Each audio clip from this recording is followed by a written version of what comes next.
Chapter 1 of Jack O Judgement, the Knave of Clubs. They picked up the young man called Snow Gregory from a Lambeth gutter, and he was dead before the policeman on point duty in Waterloo Road, who had heard the shots, came upon the scene. He had been shot in his tracks on a night of snow and storm, and none saw the murder. When they got him to the mortuary and searched his clothes, they found nothing except a little tin box of white powder, which proved to be cocaine, and a playing card, the Jack of Clubs. His associates had called him Snow Gregory because he was a doper, and cocaine is invariably referred to as snow by all its votaries. He was a gambler, too, and he had been associated with Colonel Dan Boundary in certain of his business enterprises. That was all. The colonel knew nothing of the young man's antecedents except that he had been an Oxford man who had come down in the world. The colonel added a few particulars designed, as it might seem to the impartial observer, to prove that he, the colonel, had ever been an uplifting quantity. This colonelcy was an honorary title which he held by custom rather than by law. There were people who said that Snow Gregory, in his more exalted moments, talked too much for the colonel's comfort, but people were very ready to talk unkindly of the colonel, whose wealth was an offence and a shame. So they buried Snow Gregory, the unknown, and a jury of his fellow countrymen returned a verdict of wilful murder against some person or persons unknown. And that was the end of a sordid tragedy, it seemed, until 3 months later there dawned upon Colonel Boundary's busy life a brand new and alarming factor. One morning there arrived at his palatial flat in Albemarle Place a letter. This he opened because it was marked private and personal. It was not a letter at all, as it proved, but a soiled and stained playing card, the Knave of Clubs. He looked at the thing in perplexity, for the fate of his erstwhile assistant had long since passed from his mind. Then he saw writing on the margin of the card, and twisting it sideways read, Jack O Judgement. Nothing more. Jack O Judgement. The colonel screwed up his tired eyes as if to shut out a vision. Faugh! He said in disgust, and dropped the pasteboard into his waste-paper basket. For he had seen a vision, a white face, unshaven and haggard, his lips parted in a little grin, the smile of Snow Gregory on the last time they had met. Later came other cards and unpleasant, not to say disconcerting happenings, and the colonel, taking counsel with himself, determined to kill 2 birds with 1 stone. It was a daring and audacious thing to have done, and none but Colonel Boundary would have taken the risk. He knew better than anybody else that Stafford King had devoted the whole of his time for the past 3 years to smashing the Boundary gang. He knew that this grave young man with his steady grey eyes, who sat on the other side of the big Louis XV table in the ornate private office of the Spilsbury Syndicate, had won his way to the chief position in the Criminal Intelligence Department by sheer genius, and that he was, of all men, the most to be feared. No greater contrast could be imagined than that which was presented between the 2 protagonists, the refined, almost aesthetic chief of police on the one hand, the big commanding figure of the redoubtable colonel on the other. Boundary, with his black hair parted in the centre of his sleek head, his big weary eyes, his long yellow walrus moustache, his double chin, his breadth and girth, his enormous hairy hands now laid upon the table, might stand for force, brutal, remorseless, untiring. He stood for cunning, too, the cunning of the stalking tiger. Stafford was watching him with dispassionate interest. He may have been secretly amused at the man's sheer daring, but if he was, his inscrutable face displayed no such emotion. "I dare say, Mr. King," said the colonel in his slow, heavy way, "you think it is rather remarkable in all the circumstances that I should ask for you? I dare say," he went on, "my business associates will think the same, considering all the unpleasantness we have had." Stafford King made no reply. He sat erect, alert and watchful. "Give a dog a bad name and hang him," said the colonel sententiously. "For 20 years I've had to fight the unjust suspicions of my enemies. I've been libelled." He shook his head sorrowfully. "I don't suppose there's anybody been libelled more than me, and my business associates. I've had the police nosing, investigating, into my affairs, and I'll be straight with you, Mr. Stafford King. and tell you that when it came to my ears and the ears of my business associates that you had been put on the job of watching poor old Dan Boundary, I was glad." "Is that intended as a compliment?" asked Stafford, with the faintest suspicion of a smile. "Every way," said the colonel emphatically. "In the first place, Mr. King, I know that you are the straightest and most honest police official in England, and possibly in the world. All I want is justice. My life is an open book, which courts the fullest investigation." He spread out his huge hands as though inviting an even closer inspection than had been afforded him hitherto. Mr. Stafford King made no reply. He knew, very well he knew, the stories which had been told about the Boundary gang. He knew a little and guessed a lot about its extraordinary ramifications. He was well aware, at any rate, that it was rich, and that this slow-speaking man could command millions. But he was far from desiring to endorse the colonel's inferred claim as to the purity of his business methods. He leant a little forward. "I am sure you didn't send for me to tell me all about your hard lot, Colonel," he said a little ironically. The colonel shook his head. "I wanted to get to know you," he said with fine frankness. "I've heard a lot about you, Mr. King. I am told you do nothing but specialize on the Boundary enterprises, and I tell you, sir, that you can't know too much about me, nor can I know too much about you." He paused. "But you're quite right when you say that I didn't ask you to come here, and a great honor it is for a big police chief to spare time to see me, to discuss the past. It is the present I want to talk to you about." Stafford King nodded. "I'm a law-abiding citizen," said the colonel unctuously, "and anything I can do to assist the law, why, I'm going to do it. I wrote you on this matter about a fortnight ago."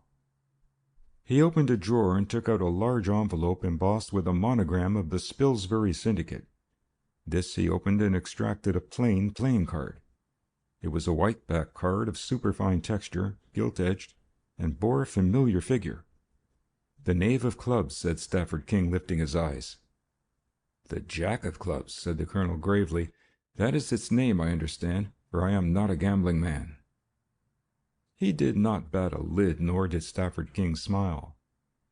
"I remember," said the detective chief, "you received one before. You wrote to my department about it." The colonel nodded. "Read what's written underneath." King lifted the card nearer to his eyes. The writing was almost microscopic and read, "Save crime, save worry, save all unpleasantness. Give back the property you stole from Spilsbury." It was signed Jack O Judgement. King put the card down and looked across at the colonel. "What happened after the last card game?" he asked. "There was a burglary or something, wasn't there?"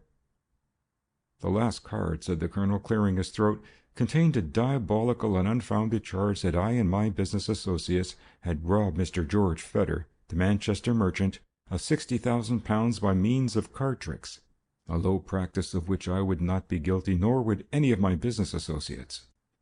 My friends and myself, knowing nothing of any card game, we of course refused to pay Mr. Fedder, and I am sure Mr. Fedder would be the last person who would ask us to do so.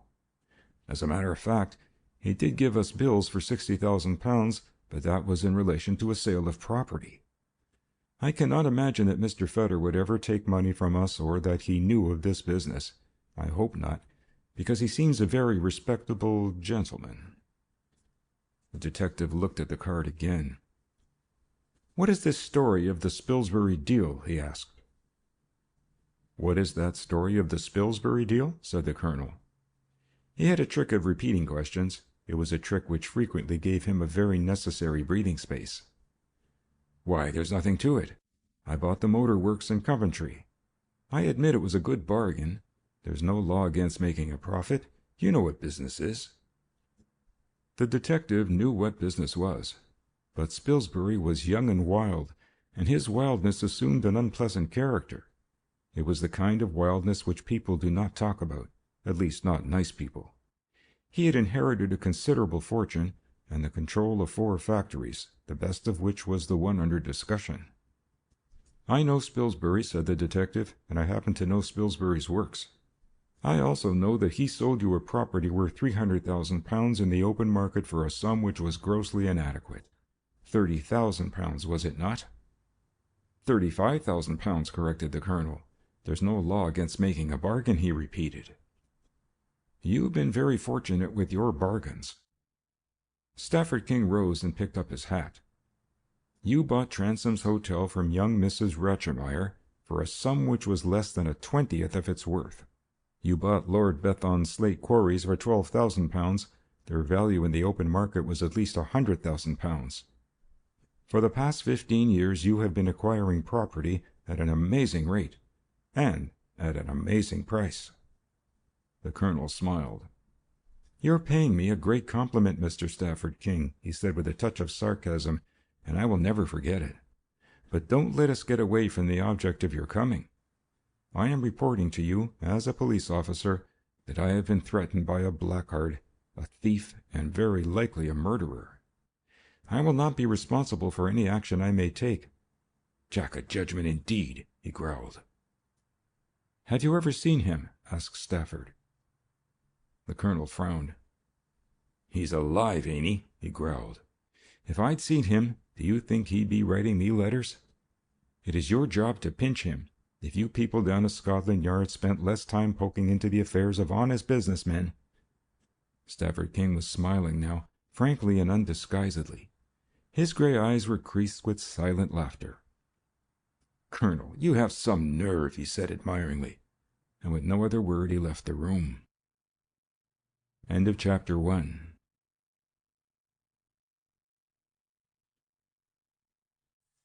Chapter 2 of Jack O Judgement by Edgar Wallace.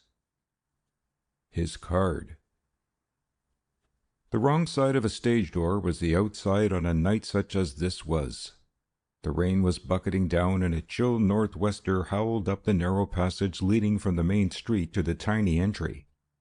But the outside, and the darkest corner of the cul-de-sac whence the stage door of the Orpheum music hall was reached, satisfied Stafford King. He drew further into the shadow at sight of the figure which picked a finicking way along the passage, and paused only at the open doorway to furl his umbrella. Pinto Silva, immaculately attired with a white rose in the buttonhole of his faultless dress jacket, had no doubt in his mind as to which was the most desirable side of the stage door. He passed in, nodding carelessly to the doorkeeper.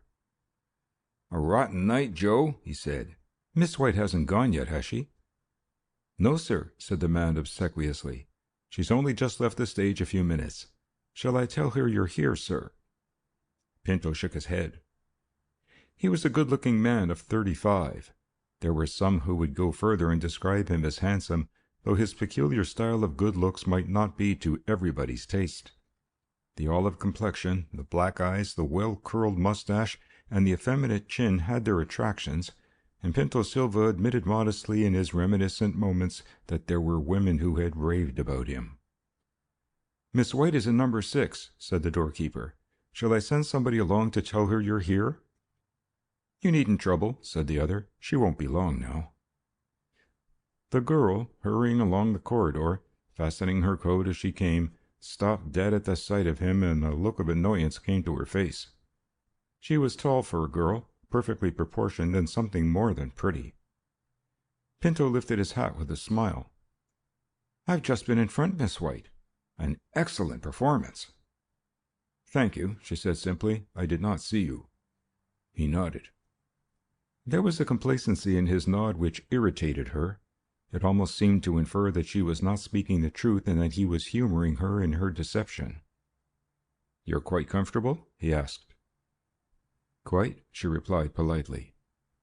She was obviously anxious to end the interview, and at a loss as to how she could. "Dressing-room comfortable, everybody respectful, and all that sort of thing?" he asked. "Just say the word if they give you trouble or cheek, and I'll have them kicked out, whoever they are, from the manager downwards." "Oh, thank you," she said hurriedly. "Everybody is most polite and nice." She held out her hand. "I'm afraid I must go now. A friend is waiting for me." "1 minute, Miss White." He licked his lips, and there was an unaccustomed embarrassment in his manner. "Maybe you'll come along one night after the show and have a little supper. You know I'm very keen on you and all that sort of thing." "I know you're very keen on me and all that sort of thing," said Maisie White, a note of irony in her voice. but unfortunately I'm not very keen on supper and all that sort of thing." She smiled and again held out her hand. "I'll say good night now." "Do you know, Maisie," he began. "Good night," she said, and brushed past him. He looked after her as she disappeared into the darkness, a little frown gathering on his forehead. Then with a shrug of his shoulders he walked slowly back to the doorkeeper's office. "Send somebody to get my car," he snapped. He waited impatiently, chewing his cigar, till the dripping figure of the doorkeeper reappeared with the information that the car was at the end of the passage. He put up his umbrella and walked through the pelting rain to where his limousine stood. Pinto Silva was angry, and his anger was of the hateful, smoldering type which grew in strength from moment to moment and from hour to hour. How dare she treat him like this? She who owed her engagement to his influence, and whose fortune and future were in his hands. He would speak to the colonel, and the colonel could speak to her father. He had had enough of this. He recognized with a start that he was afraid of the girl. It was incredible, but it was true. He had never felt that way to a woman before, but there was something in her eyes, a cold disdain which cowed even as it maddened him. The car drew up before a block of buildings in a deserted West End thoroughfare. He flashed on the electric light and saw that the hour was a little after 11. The last thing in the world he wanted was to take part in a conference that night, but if he wanted anything less, it was to cross the colonel at this moment of crisis. He walked through the dark vestibule and entered an automatic lift, which carried him to the 3rd floor. Here the landing and the corridor were illuminated by one small electric lamp, sufficient to light him to the heavy walnut doors which led to the office of the Spilsbury Syndicate. He opened the door with a latchkey and found himself in a big lobby, carpeted and furnished in good style. A man was sitting before a radiator, a paper pad upon his knees, and he was making notes with a pencil. He looked up startled as the other entered and nodded. It was Olaf Hansen, the colonel's clerk, and Olaf, with his flat expressionless face and his stiff upstanding hair, always reminded Pinto of a struwwelpeter which had been cropped. "Hello, Hansen. Is the colonel inside?" The man nodded. "They're waiting for you," he said. His voice was hard and unsympathetic, and his thin lips snapped out every syllable. "Aren't you coming in?" asked Pinto in surprise, his hand upon the door. The man called Hansen shook his head. "I've got to go to the colonel's flat," he said, "to get some papers. Besides, they don't want me." He smiled quickly and wanly. It was a grimace rather than an expression of amusement, and Pinto eyed him narrowly.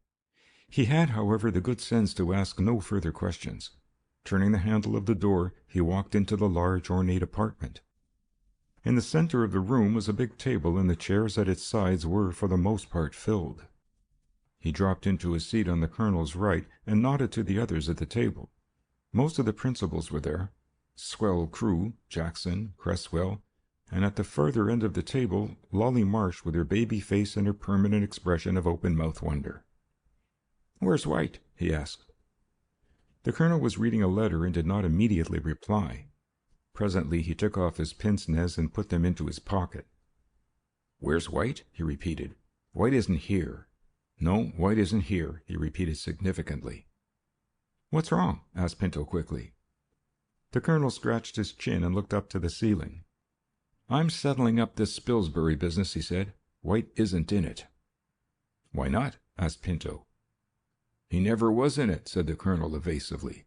"It was not the kind of business that White would like to be in. I guess he's getting religious or something, or maybe it's that daughter of his."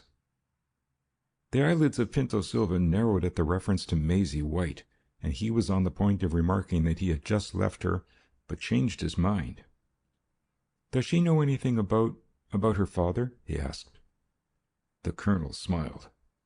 "Why, no, unless you've told her." "I'm not on those terms," said Pinto savagely. "I'm getting tired of that girl's airs and graces, Colonel, after what we've done for her." "You'll get tireder, Pinto," said a voice from the other end of the table, and he turned round to meet the laughing eyes of Lollie Marsh. "What do you mean?" he asked. "I've been out taking a look at her today," she said, and the colonel scowled at her. "You were out taking a look at something else, if I remember rightly," he said quietly. "I told you to get after Stafford King." "And I got after him," she said, "and after the girl, too." "What do you mean?" "That's a bit of news for you, isn't it?" She was delighted to drop the bombshell. "You can't shadow Stafford King without crossing the tracks of Maisie White." The colonel uttered an exclamation. "What do you mean?" he asked again. "Didn't you know they were acquainted? Didn't you know that Stafford King goes down to Horsham to see her and takes her to dinner twice a week?" They looked at one another in consternation. Maisie White was the daughter of a man who, next to the colonel, had been the most daring member of the gang, who had organized more coups than any other man save its leader. The news that the daughter of Solomon White was meeting the chief of the Criminal Intelligence Department was incredible and stunning. "So that's it, is it?" said the colonel, licking his dry lips. "That's why Solomon White's fed up with the life and wants to break away." He turned to Pinto Silva, whose face was set and hard. "I thought you were keen on that girl, Pinto," he said coarsely. "We left the way open to you. What do you know about it?" "Nothing," said the man shortly. "I don't believe it." "Don't believe it," broke in the girl. "Listen. There was a matinee at the Orpheum today, and King went there. I followed him in and got a seat next to him and tried to get friendly. But he had eyes only for the girl on the stage, and I might as well have been the paper on the wall for all the notice he took of me. After her turn, he went out and waited for her at the stage door. They went to Ray Moyer's for tea. I went back to the theater and saw her dresser. She is the woman I recommended when Pinto put her on the stage." "What sort of work is Maisie doing?" asked the saturnine Crewe. "Male impersonation," said the girl. "Say, she looks dandy in a man's kit. She's the best male impersonator I've ever seen. Why, when she talks—" "Never mind about that," interrupted the colonel. "What did you discover?" "I discovered that Stafford King comes regularly to the theater, that he takes her to dinner, and that he visits the house at Horsham." "Sully never told me that. The swine!" rapped the colonel. "He's going to double-cross us, that fellow." "I don't believe it." It was Crewe that spoke. Swell Crewe, whose boast was that he had a suit for every day in the year. "I know Solomon, and I've known him for years," he said. "I know him as well as you, Colonel. As far as we are concerned, Solly is straight. I'm not denying the possibility that he wants to break away, but that's only natural. He's a man with a daughter, and he's made his pile, but I'll stake my life that he'll never double-cross us." "Double-cross us?" The colonel had recovered his wonted equanimity. "What has he to double-cross?" he demanded almost jovially. "We have a straightforward business. I am not aware that any of us are guilty of dishonest actions. Double-cross? Bah!" He brought his big hand down with a thump on the table, and they knew from experience that this was the gavel of the chairman that ended all discussions. "Now, gentlemen," said the colonel, "let us get to business. Ask Hanson to come in. He's got the figures. It is the last lot of figures of ours that he'll ever handle," he added. Somebody went to the door of the anteroom and called the secretary, but there was no reply. "He's gone out." "Gone out?" said the colonel and bent his brows. "Who told him to go out?" "Never mind, he'll be back in a minute. Shut the door." He lifted a deed box from the floor at his feet, placed it on the table, opened it with a key attached to his watch chain, and removed a bundle of documents. "We're going to settle the Spilsbury business tonight," he said. "Spilsbury looks like squealing." "Where is he?" asked Pinto. "In an inebriate's home," said the colonel grimly. "It seems there are some trustees to his father's estate who are likely to question the legality of the transfers. But I've had the best legal opinion in London, and there is no doubt that our position is safe. The only thing we've got to do tonight is to make absolutely sure that all those fool letters he wrote to Lollie have been destroyed." "You've got them?" said the girl quickly. "I had them," said the colonel, "and I burnt them all except one when the transfer was completed. And the question is, gentlemen," he said, "shall we burn the last?" He took from the bundle before him an envelope and held it up. "I kept this in case there was anything coming, but if he's in a booze home, why, he's not going to be influenced by the threat of publishing a slushy letter to a girl. I guess his trustees are not going to be very much influenced either. On the other hand, if this letter were found among business documents, it would look pretty bad for us." "Found by whom?" asked Pinto. "By the police," said the colonel calmly. "Police?" The colonel nodded. "They're getting after us, but you needn't be alarmed," he said. "King is working to get a case, and he is not above applying for a search warrant. But I'm not scared of the police so much." His voice slowed, and he spoke with greater emphasis. "I guess there are enough court cards in the Boundary pack to beat that combination. It's the Jack." "The Jack! Ha ha ha!" It was a shrill bubble of laughter which cut into his speech, and the colonel leapt to his feet, his hand dropping to his hip pocket. The door had opened and closed so silently that none had heard it, and a figure stood confronting them. It was clad from head to foot in a long coat of black silk, which shimmered in the half-light of the electrolier. The hands were gloved, the head covered with a soft slouch hat, and the face hidden behind a white silk handkerchief. The colonel's hand was in his hip pocket when he thought better and raised both hands in the air. There was something peculiarly businesslike in the long-barreled revolver which the intruder held, in spite of the silver plating and the gold inlay along the chased barrel. "Everybody's hands in the air," said the Jack shrilly, "right up to the beautiful sky. Yours too, Lollie. Stand away from the table, everybody, and back to the wall. For the Jack O Judgement is amongst you, and life is full of amazing possibilities." They backed from the table, peering helplessly at the two unwinking eyes that showed through the holes in the handkerchief. "Back to the wall, my pretties," chuckled the thing. "I'm going to make you laugh, and you'll want some support. I'm going to make you rock with joy and merriment." The figure had moved to the table, and all the time it spoke its nimble fingers were turning over the piles of documents which the colonel had disgorged from the dispatch box. "I'm going to tell you a comical tale about a gang of blackmailers." "You're a liar," said the colonel hoarsely. "About a gang of blackmailers," said the Jack with shrill laughter. "Fellows who didn't work like common blackmailers, nor demand money. Oh, no, not naughty blackmailers. They got the fools and the vicious in their power and made them sell things for hundreds of pounds that were worth thousands. And they were such a wonderful crowd. They were such wonderfully amusing fellows. There was Dan Boundary, who started life by robbing his dead mother. There was Swell Crewe, who was once a gentleman and is now a thief." "Damn you," said Crewe, lurching forward, but the gun swung round on him and he stopped. There was Lollie, who would sell her own child. "I have no child," half screamed the girl.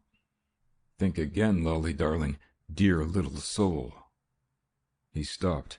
The envelope that his fingers had been seeking was found. He slipped it beneath the black silk cloak, and in 2 bounds was at the door. "Send for the police," he mocked. "Send for the police, Dan. Get Stafford King, the eminent chief. Tell him I called. My card." With a dexterous flip of his fingers, he sent a little pasteboard planing across the room. In an instant the door opened and closed upon the intruder, and he was gone. For a second there was silence, and then, with a little sob, Lollie Marsh collapsed in a heap on the floor. Colonel Dan Boundary looked from one white face to the other. "There's 100,000 pounds for any one of you who gets that fellow," he said, breathing hard, "whether it is man or woman." End of chapter 2.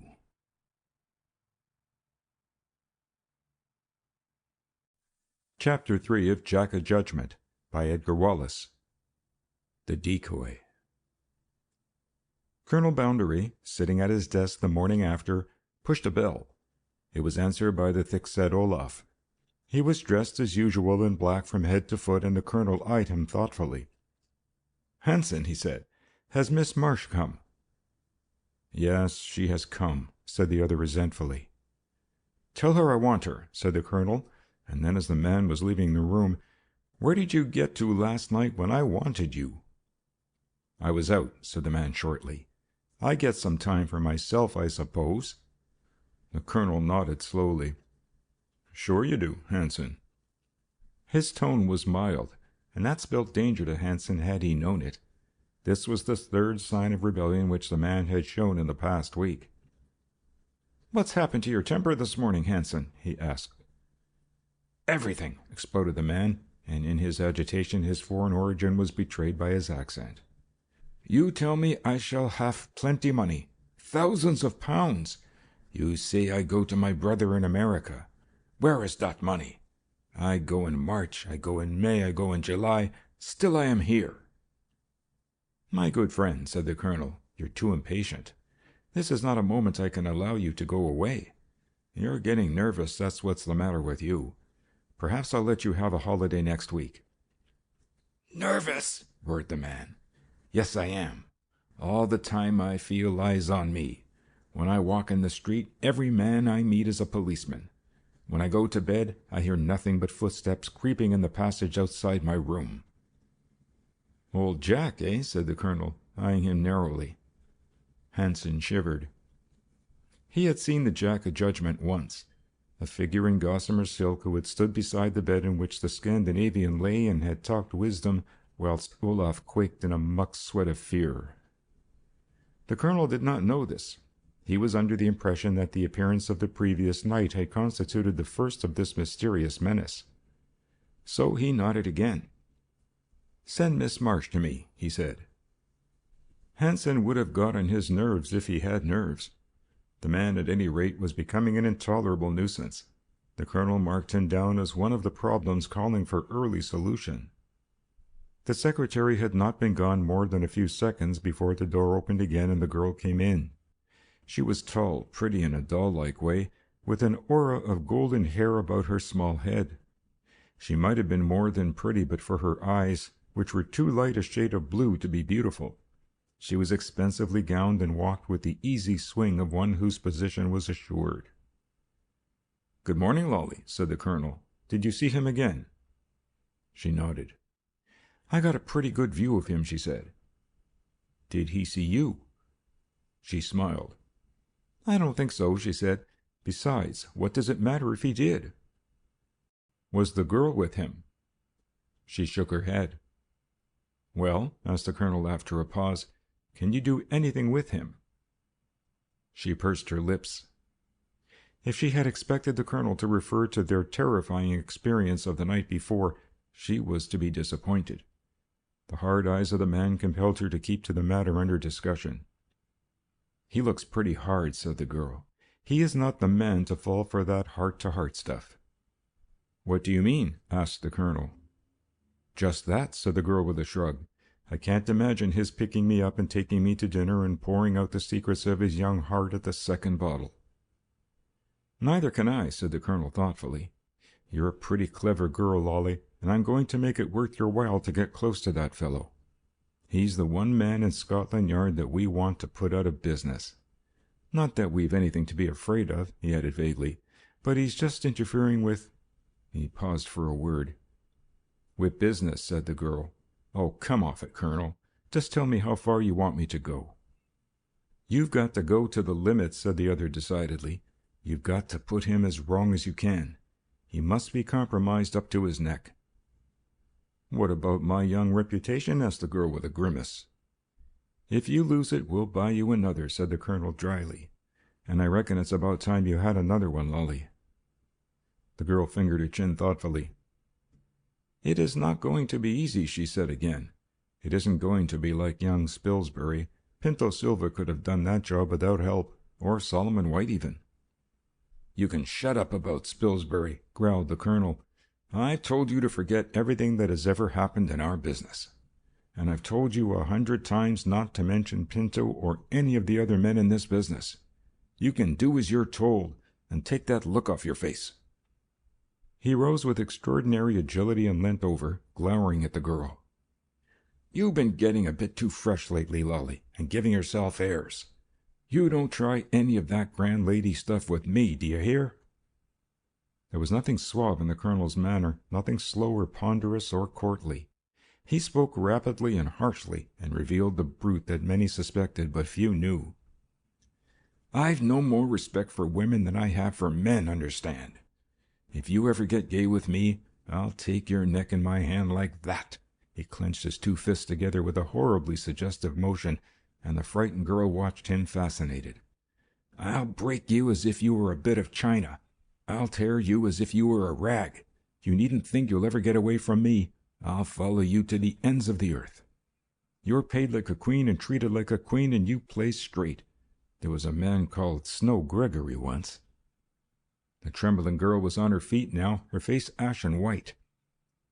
"I'm sorry, Colonel," she faltered. "I didn't intend to give you offense. I—" She was on the verge of tears when the Colonel, with a quick gesture, motioned her back to the chair. His rage subsided as suddenly as it had risen. "Now do as you're told, Lollie," he said calmly. "Get after that young fellow and don't come back to me until you've got him." She nodded, not trusting herself to speak, and almost tiptoed from his dread presence. At the door he stopped her. "As to Maisie," he said, "why, you can leave Maisie to me." End of chapter 3.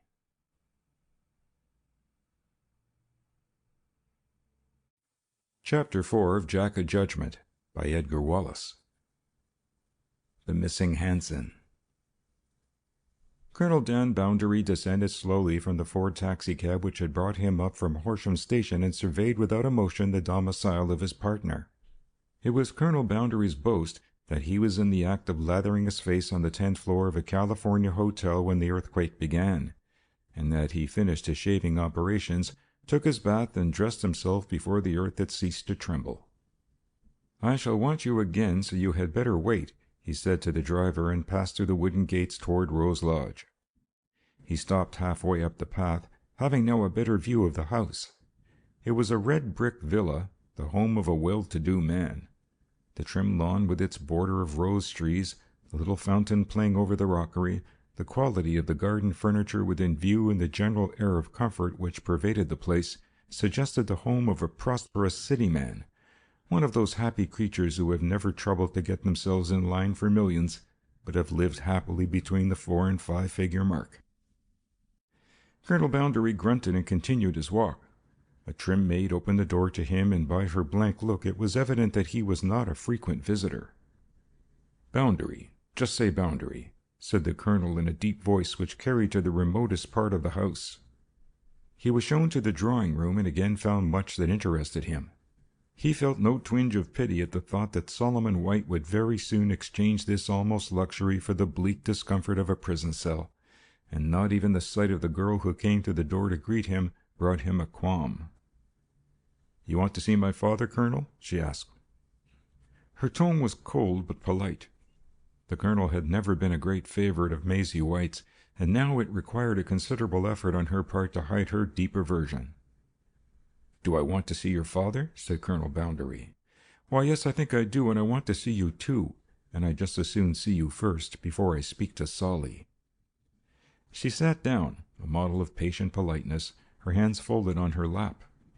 In the light of day she was pretty, straight of back, graceful as to figure, and the clear grey eyes which met his faded blue were very understanding. "Miss White," he said, "we have been very good to you." "We?" repeated the girl. "We," nodded the Colonel. "I speak for myself and my business associates. If Solomon had ever told you the truth, you would know that you owe all your education, your beautiful home," he waved his hand, "to myself and my business associates." His tongue rolled round the last 2 words. They were favorites of his. She nodded her head slightly. "I was under the impression that I owed it to my father," she said with a hint of irony in her voice, "for I suppose that he earned all he has." "You suppose that he earned all that he has?" repeated the Colonel. "Well, very likely you are right. He has earned more than he has got, but payday is near at hand." There was no mistaking the menace in his tone, but the girl made no comment. She knew that there had been trouble. She knew that her father had for days been locked in his study and had scarcely spoken a word to anybody. "I saw you the other night," said the Colonel, changing the direction of his attack. "I saw you at the Orpheum. Pinto Silva came with me. We were in the stage box." "I saw you," said the girl quietly. "A very good performance, considering you're a kid," said Boundary. "In fact, Pinto says you're the best mimic he has ever seen on the stage." He paused. "Pinto got you your contracts." She nodded. "I am very grateful to Mr. Silva," she said. "You have all the world before you, my girl," said Boundary in his slow, ponderous way. "A beautiful and bright future, Plenty of money, pearls, diamonds. He waved his hand with a vague gesture. And Pinto, who is the most valuable of my business associates, is very fond of you. The girl sighed helplessly. I thought that matter had been finished and done with, Colonel, she said. I don't know how people in your world would regard such an offer, but in my world they would look upon it as an insult. And what the devil is your world? Asked the Colonel without any sign of irritation. She rose to her feet. The clean, decent world, she said calmly. The law-abiding world. The world that regards such arrangements as you suggest as infamous. It is not only the fact that Mr. Silver is already married. The Colonel raised his hand. Pinto talks very seriously of getting a divorce, he said solemnly. And when a gentleman like Pinto Silva gives his word, that ought to be sufficient for any girl. And now you have come to mention law-abiding worlds, he went on slowly. I would like to speak of one of the law-abiders. She knew what was coming and was silent. There's a young gentleman named Stafford King hanging around you. He saw her face flush but went on. Mr. Stafford King is a policeman. He is an official of the Criminal Intelligence Department, said the girl, but I don't think you would call him a policeman, would you, Colonel? All policemen are policemen to me, said Boundary, and Mr. Stafford King is one of the worst of the policemen from my point of view, because he's trying to trump up a cock-and-bull story about me and get me into very serious trouble.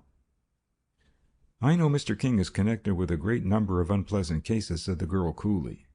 It would be a coincidence if he was in a case which interested you. It would be a coincidence, would it? Said the Colonel, nodding his huge head. Perhaps it is a coincidence that my clerk, Hanson, has disappeared and has been seen in the company of your friend, eh? It is a coincidence that King is working on the Spilsbury case, the one case that Solly knows nothing about, eh? She faced him, puzzled and apprehensive. Where does this all lead? She asked. It leads to trouble for Solly, that's all, said the Colonel. He's trying to put me away and put his business associates away, and he has got to go through the mill unless... Unless what? She asked. Pinto's a merciful man. I'm a merciful man.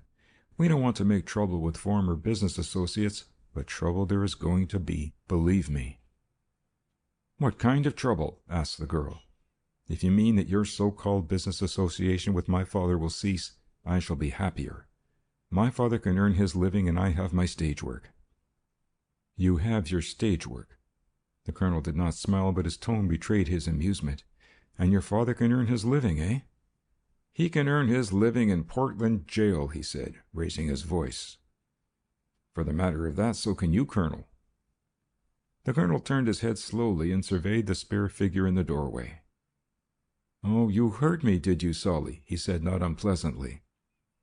I heard you, said Solomon White, his lean face a shade whiter than the girl had ever seen it, and his breathing was a little labored. If you are thinking of jailing me, said White, why, I think we shall make up a pretty jolly party. Meaning me? Said the Colonel, raising his eyebrows. You amongst others. Pinto Silva, Swell, Crewe, and Selby, to name a few. Colonel Boundary permitted himself to chuckle. On what charge? He asked. Tell me that, Solly.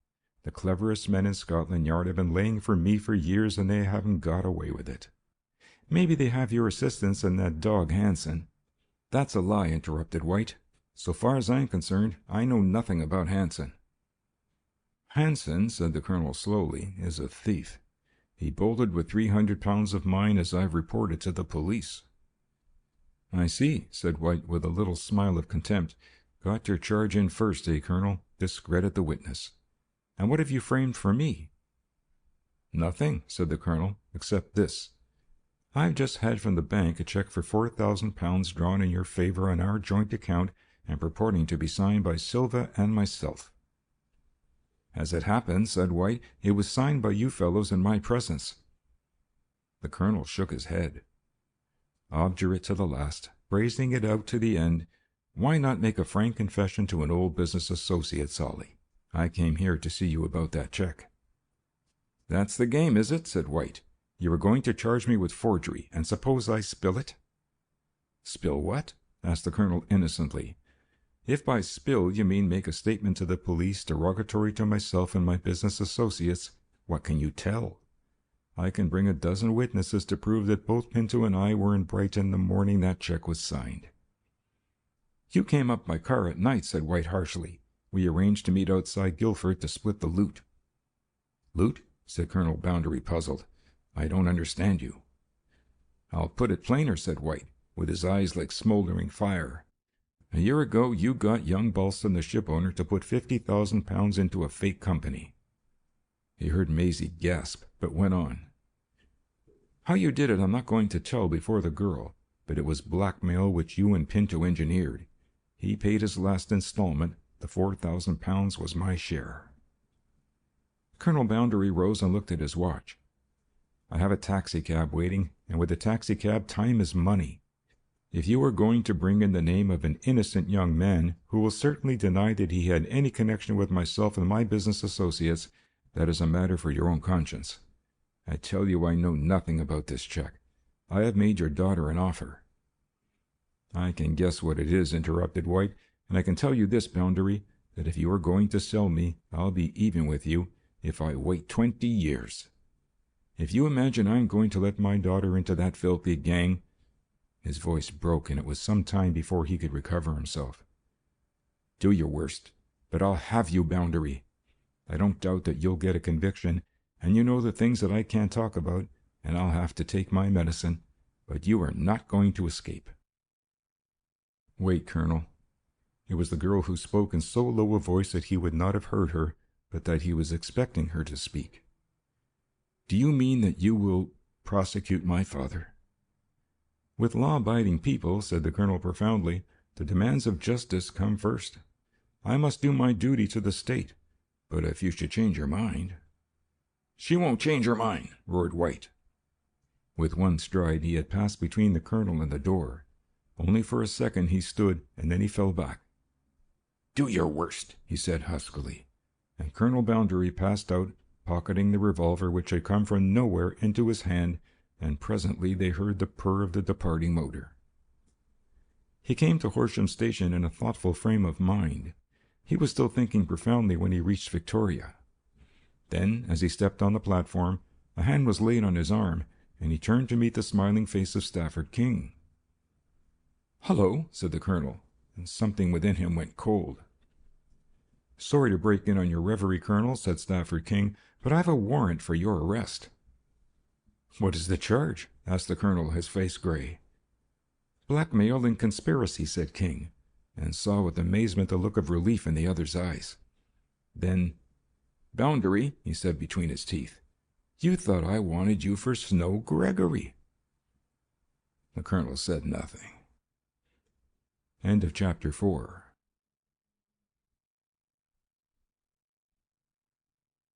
Chapter 5 of Jack O Judgement by Edgar Wallace. In the Magistrate's Court. Never before in history had the dingy little street, in which North Lambeth Police Court stands, witnessed such scenes as were presented on that memorable 4th of December, when counsel for the Crown opened the case against Colonel Dan Bounderby. Long before the building was open, the precincts of the court were besieged by people anxious to secure one of the very few seats which were available for the public. By 9 o'clock it became necessary to summon a special force of police to clear a way for the numerous motor cars which came bowling from every point of the compass, and which were afterwards parked in the narrow side streets, to the intense amazement and interest of the curious denizens of the unsavory neighborhood in which the court is located. Admission was by ticket. Even the reporters, those favored servants of democracy, had need to produce a printed pass before the scrutinizing policeman at the door allowed them to enter. Every available seat had been allotted. Even the magistrate's sacristy had been invaded, and chairs stood 3 deep to the left and right of him. There were some who came out of sheer morbid curiosity, in order that they might boast that they were present when this remarkable case was heard. There were others who came inwardly quaking at the revelations which were promised or hinted at in the daily press, for the influence which the Bounderby gang exercised was wide and far-reaching. A young man stood upon the congested pavement, watching with evident impatience the arrival of belated cars. The magistrate had already come and had disappeared behind the slate-colored gates which led to the courtyard. Stafford saw fashionably dressed women and, with a smile, worried-looking men who were figures in the political and social world, and presently he involuntarily stepped forward into the roadway as though to meet the electric limousine which came noiselessly to the main entrance. The solitary occupant of the car was a man of 60, a gray-haired gentleman of medium height, dressed with scrupulous care, and wearing on his clean-shaven face a perpetual smile, as though life were an amusement which never palled. Stafford King took the extended hand with a little twinkle in his eye. "I was afraid we shouldn't be able to keep your place for you, Sir Stanley," he said. Sir Stanley Belcombe, First Commissioner of Criminal Intelligence, accentuated his smile. "Well, Stafford," he drawled, "I've come to see the culminating triumph of your official career." Stafford King made a little grimace. "I hoped so," he said dryly. "I hope so too," said the baronet. "Yet, I'll tell you frankly, Stafford, I have a feeling that the ordinary processes of the law are inadequate to trap this organization. The law has too wide a mesh to deal with the terror which this man exercises. Such men are the only justification of lynch law, the quick, sharp justice which is administered without subtlety and without quibble." Stafford looked at the other and made no attempt to hide his astonishment. "You believe in the Jack O Judgement?" he asked. Sir Stanley shot a swift glance at him. "That is the bugbear of the gang, isn't it?" "So Hanson says," replied the other. "I verily believe that Hanson is more afraid of that mysterious person than he is of Boundary himself." The Attorney General had begun his opening speech when the two men made their way into the crowded court and found their seats at the end of the solicitor's table. In the dock sat Colonel Boundary, the least concerned of all that assembly. The colonel was leaning forward, his arms resting on the rails, his chin on the back of his hairy hand, his eyes glued upon the gray-haired lawyer who was dispassionately opening the case. "The contention of the Crown," the Attorney General was saying, "is that Colonel Boundary is at the head of a huge blackmailing organization, and that in the course of the past 20 years, by such means as I shall suggest and as the principal witness for the Crown will tell you, he has built up his criminal practice until he now controls the most complex and the most iniquitous organization that has been known in the long and sordid history of crime. Your worship will doubtless hear," he went on, "of a bizarre and fantastic figure which flits through the pages of this story, a mysterious somebody who is called the Jack. But I shall ask your worship, as I shall ask the jury, when this case reaches, as it must reach ultimately, the Central Criminal Court, to disregard this apparition, which displayed no part in bringing Boundary to justice. The contention of the Crown is, as I say, that Boundary, by means of terrorization and blackmail, through the medium and assistance of his creatures, has from time to time secured a hold over rich and foolish men and women, and from these has acquired the enormous wealth which is now his and his associates. As to these latter, their prosecution depends very largely upon the fate of Boundary. There are, I believe, some of them in court at this moment, and though they are not arrested, it will be no news to them to learn that they are under police observation." Swell Crewe, sitting at the back of the court, shifted uneasily, and turning his head, he met the careless gaze of the tall, military-looking man who had detective written all over him. There had been a pause in the Attorney General's speech whilst he examined, short-sightedly, the notes before him.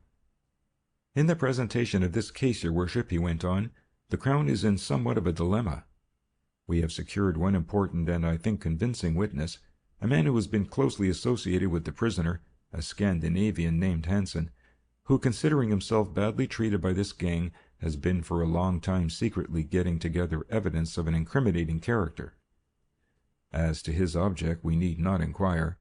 There is a possibility suggested by my learned friend, the counsel for the defense, that Hanson intended blackmailing the blackmailers, and presenting such a weight of evidence against Boundary that he could do no less than pay handsomely for his confederate's silence.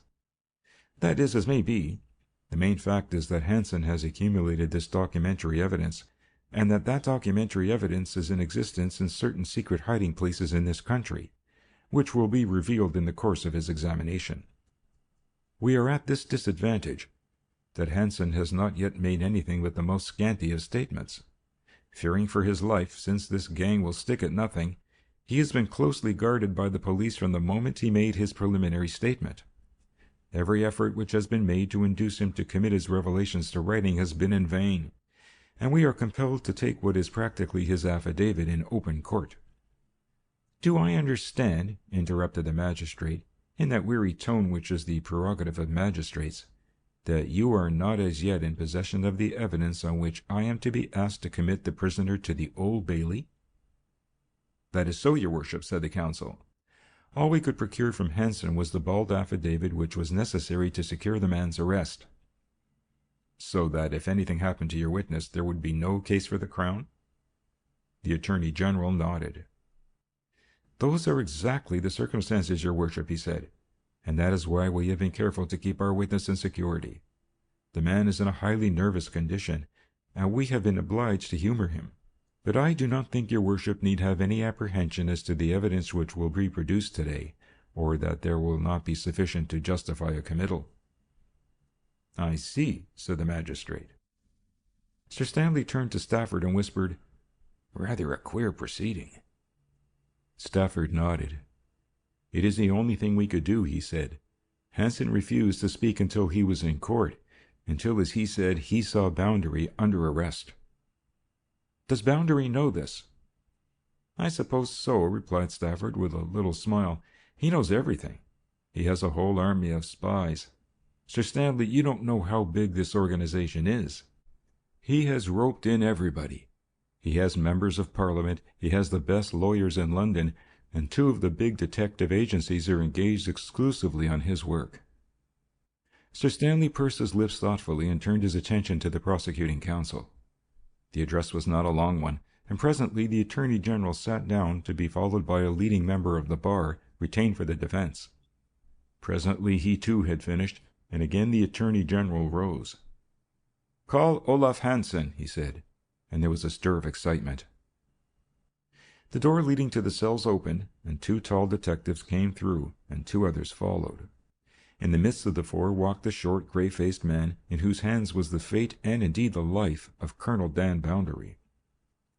He did not as much glance at the dock, but hurried across the floor of the court and was ushered to the witness stand, his 4 guardians disposing themselves behind and before him. The man seemed on the point of crumbling. His fearful eyes ranged the court, always avoiding the gross figure in the railed dock.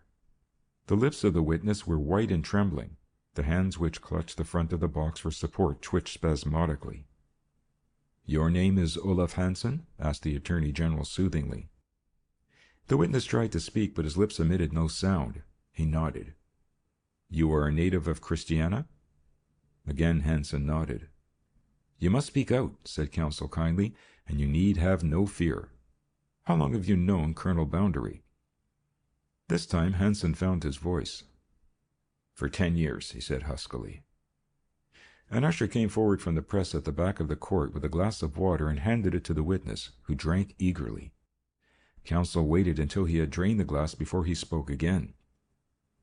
"You have in your possession certain documentary evidence convicting Colonel Boundary of certain malpractices?"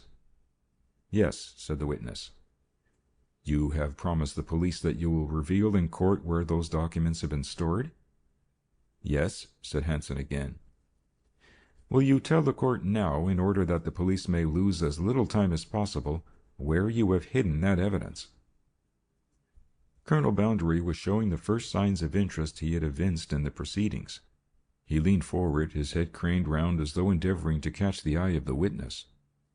Hansen was speaking, and speaking with difficulty. "I have put those papers—" He stopped and swayed. "I have put those papers—" He began again, and then, without a second's warning, he fell limply forward. "I am afraid he has fainted," said the magistrate. Detectives were crowding round the witness, and had lifted him from the witness stand. One said something hurriedly, and Stafford King left his seat. He was bending over the prostrate figure, tearing open the collar from his throat, and presently was joined by the police surgeon, who was in court. There was a little whispered consultation, and then Stafford King straightened himself up, and his face was pale and hard. "I regret to inform your worship," he said, "that the witness is dead." End of chapter 5.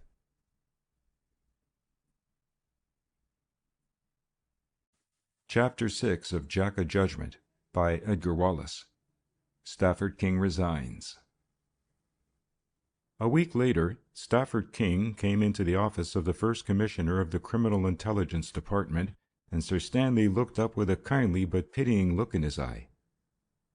"Well, Stafford," he said gently, "sit down, won't you? What has happened?" Stafford King shrugged his shoulders. "Boundary is discharged," he said shortly. Sir Stanley nodded. "It was inevitable," he said. "I suppose there's no hope of connecting him and his gang with the death of Hanson?" "Not a ghost of a hope, I am afraid," said Stafford, shaking his head. "Hanson was undoubtedly murdered, and the poison which killed him was in the glass of water which the usher brought. I've been examining the usher again today, and all he can remember is that he saw somebody pushing through the crowd at the back of the court, who handed the glass over the heads of the people. Nobody seems to have seen the man who passed it. That was the method by which the gang got rid of their traitor." "Clever," said Sir Stanley, putting his fingertips together. "They knew just the condition of mind in which Hanson would be when he came into court. They had the dope ready, and they knew that the detectives would allow the usher to bring the man water, when they would not allow anybody else to approach him. This is a pretty bad business, Stafford." "I realize that," said the young chief. "Of course I shall resign. There's nothing else to do. I thought we had him this time, especially with the evidence we had in relation to the Spilsbury case." "You mean the letter which Spilsbury wrote to the woman Marsh? How did that come, by the way?" "It reached Scotland Yard by post." "Do you know who sent it?" "There was no covering note at all," replied Stafford. "It was in a plain envelope with a typewritten address and was sent to me personally. The letter, of course, was valueless by itself." "Have you made any search to discover the documents which Hanson spoke about?" "We have searched everywhere," said the other man a little wearily, "but it is a pretty hopeless business looking through London for a handful of documents. Anyway, friend Boundary is free." The other was watching him closely. "It is a bitter disappointment to you, my young friend," he said. "You've been working on the case for years. I fear you'll never have another such chance of putting Boundary in the dock. He's got a lot of public sympathy, too. Your thorough-paced rascal who escapes from the hands of the police has always a large following amongst the public, and I doubt whether the Home Secretary will sanction any further proceedings, unless we have most convincing proof. What's this?" Stafford had laid a letter on the table. "My resignation," said the young man grimly. The First Commissioner took up the envelope and tore it in 4 pieces. "It is not accepted," he said cheerfully. "You did your best, and you're no more responsible than I am. If you resign, I ought to resign, and so ought every officer who has been on this game.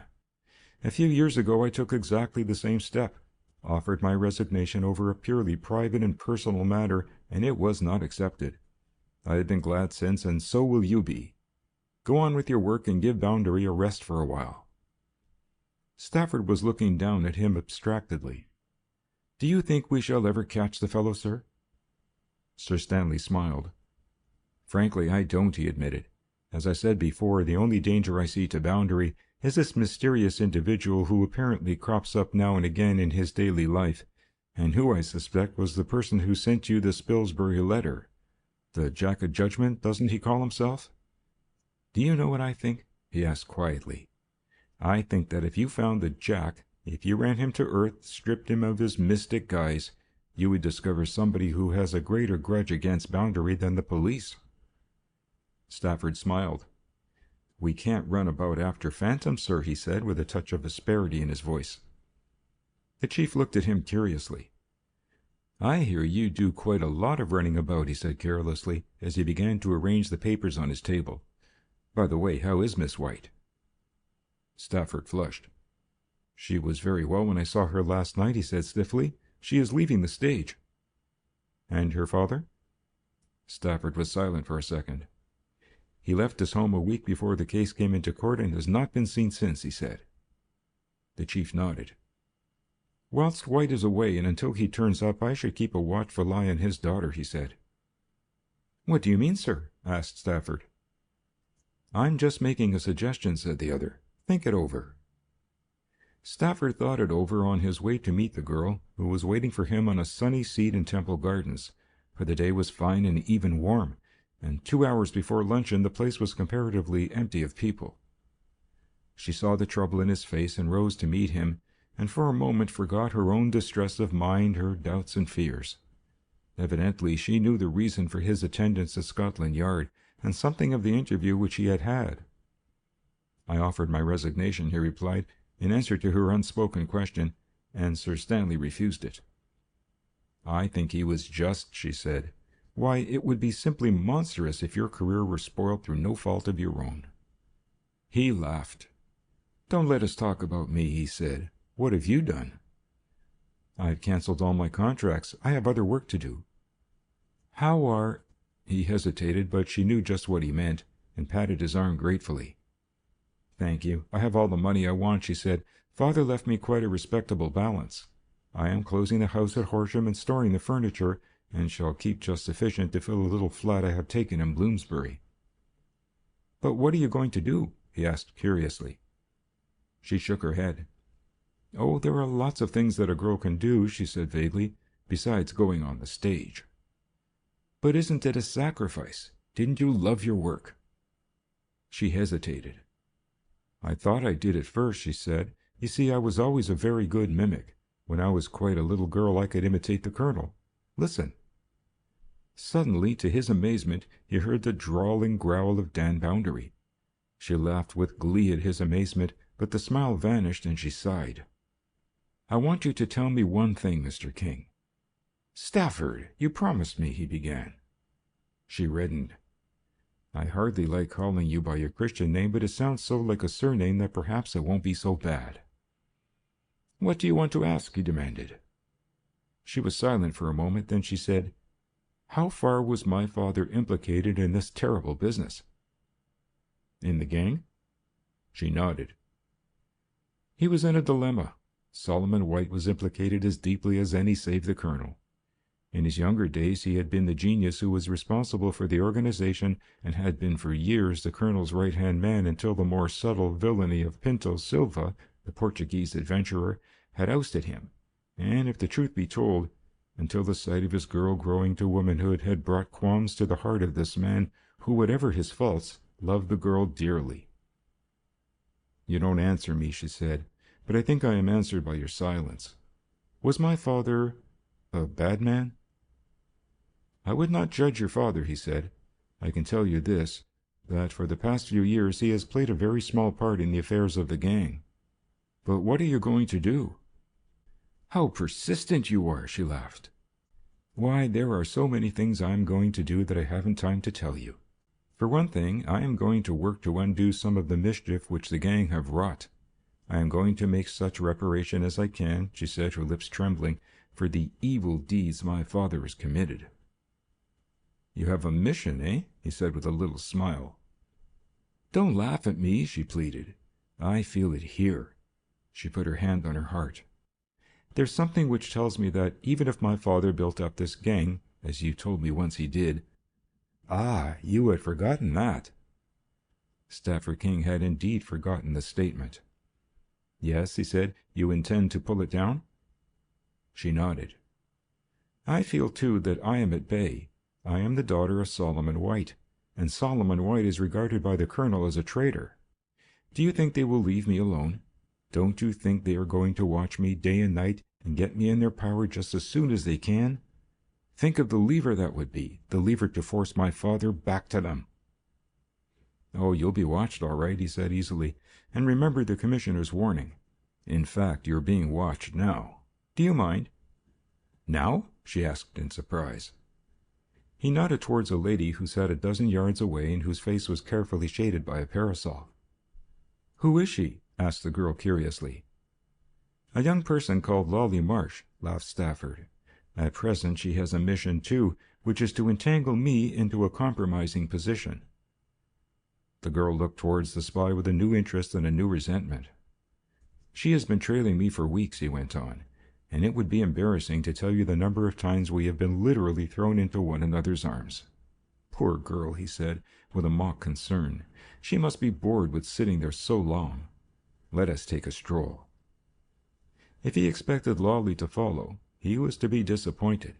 She stayed on watching the disappearing figures without attempting to rise, and waiting until they were out of sight, she walked out onto the embankment and hailed a passing taxi. She seemed quite satisfied in her mind that the plan she had evolved for the trapping of Stafford King could not fail to succeed. End of Chapter 6.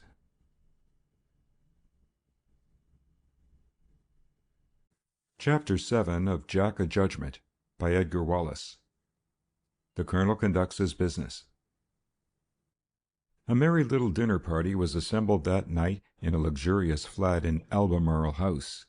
It was a bachelor party and consisted of 3: the Colonel, resplendent in evening dress, Swell Crewe, and a middle-aged man whose antique dress coat and none too spotless linen certainly did not advertise their owner's prosperity. Yet this man with the stubbly mustache and the bald head could write his check for 7 figures, being Mr. Thomas Croton of the firm of Croton and Principal, whose swollen mills occupy a respectable acreage in Huddersfield and Dewsbury. "You're Colonel Boundary, aren't you?" he said admiringly, and for about the 7th time since the meal started. The Colonel nodded with a good-humoured twinkle in his eye. "Well, fancy that," said Mr. Croton. "I'll have something to talk about when I go back to Yorkshire. It is lucky I met your friend Captain Crewe at our club in Huddersfield." There was something more than luck in that meeting, as the Colonel well knew. "I read about the trial and all," said the Yorkshireman. "I must say it looked very black against you, Colonel." The Colonel smiled again and lifted a bottle towards the other. "Nay, nay," said the spinner. "I'll have nowt more. I've got as much as I can carry, and I know when I've had enough." The Colonel replaced the bottle by his side. "So you read of the trial, did you?" "I didn't all," said the other, "and I said to my missus, 'Yon's a clever fellow. I'd like to meet him.'" "You have an admiration for the criminal classes, eh?" said the Colonel good-humouredly. "Well, I'm not saying you're a criminal," said the other, taking his host literally, "but being a J.P. and on the bench of magistrates, I naturally take an interest in these cases. You never know what you can learn." "And what did your lady wife say?" asked Boundary. The Yorkshireman smiled broadly. "Well, she doesn't take any interest in these things. She's a proper London lady, my wife. She was in a high position when I married." "5 years ago," said Boundary, "you married the daughter of Lord Westsevern. It cost you £100,000 to pay the old man's debts." The Yorkshireman stared at him. "How did you know that?" he asked. "You're nominated for Parliament too, aren't you? And you're to be Mayor of Little Thornhill?" Mr. Croton laughed uproariously. "Well, you've got me properly taped," he said admiringly, and the Colonel agreed with a gesture. "So you're interested in the criminal classes?" Mr. Croton waved a protesting hand. "I'm not saying you're a member of the criminal classes, Colonel," he said. "My friend Crewe here wouldn't think I would be so rude. Of course, I know the charge was all wrong." "That's where you're mistaken," interrupted the Colonel calmly. "It was all right." "Eh?" The man stared. "The charge was perfectly sound," said the Colonel, playing with his fruit knife. "For 20 years I've been making money by buying businesses at about a 20th of their value and selling them again." "But how—" began the other. "Wait, I'll tell you. I've got men working for me all over the country, agents and sub-agents, who are constantly on the lookout for scandal. Housekeepers, servants, valets, you know the sort of people who get hold of information." Mr. Croton was speechless. "Sooner or later I find a very incriminating fact which concerns a gentleman of property. I prefer those scandals which verge on the criminal," the Colonel went on. The outraged Mr. Croton was rolling his serviette. "Where are you going? What are you going to do? The night's young," said the Colonel innocently. "I'm going," said Mr. Croton, very red of face. "A joke's a joke, and when friend Crewe introduced me to you, I hadn't any idea that you were that kind of man. You don't suppose that I'm going to sit here in your society, me with my high connections, after what you said?" "Why not?" asked the Colonel. "After all, business is business, and as I'm making an offer to you for the Riverbourne Mill—" "The Riverbourne Mill?" roared the spinner.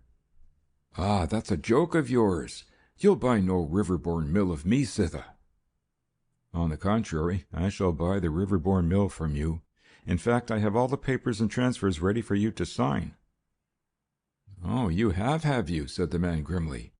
"And what might you be offering me for the Riverbourne?" "I'm offering you £30,000 cash," said the colonel, and his bearer was stricken speechless. £30,000 cash, he said after a while. "Why, man, that property is worth £200,000. "I thought it was worth a little more," said the colonel carelessly. "You're a fool or a madman," said the angry Yorkshireman. "It isn't my mill, it is a limited company." "But you hold a majority of the shares, 95%, I think," said the colonel. "Those are the shares which you will transfer to me at the price I suggest." "I'll see you damned first," roared Croton, bringing his hand down smash on the table. "Sit down again for one moment." The colonel's voice was gentle but insistent. "Do you know Maggie Delman?" Suddenly Croton's face went white.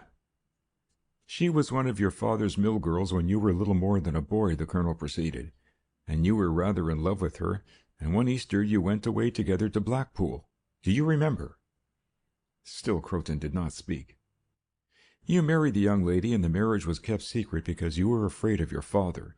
And as the years went on and the girl was content with the little home you had made for her and the allowance you gave her, there seemed to be no need to admit your marriage, especially as there were no children. Then you began to take part in local politics and to accumulate ambitions. You dared not divorce your wife, and you thought there was no necessity for it. You had a chance of improving yourself socially by marrying the daughter of an English lord, and you jumped at it." "You've got to prove that," he said huskily. The man found his voice.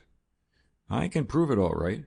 Oh, no, your wife hasn't betrayed you. Your real wife, I mean.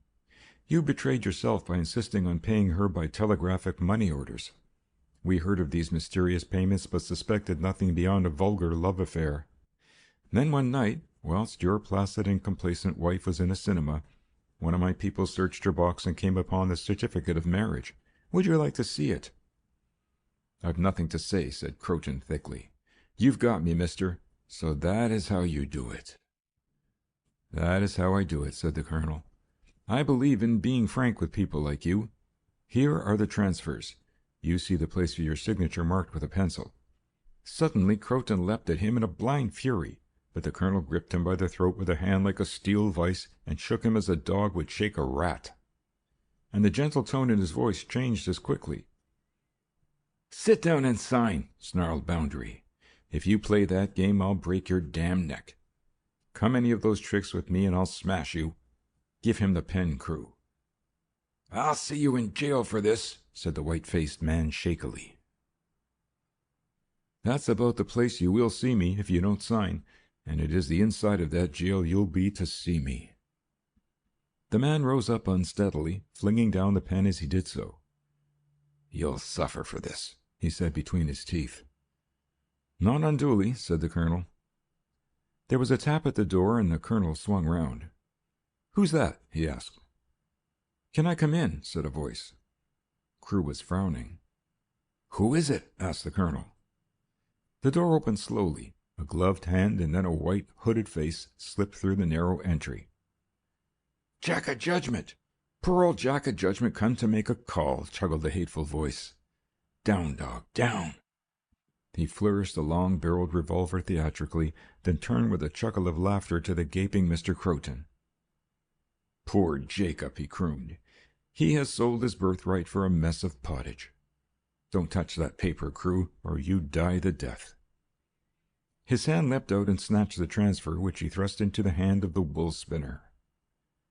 "Get out and go home, my poor sheep," he said. "Back to the blankets. Do you think they'd be satisfied with one mill? They'd come for a mill every year, and they'd never leave you till you were dead or broke. Go to the police, my poor lamb, and tell them your sad story. Go to the admirable Mr. Stafford King. He'll fall on your neck. You won't. I see you won't." The laughter rose again, and then swiftly with one arm he swung back the merchant and stood in silence till the door of the flat slammed. The colonel found his voice. "I don't know who you are," he said, breathing heavily, "but I'll make a bargain with you. I've offered £100,000 to anybody who gets you. I'll offer you the same amount to leave me alone." "Make it 100,000 millions," said Jack O Judgement in his curious squeaky voice. "Give me the moon and an apple, and I'm yours." He was gone before they could realize he had passed through the door, and he had left the flat before either moved. "Quick, the window," said the colonel. The window commanded a view of the front entrance of Albemarle House, and the entry was well lighted. They reached the window in time to see the Yorkshireman emerge with unsteady steps and stride into the night. They waited for their visitor to follow. A minute, 2 minutes passed, and then somebody walked down the steps to the light. It was a woman, and as she turned her face, the colonel gasped. "Maisie White," he said in a wondering voice. "What the devil is she doing here?" End of chapter 7.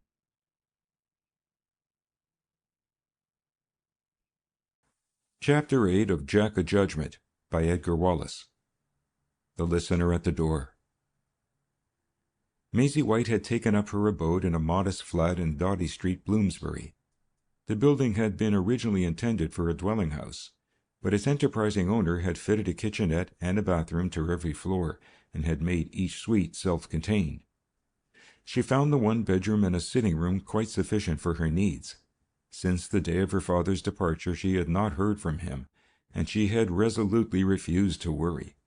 What was Solomon White's association with the Boundary Gang she could only guess. She knew it had been an important one, but her fears on his behalf had less to do with the action the police might take against him than with Boundary's sinister threat. She had other reasons for leaving the stage than she had told Stafford King. On the stage she was a marked woman, and her movements could be followed for at least 3 hours in the day, and she was anxious for more anonymity. She was conscious of 2 facts as she opened the outer door that night to let herself into the hallway and hurried up to her apartments. The first was that she had been followed home, and that impression was the more important of the 2.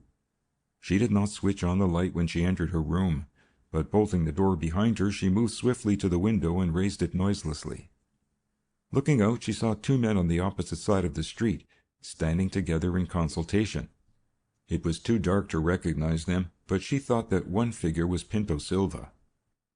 She was not frightened, but nevertheless she looked thoughtfully at the telephone, and her hand was on the receiver before she changed her mind.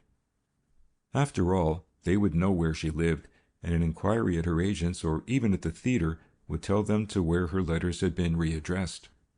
She hesitated a moment, then pulled down the blinds and switched on the light. Outside, the 2 men saw the light flash up and watched her shadow cross the blind. "It is Maisie, all right," said Pinto. "Now tell me what happened." In a few words, Crewe described the scene which he had witnessed in the Albemarle flat. "Impossible," said Pinto. "Are you suggesting that Maisie is Jack O Judgement?"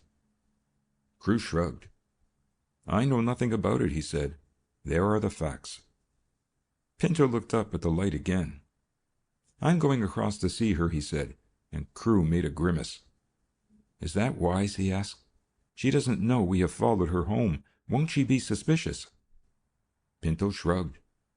"She's a pretty clever girl, that," he said, "and if she doesn't know we're outside, there's nothing of Solomon White in her composition."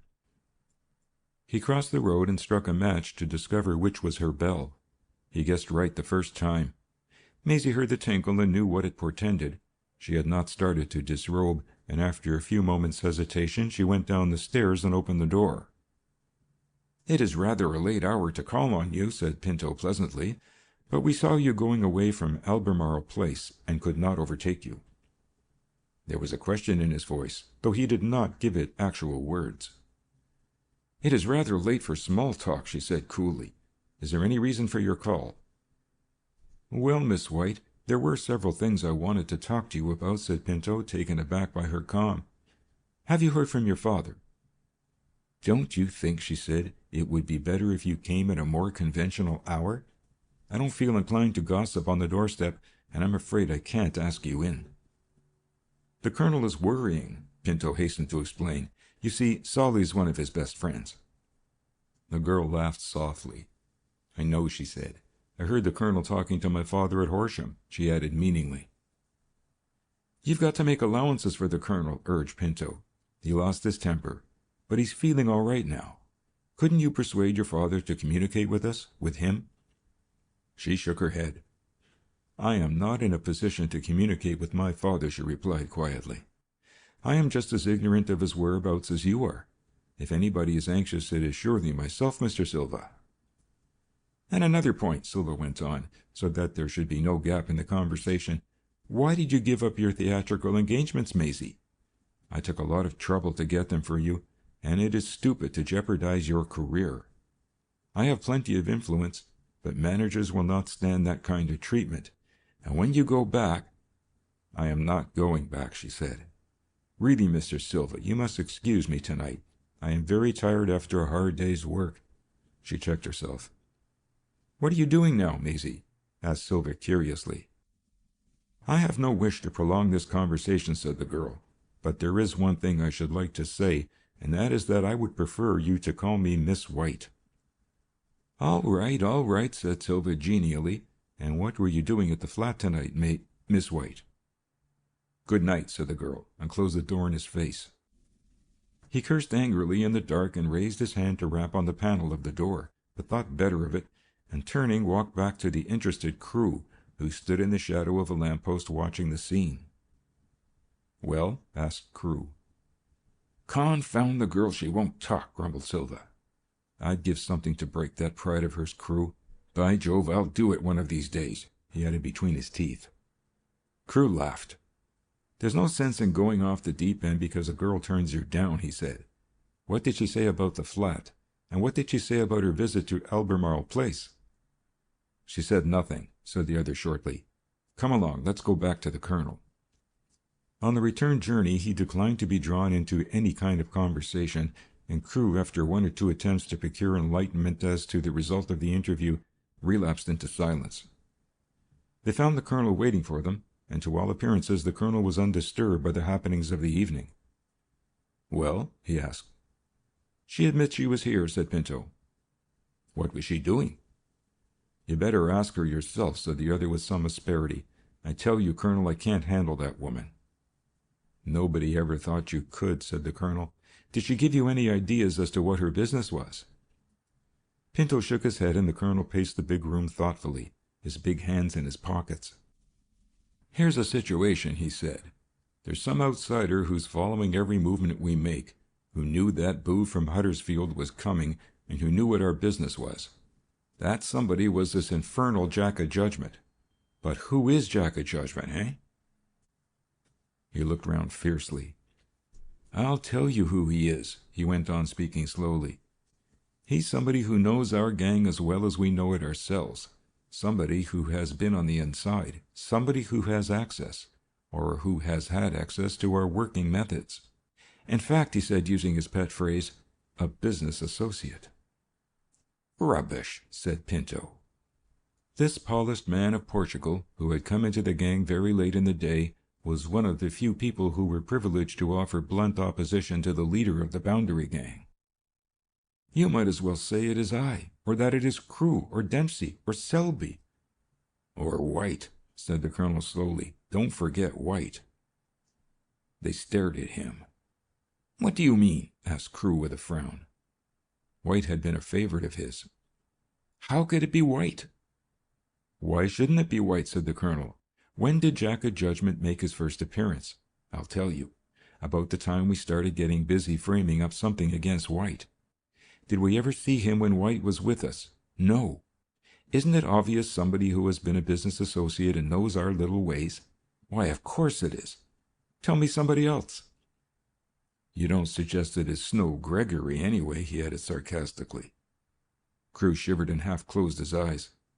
"For heaven's sake, don't mention Snow Gregory," he said irritably. "Why shouldn't I?" snarled the Colonel. "He's worth money and life and liberty to us, Crewe.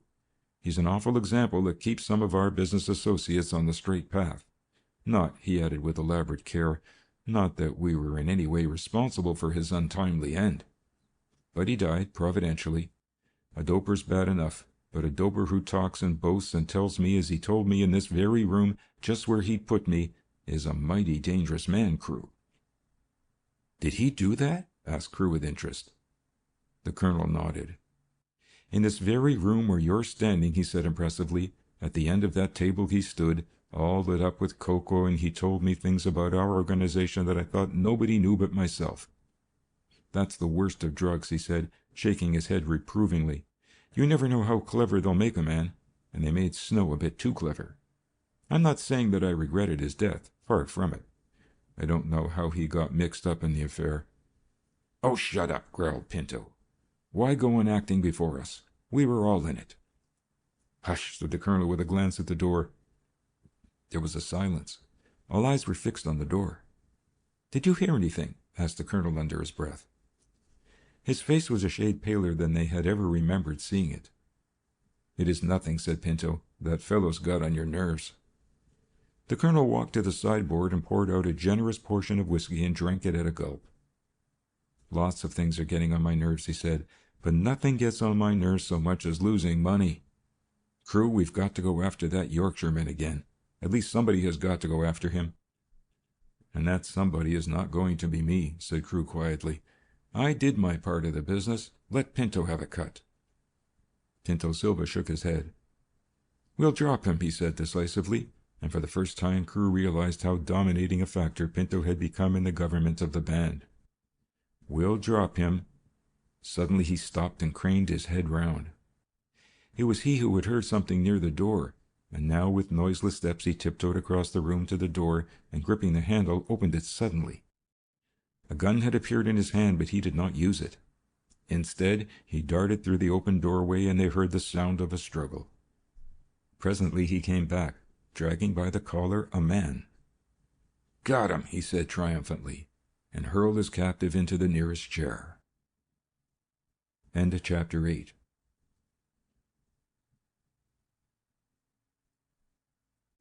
Chapter 9 of Jack O Judgement by Edgar Wallace. The Colonel employs a detective. Their prisoner was a stranger.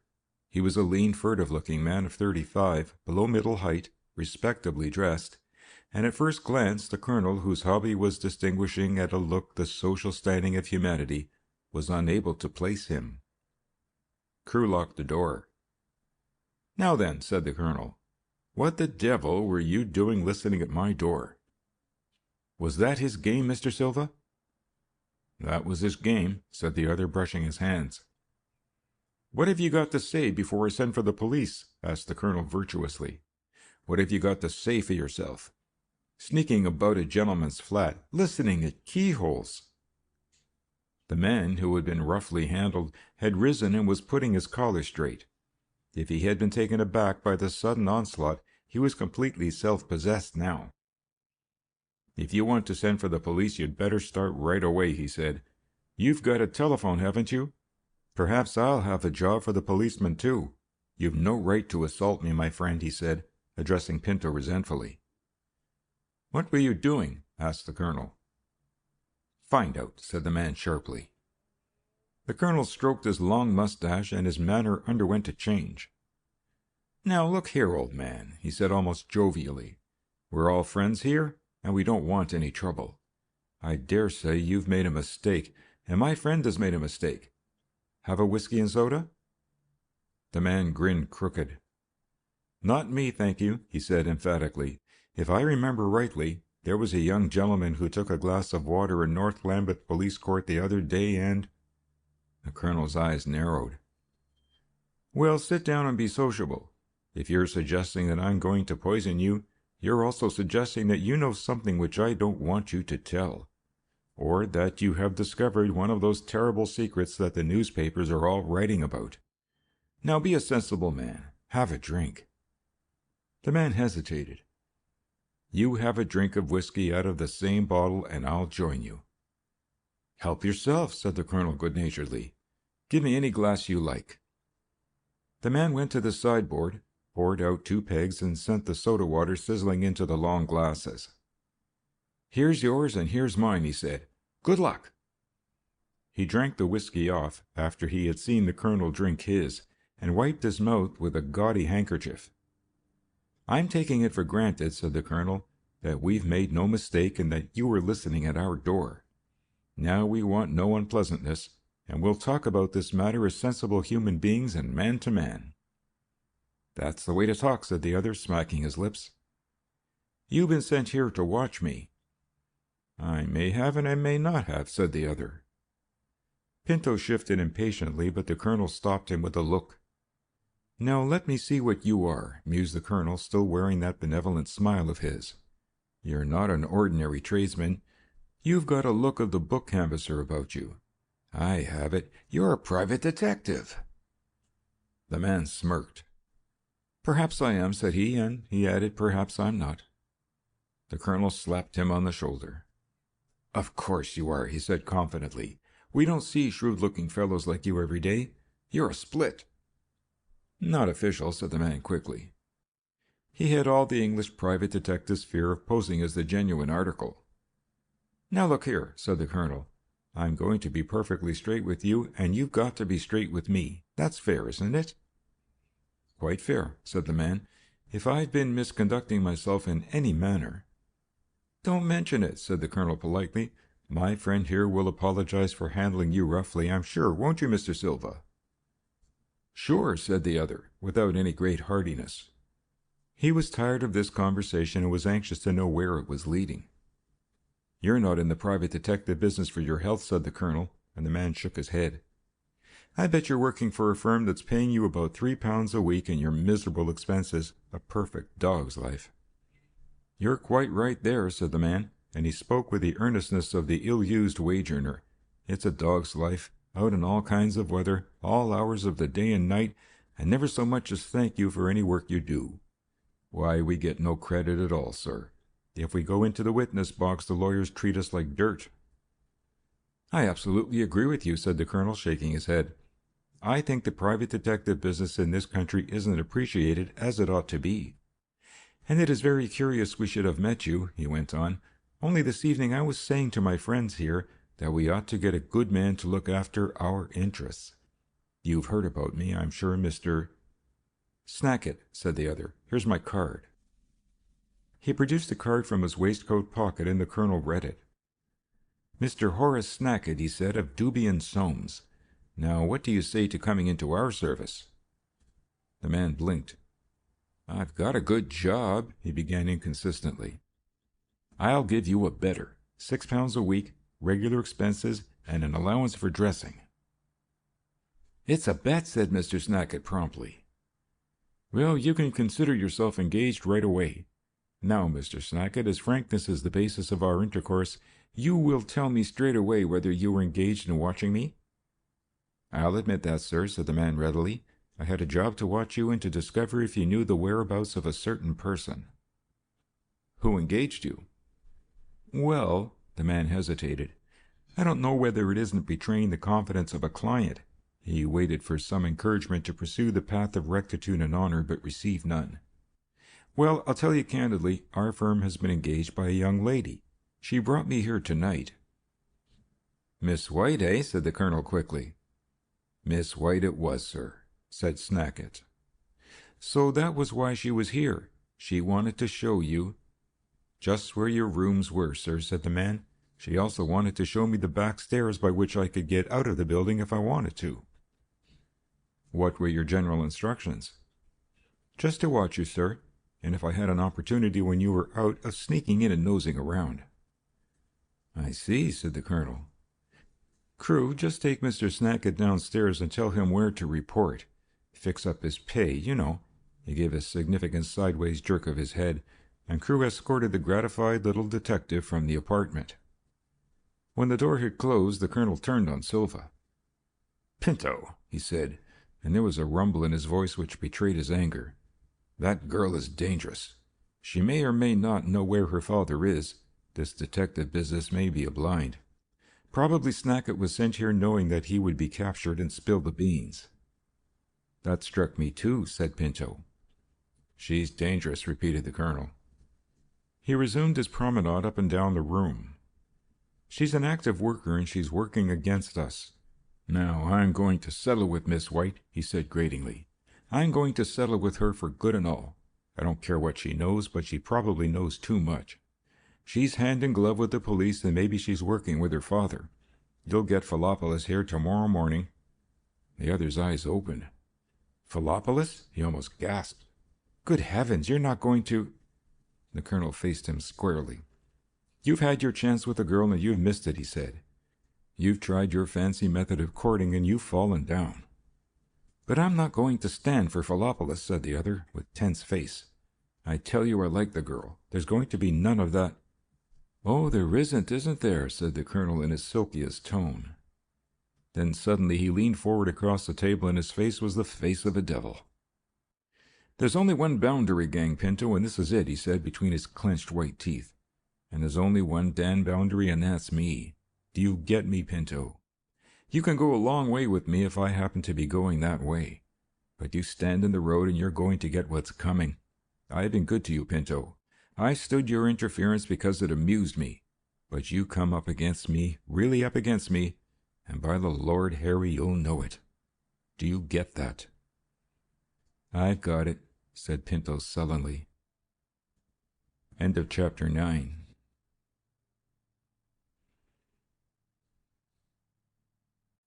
Chapter 10 of Jack O Judgement by Edgar Wallace. The Greek Phillopolis. The upbuilding of the Boundary Gang had neither been an accident, nor was it exactly designed on the lines which it ultimately followed. The main structure was Boundary himself, with his extraordinary financial genius, his plausibility, his lightning exploitation of every advantage which offered. Outwardly, he was the head of 3 trading corporations which complied with the laws, paid small but respectable dividends, and cloaked other operations which never appeared in the official records of the companies. The sidelines of the gang came through force of circumstances. Men, good, bad, and indifferent, were drawn into the orbit of its activities, as extraordinary circumstances arose or dire necessities dictated. Throughout the length and breadth of Britain, through France, Italy, and in the days before the war, and even during the war in Germany, in Russia, and in the United States, were men who, if they could not be described as agents, were at least ready tools. He had a finger in every unsavory pie. The bank robber discharged from jail did not ask Colonel Boundary to finance him in the purchase of a new kit of tools. An up-to-date burglar's kit cost something over £200, but there were people who would lend the money, which eventually came out of the colonel's pocket. Some of the businesses he financed were on the borderline of respectability. Some into which his money was sunk were frankly infamous. But it was a popular fiction that he knew nothing of these. Or, if he did know, that he was financing or at the back of a scoundrel, it was insisted that that scoundrel was engaged in legitimate enterprise. Paul Phillopolis was a small Greek merchant, who had an office in Mincing Court, a tiny room at the top of 4 flights of stairs. On the glass panel of its door was the announcement, "General Exporter." Mr. Phillopolis spent 3 or 4 hours at his office daily, and for the rest of the time, particularly towards the evening, was to be found in a brasserie in Soho. He was a dark little man, with fierce mustachios and a set of perfect white teeth, which he displayed readily, for he was easily amused. His most intimate acquaintances knew him to be an exporter of Greek produce to South America, and he was, in the large sense of the word, eminently respectable. Occasionally he would be seen away from his customary haunt, discussing with a compatriot some very urgent business, which few knew about. For there were ships which cleared from the Greek ports, carrying cargoes to the order of Mr. Phillopolis, which did not appear in any bill of lading. Dazed-looking Armenian girls, girls from South Russia, from Greece, from Smyrna, en route to a promised land, looked forward to the realization of those wonderful visions which the Greek agent had so carefully sketched. In half a dozen South American towns, the proprietors of as many dance halls would look over the new importations approvingly and remit their bank drafts to the merchant of Mincing Court. It was a profitable business, particularly in pre-war days. The colonel departed from his usual practice and met the Greek himself, the place of meeting being a small hotel in Aldgate. Whatever other pretenses the colonel made, he did not attempt to continue the fiction that he was ignorant of the Greek's trade. "Paul," he said, after the first greetings were over, "I've been a good friend to you." "You have indeed, Colonel," said the man gratefully. He spoke English with a very slight accent, for he had been born and educated in London. "If ever I can render you a service—" "You can," said the colonel, but it is not going to be easy." The Greek eyed him curiously. "Easy or hard," he said, "I'll go through with it." The colonel nodded. "How is the business in South America?" he asked suddenly. The Greek spread out his hands in deprecation. "The war," he said tragically. "You can imagine what it has been like. All those girls waiting for music hall engagements, and impossible to ship them owing to the fleets. I must have lost thousands of pounds." "The demand hasn't slackened off, eh?" asked the colonel, and the Greek smiled. "South America is full of money. They have millions, billions. Almost every other man is a millionaire. The music halls have patrons, but no talent." The colonel smiled grimly. "There's a girl in London of exceptional ability," he said. "She has appeared in a music hall here, and she's as beautiful as a dream." "English?" asked the Greek eagerly. "Irish, which is better," said the other. "As pretty as a picture, I tell you. The men will rave about her." The Greek looked puzzled. "Does she want to go?" he asked. The colonel snarled round at him. "Do you think I should come and ask you to book her passage if she wanted to go?" he demanded. "Of course she doesn't want to go, and she doesn't know she's going. But I want her out of the way, you understand?" Mr. Phillopolis pulled a long face. "To take her from England?" "From London," said the colonel. The Greek shook his head. "It is impossible," he said. "Passports are required, and unless she was willing to go, it would be impossible to take her. You can't kidnap a girl and rush her out of the country except in storybooks, Colonel." Boundary interrupted him impatiently. "Don't you think I know that?" he asked. "Your job is, when she's in a fit state of mind, to take her across and put her somewhere where she's not coming back for a long time. Do you understand?" "I understand that part of it very well," said the Greek. "I'm not to be mixed up in it," said Boundary. "The only thing I can promise you is that she'll go quietly. I'll have her passports fixed. She'll be traveling for her health, you understand? When you get to South America, I want you to take her into the interior of the country. You are not to leave her in the music halls in one of the coast towns where English and American tourists are likely to see her." "But how are you going to—" "That's my business," said the colonel. "You understand what you have to do. I'll send you the date you leave, and I'll pay for passage and yours. For any out-of-pocket expenses, you can send the bill to me. You understand?" Obviously, it was not a job to the liking of Phillopolis, but he had good reason to fear the colonel and acquiesced with a nod. Boundary went back to where he had left Pinto and found the Portuguese biting his fingernails, a favorite spare-time occupation of his. "Did you fix it?" he asked in a low voice. "Of course, I fixed it," said the colonel sharply. "I'm not going to have anything to do with it," said the other, and the colonel smiled. "Maybe you'll change your mind," he said significantly. There was a knock at the door, and the colonel himself answered it. He took the card from the servant's hand and read, "Mr. Stafford King, Criminal Intelligence Department." He looked from the card to Pinto, then, "Show him in." End of chapter 10.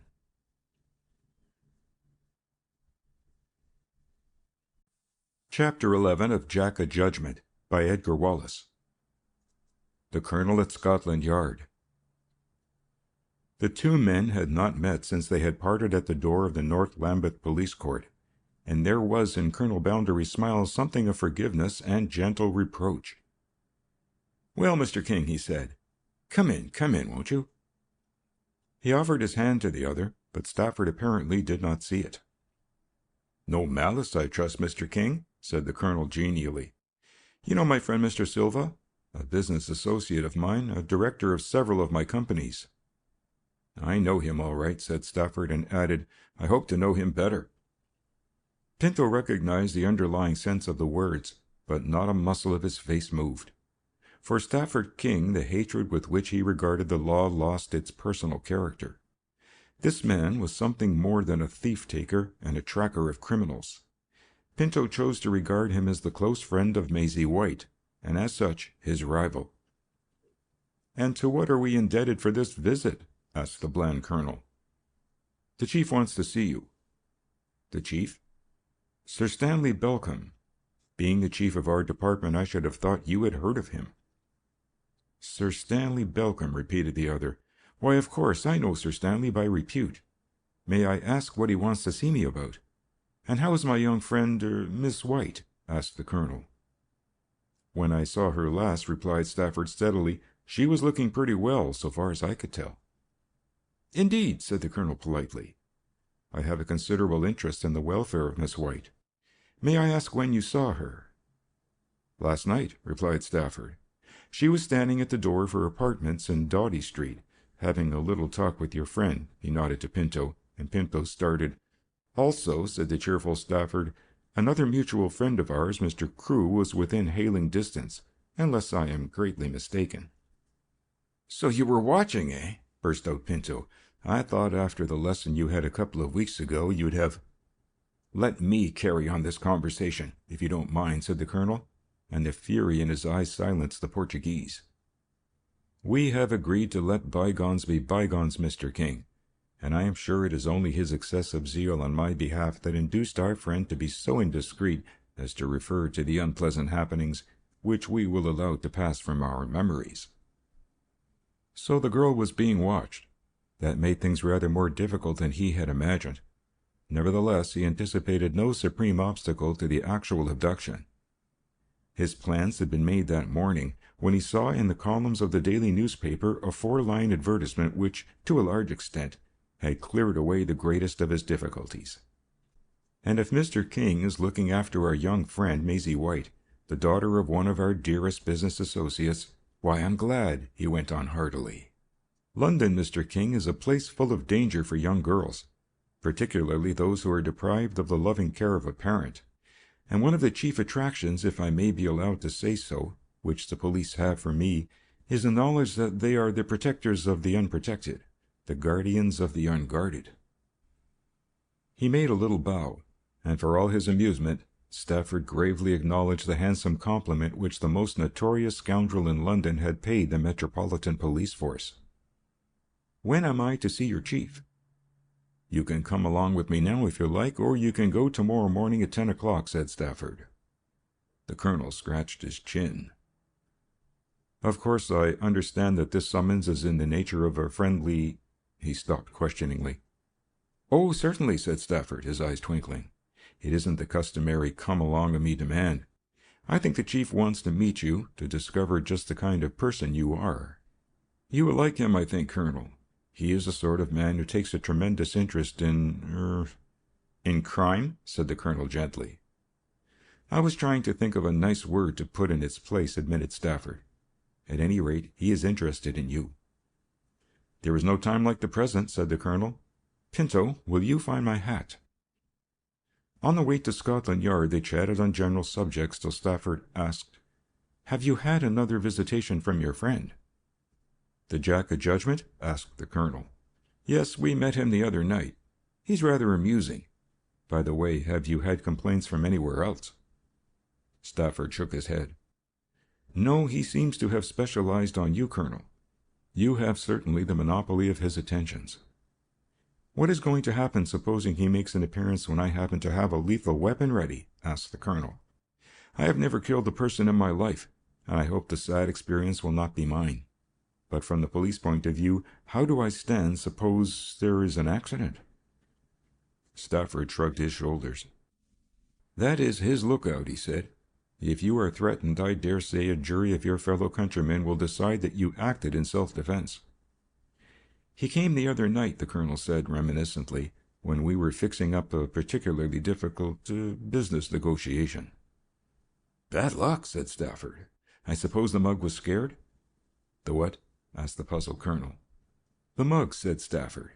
You may not have heard the expression. It means can, fool, dupe. The colonel drew a long breath. You still bear malice, I see, Mr. King, he said sadly. He entered the portals of Scotland Yard without so much as a tremor, passed up the broad stairs and along the unlovely corridors till he came to the double doors which marked the First Commissioner's private office. Stafford disappeared for a moment, and presently returned with the news that the First Commissioner would not be able to see his visitor for half an hour. Stafford apologized, but the colonel was affability itself, and kept up a running conversation until a beckoning secretary notified them that the great man was disengaged. It was King who ushered the colonel into his presence. Sir Stanley was writing at a big desk and looked up as the colonel entered. "Sit down, Colonel," he said, nodding his head to a chair on the opposite side of the desk. "You needn't wait, King. There are one or two things I want to speak to the colonel about." When the door had closed behind the detective, Sir Stanley leaned back in his chair. Their eyes met, the gray and the faded blue, and for the space of a few seconds they stared. Sir Stanley Belcombe was the first to drop his eyes. "I've sent for you, Colonel," he said, "because I think you might give me a great deal of information, if you're willing." "Command me," said the colonel grandly. "It is on the matter of a murder which was committed in London a few months ago," said the commissioner quietly, and for a moment Colonel Bounderby did not speak. "I presume you are referring to the Snow Gregory murder?" he said at last. "Exactly," nodded the commissioner. "We have had an inquiry from America as to the identity of this young man. Now, you knew him better than anybody else in London, Colonel. Can you tell me, was he an American?" "Emphatically not," said the colonel with a little sigh, as though he was relieved at the turn the conversation was taking. "I came to know him through circumstances, and exactly what they were I cannot for the moment remember. I had a lot to do with him. He did odd jobs for me." "Was he well educated?" asked the commissioner. "Yes, I should say he was," said the colonel slowly. "There was a story that he had been to Oxford, and that's very likely true. He spoke like a college man." "Do you know if he had any relations in England?" The commissioner eyed the other straightly, and the colonel hesitated. How much does this man know, he wondered, and decided that he could do no harm if he told all the truth. "He had no relations in England," he said, "but he had a father who was abroad." "Ah, now we're getting at some facts," said the commissioner, and drew a slip of paper towards him. "What was the father's name?" The colonel shook his head. "That I can't tell you, sir," he said. "I should like to oblige you, but I have no more idea of what his name was than the man in the moon. I believe he was in India, because letters from India used to come to Gregory." "Was Gregory his name?" "His Christian name, I think," said the colonel after a moment's thought. "He went wrong at college and was sent down. Then he went to Paris and started to study art, and he got in trouble there, too. That's as much as he ever told me." "He had no brothers?" asked the commissioner. "None," said the colonel emphatically. "I am certain of that, because he once thanked God that he was the only child." "I see," the commissioner nodded. "You have formed no theory as to why he met his death or how?" "No theory at all," said the colonel, but corrected himself. "Of course, I've had ideas and opinions, but none of them has ever worked out. So far as I know, he had no enemies, although he was a quick-tempered chap, especially when he was recovering from a dose of cocoa, and would quarrel with his own grandmother."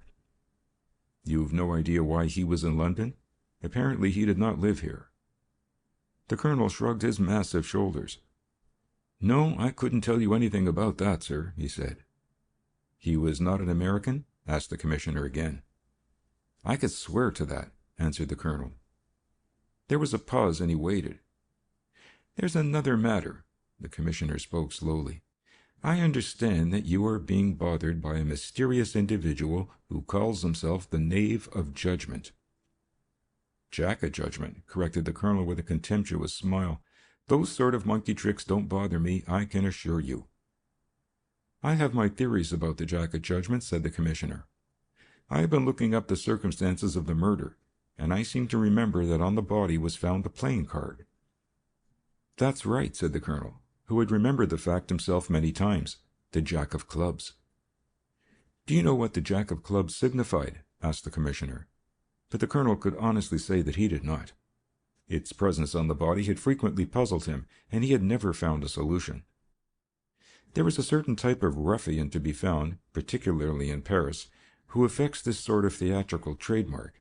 Did you know that? Asked the commissioner. The colonel was suddenly stricken to silence. He did not know this fact, in spite of his extraordinary knowledge of the criminal world. "These men have their totems and their sign manuals," said the commissioner.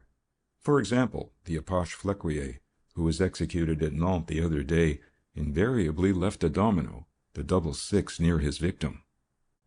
This was news to the colonel, too. "I've been giving a great deal of thought and time to this case," said the commissioner, "and I was hoping that perhaps you could help me. The most workable theory that I can suggest is that this unfortunate man was destroyed by a French criminal of the class which I have indicated, the bullying aposh type, which is so common in France. Why the murder was committed," the commissioner fingered his paper knife carelessly, "what led to it and who committed it, and more especially who instigated the crime, are matters which seem to me to defy detection. Do you agree?" "I quite agree," said the colonel, licking his dry lips. "Now I suggest to you," said the commissioner, "that your Jack O Judgement, whoever he is some relation to the dead man." He spoke slowly and emphatically, and the colonel did not raise his eyes from the desk. "It is not my business to make life any easier for you," the commissioner was saying, "or to assist you in any way. But as the Jack O Judgement seems to me to be engaged in a wholly illegal practice, and as I in my capacity must suppress illegal practices, I make you a present of this suggestion."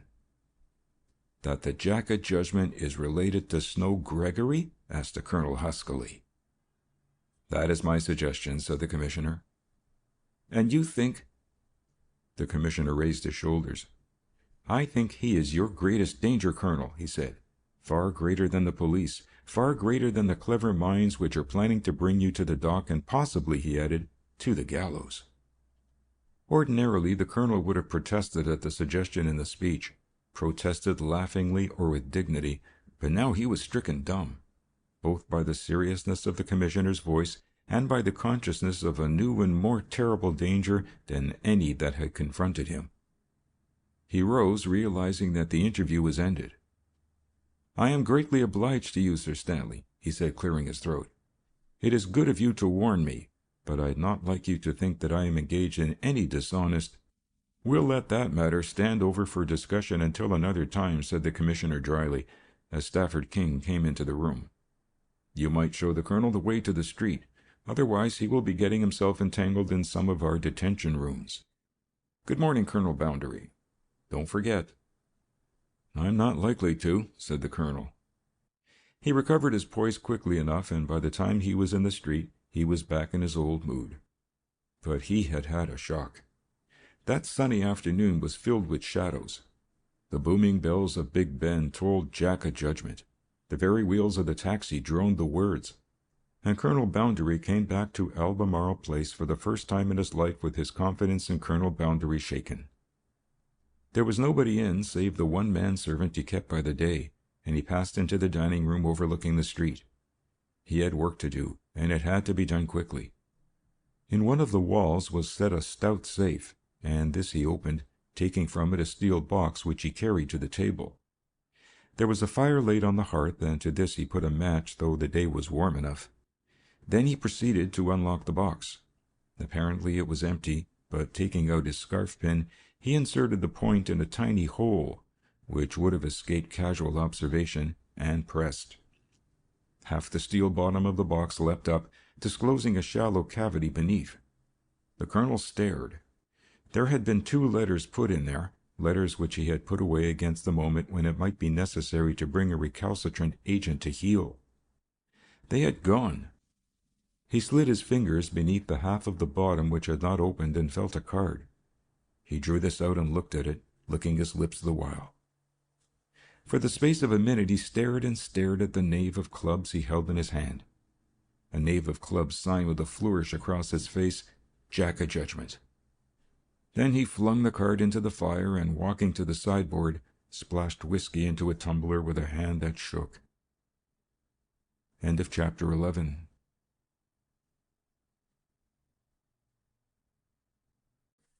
Chapter 12 of Jack O Judgement by Edgar Wallace.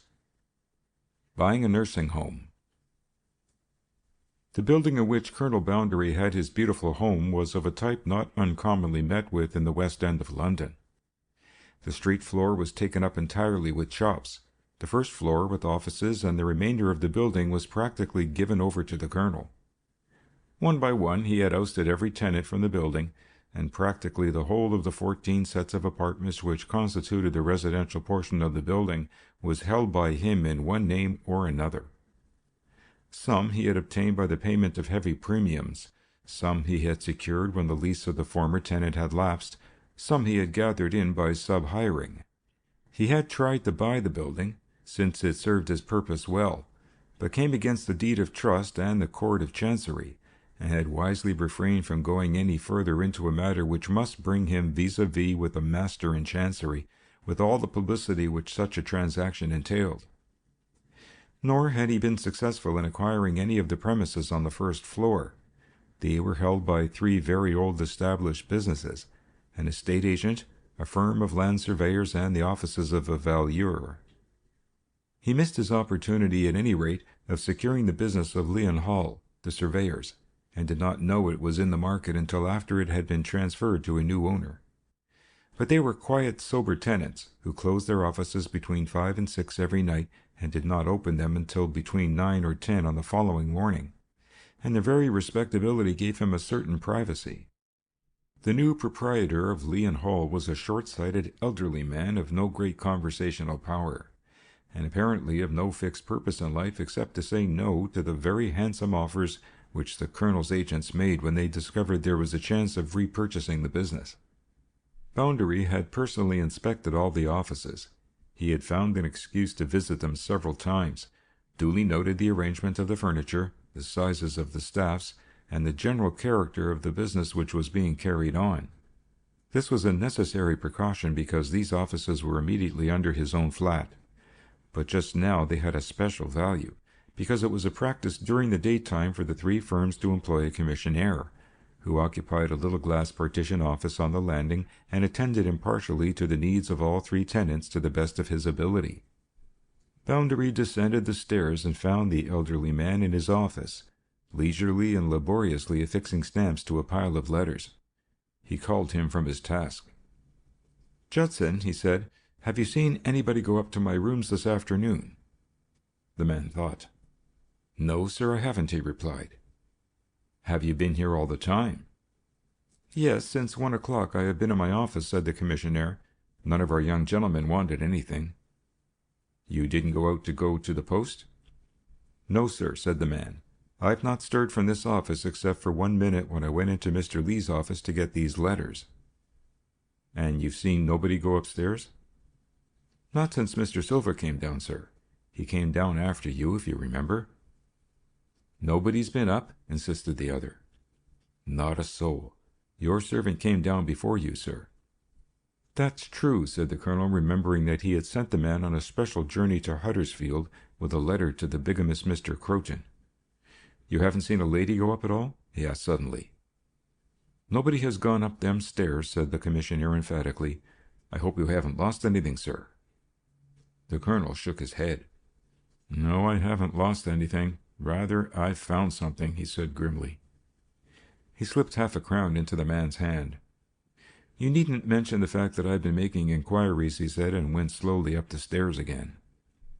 The card had been put there that day. He would swear it.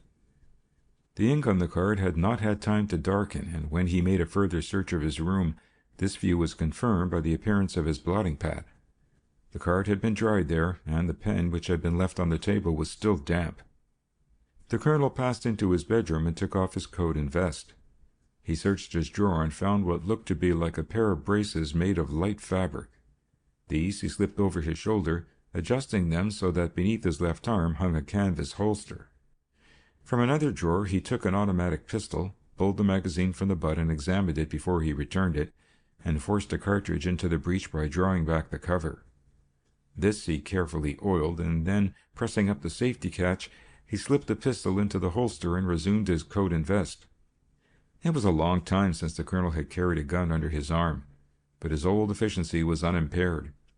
He practiced before a mirror and was satisfied with his celerity. He loaded a spare magazine and dropped it into the capacious pocket of his waistcoat. Then, putting the remainder of the cartridges away tidily, he closed the box, shut the drawer, and went back to his room. If all the commissioner had hinted were true, if this mysterious visitor was laying for him because of the Snow Gregory affair, he should have what was coming to him. The colonel was no coward, and if this eerie experience had got a little on his nerves, it was not to be wondered at. He drew up a chair to the table, sitting in such a position that he could see the door, took a pencil and a sheet of paper and began to write rapidly. The man's knowledge was encyclopedic. Not once did he pause or refer to a catalogue, and he was still writing when Crewe came in. The colonel looked up. "You're the man I want," he said. He handed the other 3 sheets of paper closely covered with writing. "What's this?" asked Crewe, and read, 23 iron bedsteads, 23 mattresses, 23... Why, what's all this, Colonel? "You can go down to Tottenham Court Road, and you can order all that furniture to be taken into number 3 Washburn Avenue." "Are you furnishing a children's orphanage or something?" asked the other in surprise. "I am furnishing a nursing home, to be exact," said the colonel slowly. "I bought it this morning, and I'm going to furnish it tomorrow. Send Molly Marsh to me. Tell her I want her to get 3 women of the right sort to take charge of a mental case which is coming to my nursing home. By the way, you had better telegraph to old Boyton, or better still, go in a cab and get him. He'll probably be drunk, but he's still on the medical register, and he's the man I want.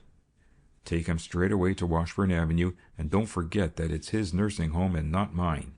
My name doesn't occur in this matter, and you'd better get a dummy to do the buying for you from the furniture people." "Who is the mental case?" asked the other. "Maisie White," snapped the colonel, and Crewe stared. "Mad?" he said incredulously. "Is Maisie mad?" "She may not be at present," said Boundary, "but—" He did not finish the sentence, and Crewe, who was once a gentleman and was now a thief, swallowed something, but he had swallowed too much to choke at the threat to a girl in whom he had not the slightest interest. End of chapter 12.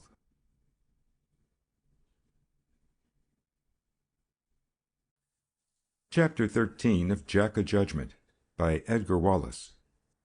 The Love of Stafford King. Maisie White had no illusions. When the report came to her that the detective she had employed had passed his services over to the man he was engaged to watch, she knew that the full force of the Boundary gang would be employed to her extinction. Strangely enough, she did not appear to be disturbed, as she confessed to Stafford King. They were lunching together at the Hotel Palatine, and the detective was unusually thoughtful. "Why don't you go out of London?" he asked. "I must go on with my work," she said. "What is your work?" he asked. "I have told you once," she replied. "I am trying to disentangle my father from disgrace. I am working to put him apart when the day of reckoning comes." "You've not heard from him?" he asked. She shook her head, and her eyes filled with tears. "He has been a good father to me," she said, "the kindest and best of daddies. It is dreadful to think—" Her lips quivered, and she could go no further. Nor could Stafford King make matters any easier for her. He knew better than she the depth of Solomon White's commitments. If the gang ever smashed, and if by good fortune the law ever took its course, there was no hope for Solomon White's escape from his share of the responsibility. "Why do you think your father went away?" he asked, to turn the subject to a new aspect. She did not reply instantly. "I think he was scared," she said after a while. "I was shocked when I discovered how much in awe of the colonel he stood. He was just terrified at the threat, and yet I know he would have given his life to protect me from harm. I think it was just that I spurred him on to make the plans he did." Stafford King agreed with a gesture. "Now, what are we going to do about you?" he asked, half humorously, half seriously. "I cannot let you go wandering loose about London. I'm scared to death as it is." She smiled at him. "You had better lock me up," she said flippantly, and he nodded in the same spirit. "I know a little house in St. John's Wood that would serve us beautifully as a prison," he said. "It has 10 rooms and 2 admirable bathrooms. There is central heating and a large shady garden, and if you will only let me take you before a justice of the peace or even a commonplace clergyman—" She shook her head. "That isn't prison," she said quietly, and put her hand over the table. He caught it in his and held it tight. "Maisie," he said, "you know I love you. I love you more dearly than anything in the world." She did not speak. "As my wife," he went on, "you would be safe and I should be happy. I just want you all the time." Gently she disengaged her hand, shaking her head with a little smile. "What would that mean, Stafford?" she said. "You know you are deceiving me when you agree that my father—" Again her voice shook. "No, no," she said. "It would ruin your career to have the daughter of a convict for your wife. I realize very well what it will mean, for I know. "What do you know?" he asked in a low voice. "I know that all my work will be in vain. But I must go on with it. I must, or I shall go mad. I know nothing on earth can clear my father, but I'm not going to tell you that again. I just want to think there is a possibility that some miracle will happen, that all the evidence which even I have against him will be explained away." He took her unresisting hand in his, and under the cover of the tablecloth held it tight. "That is why I wanted to leave the service," he said, and she looked at him quickly. "Because you thought that it would mean ruin?" He smiled. "No, not that. It would hurt you, that is all. Of course, if such a thing happened, I would be obliged to resign." "And you'd never forgive yourself." "I wanted to anticipate such a happening, and darling, you've got to face the future without any other illusions." She winced at the word other, but he went on, unnoticing. "Boundary is a tiger. If he thinks there is reason to fear you, he will never let up on you till he has you in his grip. I tell you this," he said earnestly, "that for all the power of the police, for all their organization and the backing which the law gives them, they may be helpless against this man if he has marked you down for punishment." "I'm not afraid," she said quietly. "But I am," said he. "I'm so afraid that I'm sick with apprehension sometimes." "Poor Stafford," she said softly, and there was a look in her eyes which compensated him for much.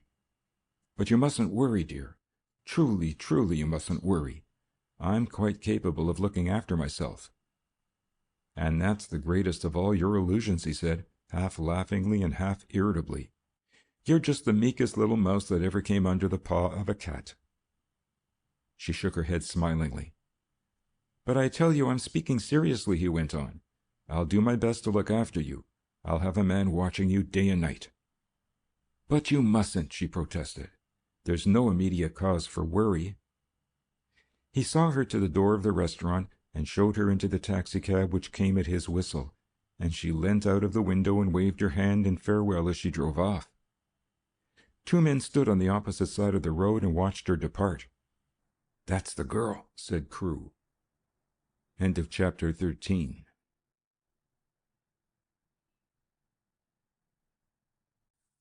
Chapter 14 of Jack O Judgement by Edgar Wallace. The Taking of Maisie White. A week passed without anything exceptional happening, and Maisie White had ceased even to harbor doubts as to her own safety, doubts which had been present in spite of the courageous showing she had made before Stafford King.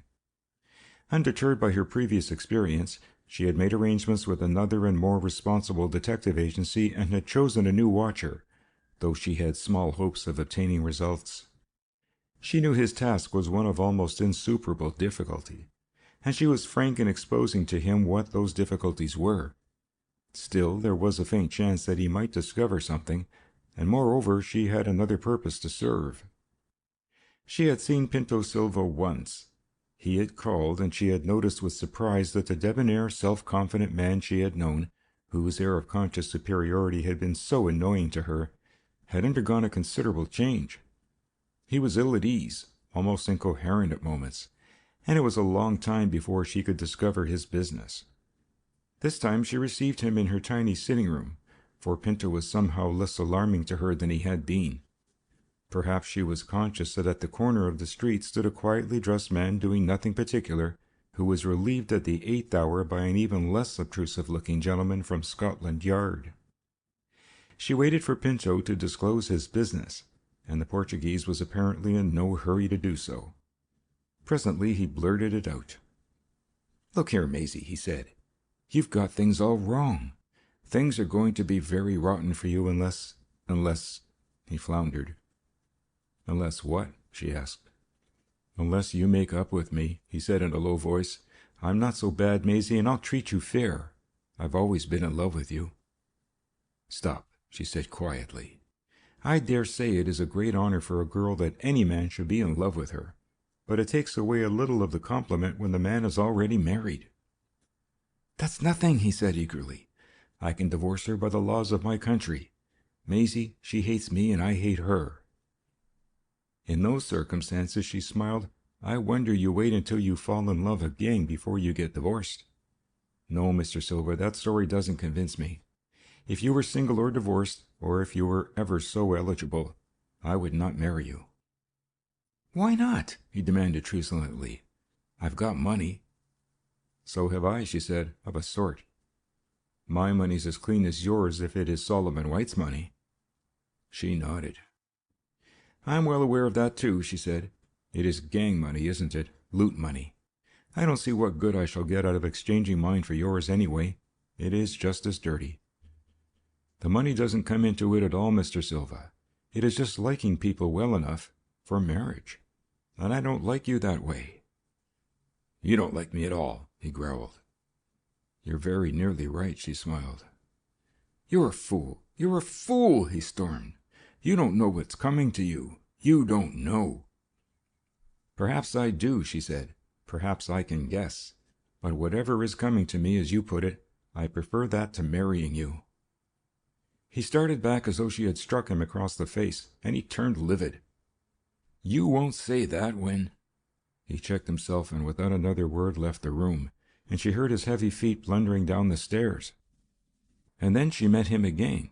It was 2 nights after. She met him in a horrible dream. She dreamt he was flying after her, that they were both birds, she a pigeon and he a hawk. And as she made her last desperate struggle to escape, she heard his hateful voice in her ear. "Maisie, Maisie, it is your last chance. Your last chance." She had gone to bed at 10 o'clock that night, and it seemed that she had hardly fallen asleep before the vision came. She struggled to sit up in bed. She tried to speak, but a big hand was over her mouth. Then it was true. It was no dream. He was in the room, his hand upon her mouth, his voice in her ear. The room was in darkness. There was no sound save the sound of his heavy breathing and his voice. "They'll be up here in 5 minutes," he whispered. "I can save you from hell. I can save you, Maisie. Will you have me?" She summoned all the strength at her command to shake her head. "Then keep quiet." There was a note of savagery in his voice which made her turn sick. For a second she filled her lungs to scream, but at that instant a mass of cotton wool was thrust over her face, and she began to breathe in a sickly sweet vapor. Somebody else was in the room now. They were holding her feet. The voice in her ear said, "Breathe. Take a deep breath." She sobbed and writhed in an agony of mind, but all the time she was breathing, she was drawing into her lungs the chloroform with which the wool was saturated. At 2 o'clock in the morning, a uniformed constable, patrolling his beat, saw an ambulance drawn up outside a house in Doughty Street. He crossed the road to make inquiries. "A case of scarlet fever," said the driver. "You don't say," said the sympathetic constable. The door opened and 2 men walked out, carrying a figure in a blanket. The policeman stood by and saw the patient laid upon a stretcher in the back of the ambulance closed. Then he continued his walk to the corner of the street, where he found, huddled up in a doorway, the unconscious figure of a Scotland Yard detective, whose observation had been interrupted by a well-directed blow from a life-preserver. End of chapter 14.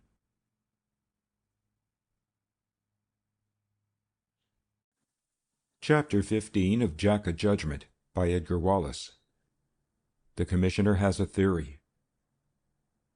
To all stations, stop ambulance motor number LKO 9943. Arrest and detain driver and any person found therein. Warn all garages and report. Commissioner.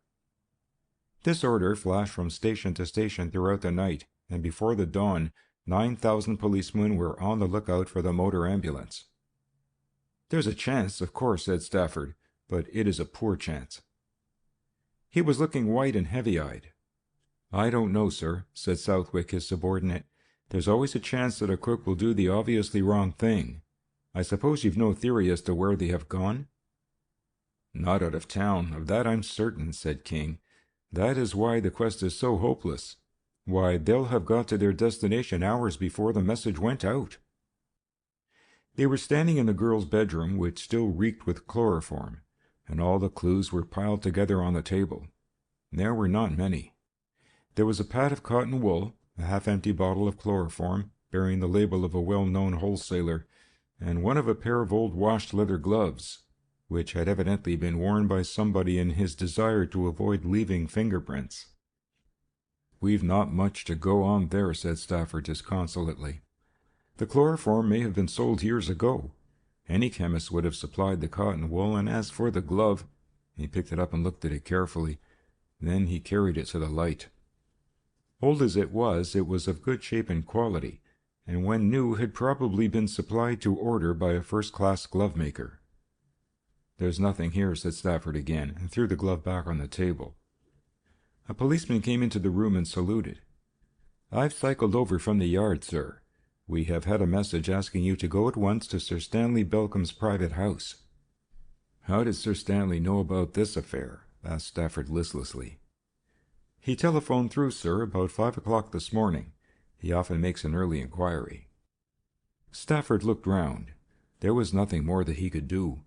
He passed down the stairs into the street and jumped on to the motorcycle which had brought him to the scene. Sir Stanley Belcome lived in Cavendish Place, and Stafford had been a frequent visitor to the house.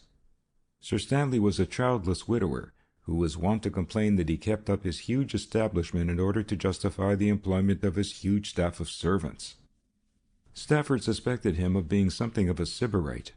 His dinners were famous, his cellar was one of the best in London, and because of his acquaintances and friendships in the artistic sets, he was something of a dabbler in the arts he patronized. The door was opened, and an uncomfortable-looking butler was waiting on the step to receive Stafford. "You'll find Sir Stanley in the library, sir," he said. Despite his sorrow, Stafford could not help smiling at this attempt on the part of an English servant to offer the conventional greeting in spite of the hour. "I'm afraid we've got you up early, Perkins," he said. "Not at all, sir." The man's stout face creased in a smile. "Sir Stanley's a rare gentleman for getting up in the middle of the night and ordering a meal." Stafford found his grey-haired chief arrayed in a flowered silk dressing-gown, balancing bread on an electric toaster. "Bad news, eh, Stafford?" he said. "Sit down and have some coffee. The girl is gone?" Stafford nodded. "And our unfortunate detective constable who was sent to watch is halfway to the mortuary, I presume?" "Not so bad as that, sir," said Stafford, "but he's got a pretty bad crack. He's recovered consciousness, but remembers nothing that happened." Sir Stanley nodded. "Very scientifically done," he said admiringly. "This, of course, is the work of the Boundary Gang." "I wish—" began Stafford between his teeth. "Save your breath, my friend," smiled Sir Stanley. "Wishing will do nothing. You could arrest every known member of the gang, and they'd have 20 alibis ready, and jolly good alibis, too. It is years since the colonel staged an outrage of this kind, and his right hand has not lost its cunning. Look at the organization of it. The men get into the house without attracting the attention of your watcher. Then, at the exact second that the ambulance is due, along comes their kosher, knocks down the policeman on duty. I don't suppose the thing took more than 10 minutes. Everything was timed. They must have known the hour the policeman on the beat passed along the street." Sir Stanley poured out the coffee with his own hands and relapsed back into his armchair. "Why do you think they did it?" "They were afraid of her, sir," said Stafford. Sir Stanley laughed softly.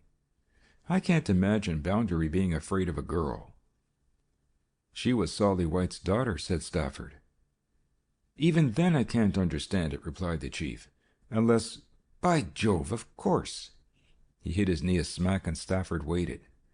"Probably they've got some other game on, but I'll tell you one of the ideas of taking that girl. It is to bring back Solomon White. He disappeared, didn't he?" Stafford nodded. "That's the game, to bring back Solomon White. And whatever the danger to himself, he'll be in London tomorrow as soon as this news is known." Sir Stanley sat thinking, with his chin in his hand, his forehead wrinkled. "There's some other reason, too. Now, what is it?" Stafford guessed, but did not say. "That girl will take some recovering before harm comes to her," said Sir Stanley softly. "Your only hope is that friend Jack comes to your rescue." "Jack O Judgement?" Sir Stanley nodded, and the other smiled sadly. "That's unlikely," he said. "Indeed, it is impossible. I think I might as well tell you my own theory as to why she was taken and why Boundary took so much trouble to capture her." "What is your theory?" asked Sir Stanley curiously. "My theory, sir, is that she is Jack O Judgement," said Stafford King. "She? Jack O Judgement?" Sir Stanley was on his feet, staring at him. "Impossible! It is a man." "You seem to forget, sir," said Stafford, "that Miss White is a wonderful mimic." "But why?" "She wants to clear her father. She told me that only a week ago. And then I've been making inquiries on my own. I found that she was seen coming out of the Albemarle mansion the night that Jack made his last visit to Boundary's flat." Sir Stanley rose. "Wait," he said, and left the room. Presently he came back with something in his hand. "If Miss White is Jack O Judgement, and if she were captured tonight, how do you account for this? It was under my pillow when I woke up." He laid on the table the familiar Jack of Clubs. End of chapter 15.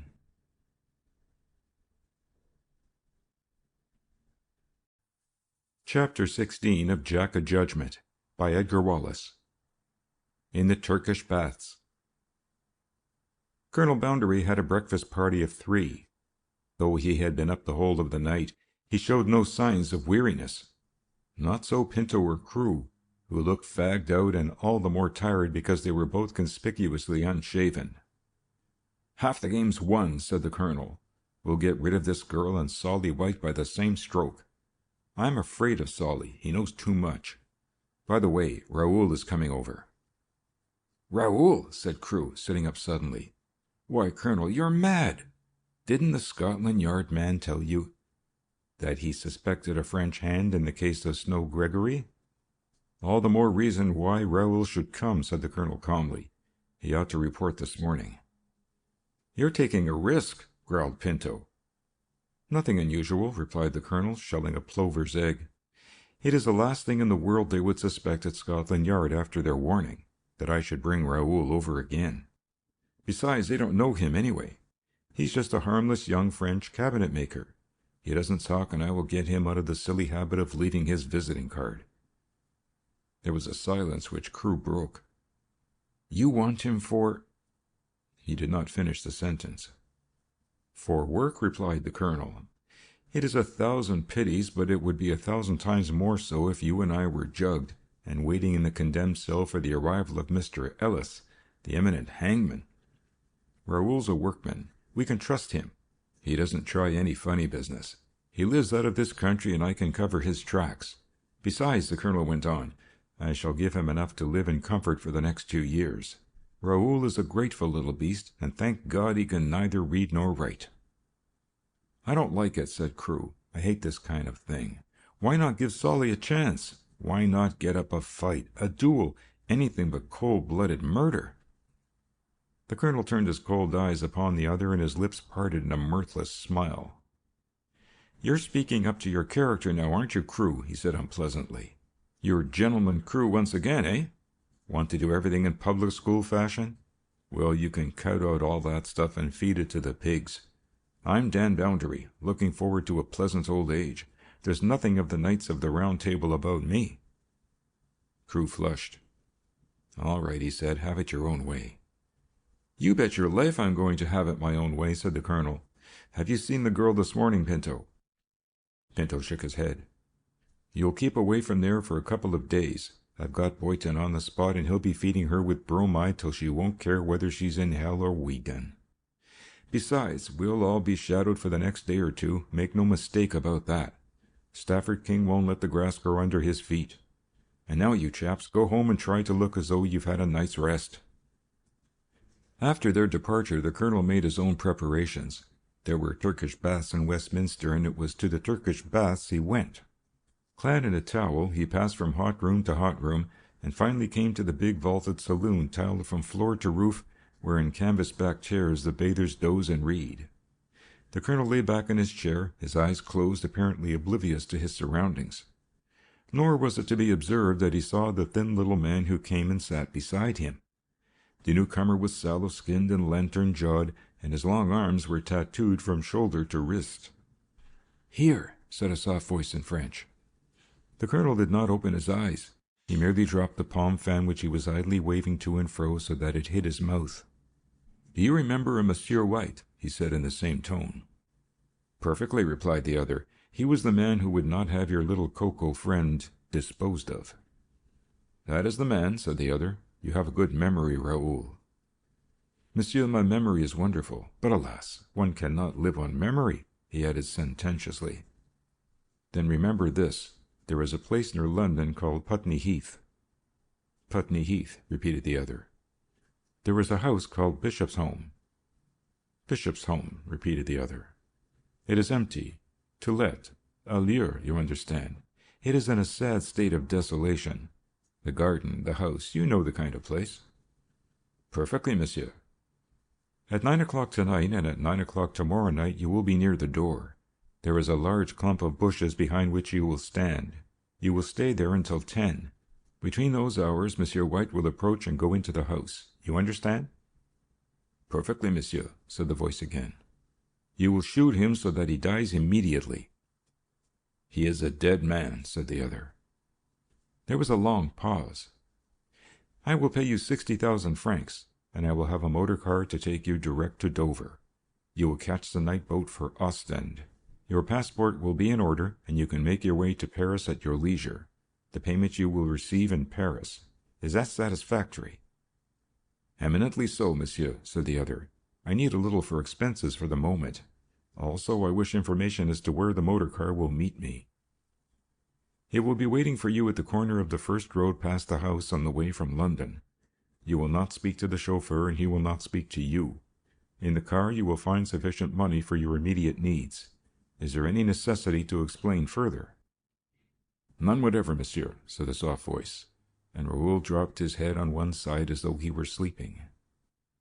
As for the colonel, he did not simulate slumber, but passed into dreamland, sleeping quietly and calmly, with a look of benevolence upon his big face. The only other occupant of the cooling room, a big-frame man who was reading a newspaper, closed his eyes too, but he did not sleep. End of chapter 16.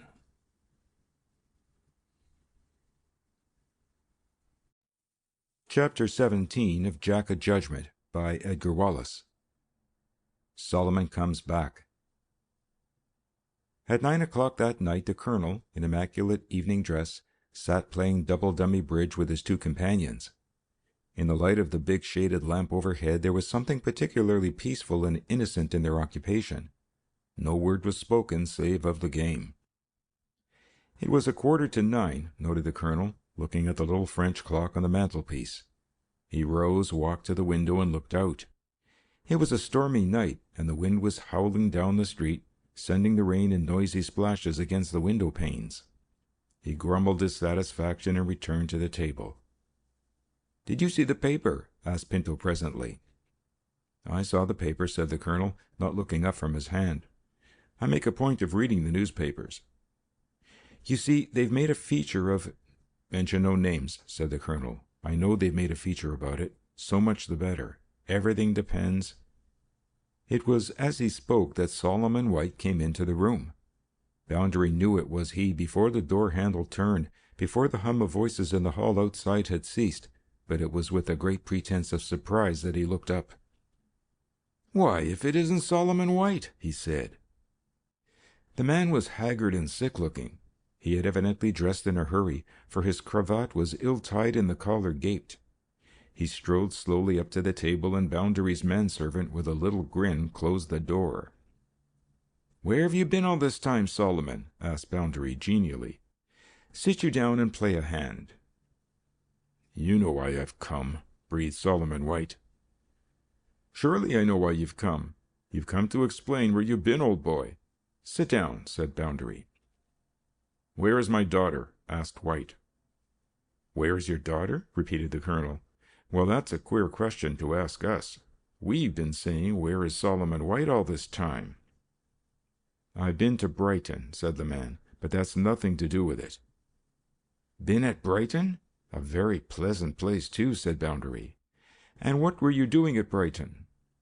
"Keeping out of your way, damn you," said White fiercely. "Trying to cure the fear of you which has made a rank coward of me. If you wanted to find a method for curing me, Colonel, you found it. I've come back for my daughter. Where is she?" The Colonel pushed his chair back from the table and looked up with a quizzical smile. "Now, you're not going to take it hard, Solomon," he said. "We had to have you back, and that was the only scheme we could think of. You see, there are lots of little bits of business that have to be cleared up, bits of business in which you had a hand the same as my other business associates." "Where is the girl?" asked the man steadily. "Well, I'm going to admit to you," said the Colonel with a fine show of frankness, "that I've put her away. No harm has come to her, you understand. She's at a little place at Putney Heath, a house I took especially for her, surrounded by loving guardians." "Like Pinto?" asked the man, looking down at the silent Silva. "Like Lollie. Now you can't deny that Lollie's a very nice girl," said the Colonel. "Sit down, Solomon, and talk things over." "When I've got my girl, I'll talk things over with you. Where is this place?" "It is on Putney Heath," said the Colonel. "Now, aren't I being straightforward with you? If I had any bad designs against the girl, should I tell you where she is? If you go there, Solomon, take some of your copper friends." "I have no copper friends," said the man angrily. "You know that well enough. What am I that I should go to the police? Can I go to them with clean hands?" "Well, that's a question I've often asked myself," said the Colonel. "I've often said—" "What is the name of the house?" interrupted White.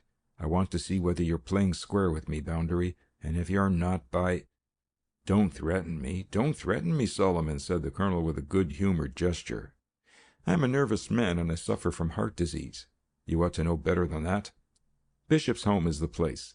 It is the fourth big house after passing Tredennis Road, a fine villa standing in its own grounds. It looks a bit deserted because it was empty until a few days ago, when I put a scrap or two of furniture into it. Why not wait? First I'll find out whether you're speaking the truth, and if you're not—" "Gently, gently," growled Crewe. "What is the good of kicking up a row, White? The Colonel's dealing straighter with you than you're dealing with us." He was not in the Colonel's secrets, and he himself was deceived, thinking that the girl had been removed to the house which he now heard about for the first time, and that the sole object of the abduction was to bring White back. "Stay a while," said Boundary. "It is only just 9. But White was gone. He pushed past the servant, one of the readiest and most dangerous of the Colonel's instruments, and into the half-dark corridor. There was a light on the landing below, and as he ran down the stairs he thought he saw somebody standing there. It looked like a woman till the figure turned, and then Solomon White stood stock still. It was the first time he had seen Jack O Judgement. The shimmer of the black silk coat, the curious suggestion of pallor which the white mask conveyed, the slouch hat, throwing a black bar of shadow diagonally across the face, lent the figure a peculiarly sinister aspect. "Stand!" The voice was commanding, the glittering revolver in the figure's hand more so. "Who are you?" gasped Solomon White. "Jack O Judgement. Have you ever heard of little Jack?" chuckled the figure. "Oh, here's a new one. Solomon White, too, and never heard of Jack O Judgement. Didn't you see me when they took me out of Snow Gregory's pocket? Little Jack O Judgement." Solomon White stepped back, his face twitching. "I had nothing to do with that," he said hoarsely. "Nothing to do with that, do you hear?" "Where are you going? Won't you tell Jack something? Give him a bit of news? Poor old Jack hears nothing these days," sighed the figure, laughter bubbling between the words. "I'm going on private business. Get out of my way," said the other, remembering the urgency of his mission. "But you'll tell Jack O Judgement?" wheedled the figure. "You'll tell poor old Jack where you are going to find your beautiful daughter?" "You know," said the man. He took a step forward, but the revolver waved him back. "You'll speak or you don't pass," said Jack O Judgement. "You don't pass until you speak. Do you hear, Solomon White?" The man thought. "It is a place called Bishop's Home," he said gruffly, "on Putney Heath. Now let me pass." "Wait, wait," said the figure eagerly. Wait for me. Only 5 minutes. I won't keep you. But don't go. There's death there, Solomon White. It is waiting for you. Don't you feel it in your bones?" The voice sank to a whisper, and in spite of himself a cold shiver passed down White's spine. He half turned to go back. "Wait," said the figure again, eagerly, fiercely. "I shall not keep you a minute, a second." Solomon White stood irresolutely, and the mass seemed to melt into the darkness. White strained his ears to catch the soft patter of its shoes as it mounted the stairs, but no sound came. Then with a start he seemed to awake as if from a bad dream, and without another word strode down the remaining stairs into the night. On the landing above, the strange being who called himself Jack O Judgement stood outside the door of Boundary's flat. He had taken a key from his pocket and had it poised when he heard the clatter of the other's feet. He stood undecidedly, but only for a second. Then the key slipped into the lock and the door opened. The butler from his little pantry saw the figure and slammed his own door, bolting it with trembling fingers. In a second Jack O Judgement was in the room facing the paralyzed trio. He spoke no word, but suddenly his right arm was raised, some shining object flew from his hand, and there was a crash of glass and instantly a vile odor. On the opposite wall where the bottle had broken appeared a dark and irregular stain. Then, without so much as a laugh, he stepped back through the door and raced down the stairs in pursuit of White. It was too late. The man had disappeared. Jack O Judgement stood for a moment listening. Then he slipped off the black coat and ripped off the mask. The coat was of the finest silk, for he rolled it into the space of a pocket handkerchief and slipped it into his pocket. The handkerchief went the same way. If there had been observers, they would have caught a glimpse of a man in evening dress as he went swiftly down the half-lighted stairway. He turned and walked in the shadow of the building and passed down a side street where a big limousine was awaiting him. He gave a murmured direction to the driver, and the car sped on its way. End of chapter 17.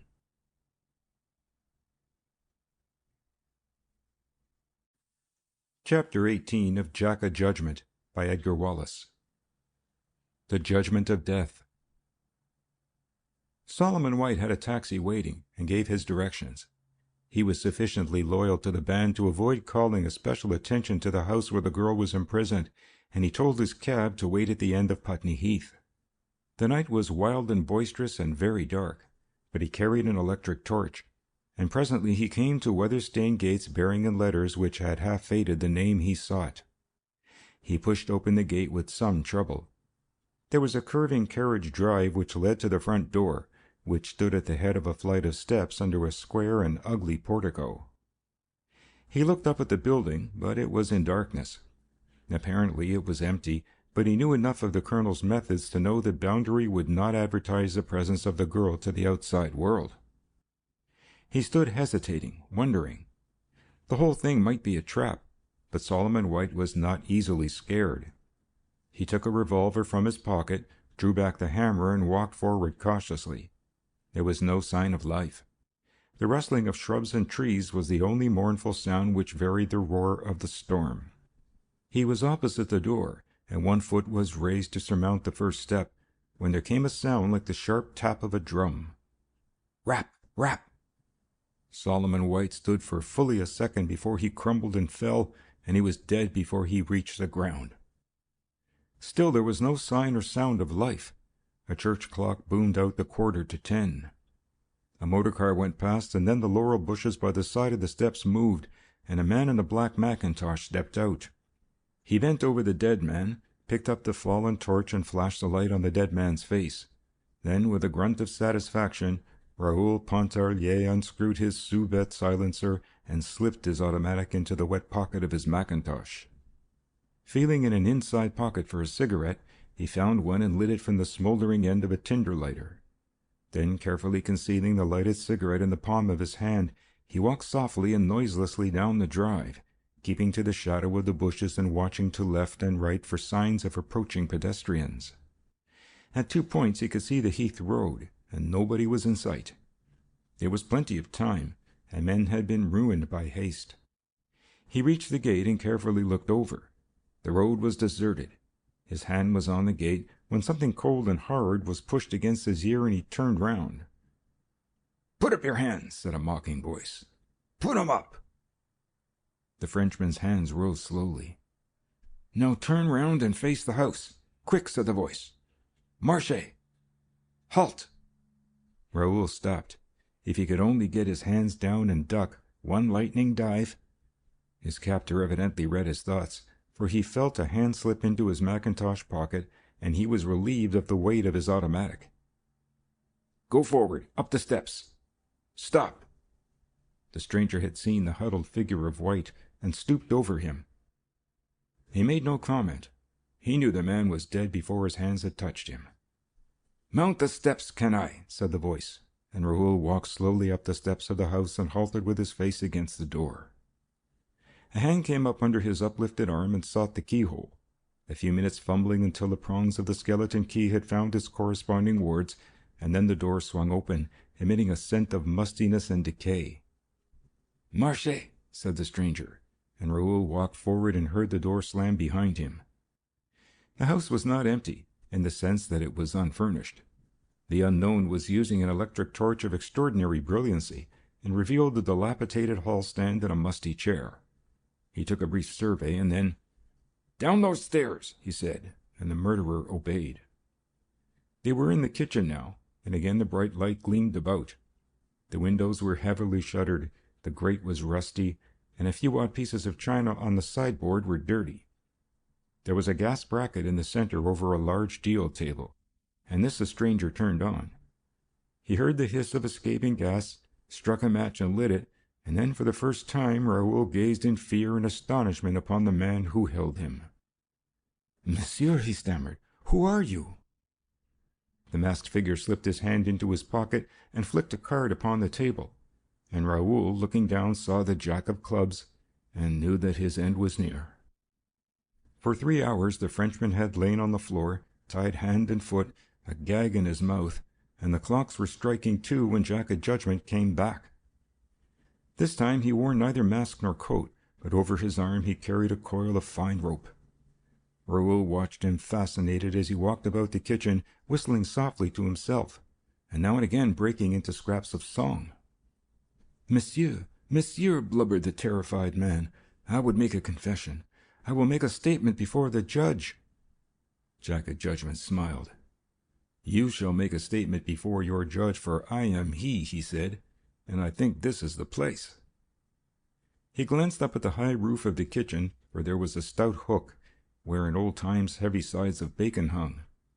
He drew the table under the place and put a chair on top. Then he mounted, and with a skillful cast of his rope caught the hook and drew the rope slowly through. He did not move the table or take any notice of the man on the floor, but stood as a workman might stand who was calculating distances, and all the time he whistled softly. "Monsieur, monsieur, for God's sake, spare me. I will make reparation." "You speak truly," said the other without taking his eyes from the rope, "for it is reparation you make this night for 2 dead men, and God knows how many besides." "2?" The murderer twisted his head. "For a man called Gregory particularly," said Jack O Judgement, "shot down like a mad dog." "I was paid to do it. I knew nothing against him. I had no malice in my heart," said the man eagerly.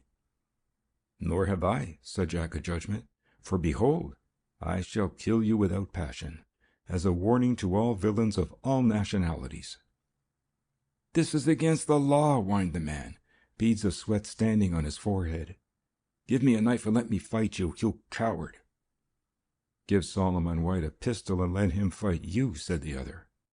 "It is against the law. Well, I know it, but it is much more speedy than the law, my little cabbage." He was busy making a slip knot at one end of the rope, and presently he had finished it to his satisfaction. "Raoul Pontarlier," he said, "this is a moment for which I have waited." The man screamed and twisted his head, but the noose was about his neck and tightening. Then with a wrench Jack O Judgement jerked him to his feet. "On the table," he said sternly. "Mount. It is quicker so." I will not, yelled the Frenchman. His voice rose to a shrill scream. Help! Help!" Half an hour later, Jack O Judgement came down the dark path, stopping only for a second to look upon the figure of Solomon White. "God have mercy on you all," he said soberly, and passed into the night. End of chapter 18.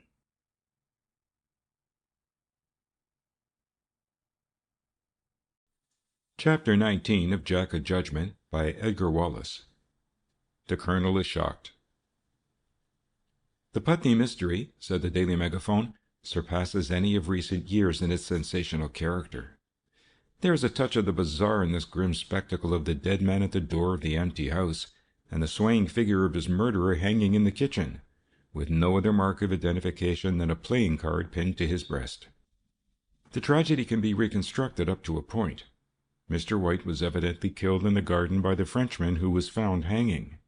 The automatic pistol in his pocket, which had recently been discharged, might support this theory even if the police had not found tracks of his feet in the laurels.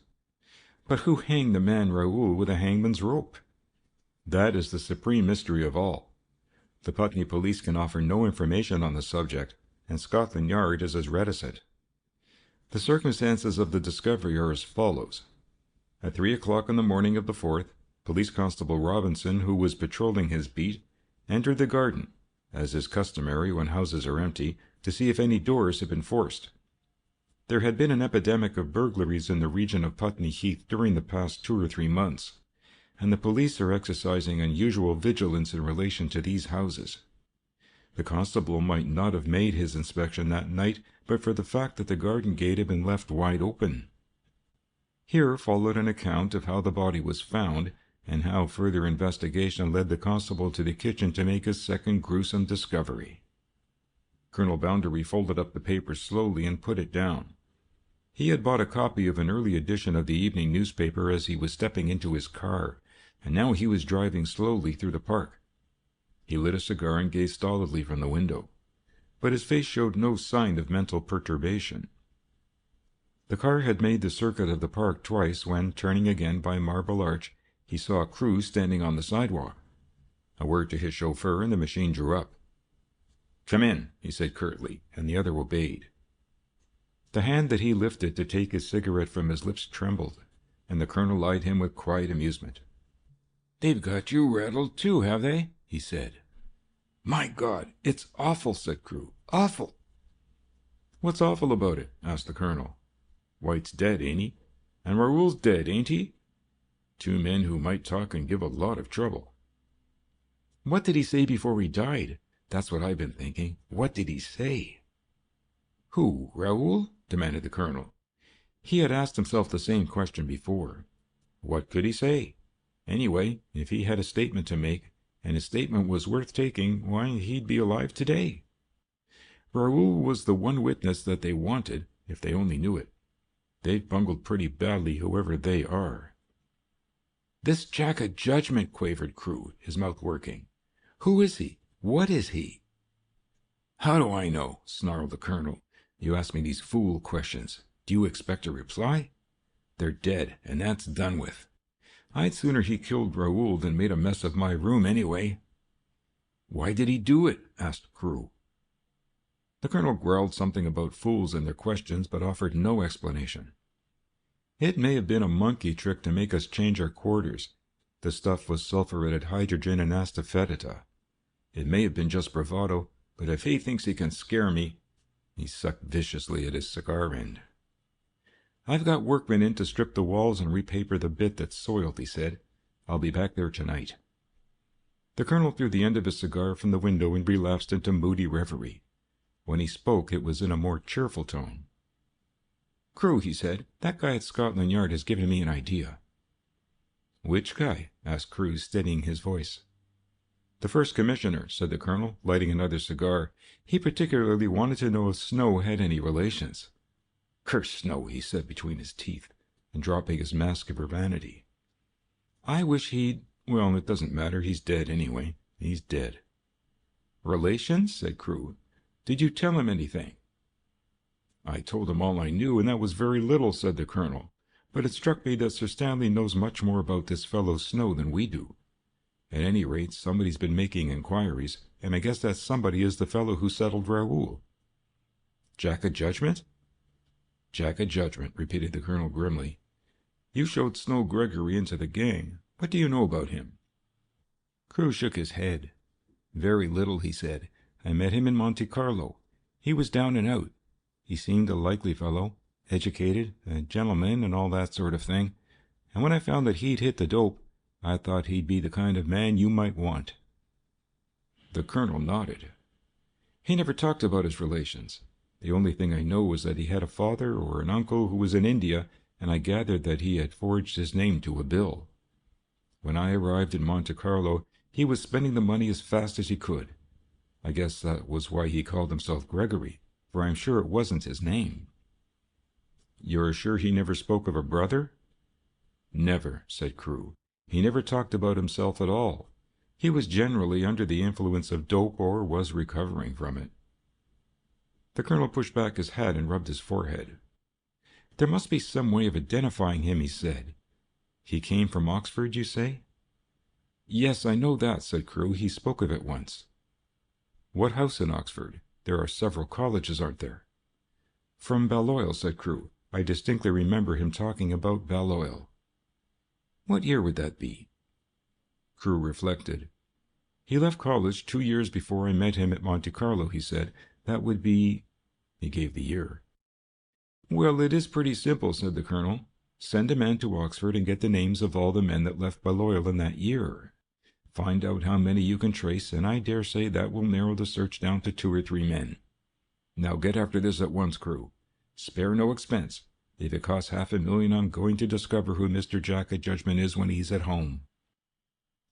He dismissed Crewe and gave fresh instructions to his driver, and 10 minutes later he was stepping out of his limousine at the entrance to Scotland Yard. Stafford King was not in, or at any rate was not available. Greatly daring, the colonel sent his card to the first commissioner. Sir Stanley Belcombe read the name and raised his eyebrows. "Show him in," he said, and for the second time the colonel was ushered into the presence of the chief. "Well, Colonel," said Sir Stanley, "this is rather a dreadful business." "Terrible, terrible," said the colonel, shaking his head.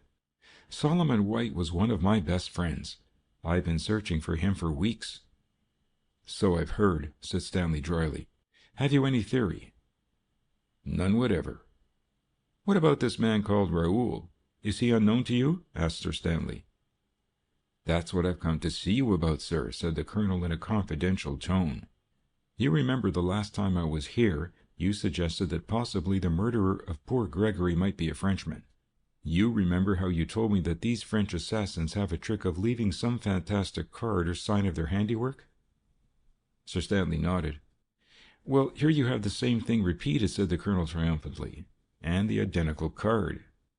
Do you think, sir, that the murderer of my poor friend Gregory and my poor friend White was the same man?" "In fact, Raoul?" asked Sir Stanley. The colonel nodded, and for a few moments Sir Stanley communed with his well-kept fingernails. "I don't think it will do any harm if I tell you that that is my theory also, Colonel Boundary," he said. "And, giving confidence for confidence, would you have any objection to telling me whether Raoul is one of your business associates?" There was just the slightest shade of irony in the last 2 words, but the colonel preferred to ignore it. "I'm very glad you asked me that question, sir," he said with a sigh, so palpably a sigh of relief that the recording angel might be excused if he were deceived. "I have never seen Raoul before. In fact, my knowledge of Frenchmen is a very small one. I do very little business in France, and I certainly do no business at all with men of that class." "What class?" asked the other quickly. The colonel shrugged his big shoulders. "I am only going on what the newspapers say," he said. "They suggest that this man is an apache." "You do not know him?" asked Sir Stanley after a pause. "I have never seen him in my life," said the colonel. Again Sir Stanley examined his fingernails as though searching for some flaw. "Then you'll be surprised to learn," he drawled at last, "that you sat next to him in the cooling room of the Yildiz Turkish Baths." The colonel's heart missed a beat, but he did not flinch. "You surprise me," he said. "I have only been to the Turkish Baths once during the past 3 months, and that was yesterday." Sir Stanley nodded. According to my information, which was supplied to me by my very able assistant, Mr. Stafford King, that was also the morning when Raoul was seen to enter that building." "And he sat next to me?" said the colonel incredulously. "He sat next to you," said Sir Stanley, with evidence of enjoyment. "Well, that is the most amazing coincidence," exclaimed the colonel, "I have ever met with in my life. To imagine that that scoundrel sat shoulder to shoulder with me, good heavens! It makes me hot to think about it." "I was afraid it would," said the first commissioner. He pressed the bell and his secretary came in. "See if Mr. Stafford King is in the building, and tell him to come to me, please," he said. "You see, Colonel, we were hoping you would supply us with a great deal of very useful information. We naturally thought it was something more than a coincidence that this man and you should foregather at a Turkish bath, a most admirable rendezvous, by the way." "You may accept my word of honor," said Colonel Boundary impressively, "that I had no more idea of that man's presence, or of his identity, or of his very existence, than you had." Stafford King came in at that moment, and the colonel, noting the haggard face and the look of care in the dark-lined eyes, felt a certain amount of satisfaction. "I've just been telling the colonel about his meeting in the Turkish Baths," said Sir Stanley. "I suppose there is no doubt at all as to that happening?" "None whatever, sir," said Stafford shortly. "Both the colonel and this man were seen by Sergeant Livingstone." "The colonel suggests that it was a coincidence, and that he has never spoken to the man," said Sir Stanley. "What do you say to that, King?" Stafford King's lips curled. "If the colonel says so, of course it must be true." "Sarcasm never worries me," said the colonel. "I'm always getting into trouble, and I'm always getting out again. Give a dog a bad name and—" He stopped. There arose in his mind a mental picture of a man swinging in an underground kitchen, and in spite of his self-control he shuddered. "And hang him, eh?" said Sir Stanley. "Now I'm going to put matters to you very plainly, Colonel. There have been 3 or 4 very unpleasant happenings. There has been the death of the chief witness for the Crown against you. There has been the death of this unhappy man White, who was closely associated with you in your business deals, and who had recently broken away from you, unless our information is inaccurate. There is the death of Raoul, who was seen seated next to you and apparently carrying on a conversation behind a fan." "He never spoke a word to me," protested the colonel. "And we have the disappearance of Miss White, which is one of the most important of the happenings, because we have reason to believe that Miss White, at any rate, is still alive," said Sir Stanley, taking no notice of the interruption. "Now, Colonel, you may or may not have the key to all these mysteries. You may or may not know who your mysterious friend, the Jack O Judgement—" "He's no friend of mine, by heaven," said the colonel, and neither man doubted that he spoke the truth. "As I say, you may know all these things, but principally at this moment we are anxious to secure authentic news concerning Miss White. Both I and Mr. Stafford King have particular reasons for desiring information on that subject. Can you help us?" The colonel shook his head. "If by spending £100,000 I could help you, I would do it," he said fervently. "But as to Miss White and where she is, I am as much at sea as you. Do you believe that, sir?" "No," said Sir Stanley truthfully, "I don't." End of chapter 19.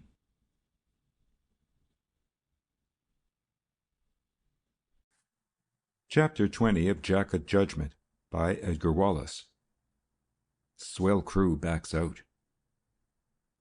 The colonel left Scotland Yard with a sense that he had spent the morning not unprofitably. It was his way to beard the lion in his den, and after all, the police department was no more formidable than any other public department. He spent the morning quietly in Pinto's flat, making certain preparations. The workmen were making a thorough job of his damaged wall, as he found when he looked in, and the horrible odor had almost disappeared. It was to be a much longer job than he thought. It had been necessary to cut away and replace the plaster under the paper, for the infernal mixture had soaked deep. Still, the colonel had plenty to occupy his mind. What he called his legitimate business had been sadly neglected of late. Reports had come in from all sorts of agencies, reports which might by careful study be turned to the greatest advantage. There was the affair of Lady Glenmarin. He had been months accumulating evidence of that lady's marital delinquencies, and now the iron was ready to strike, and he simply had no interest in a deal which might very easily transfer the famous Glenmarin farms to his charge at a nominal fee.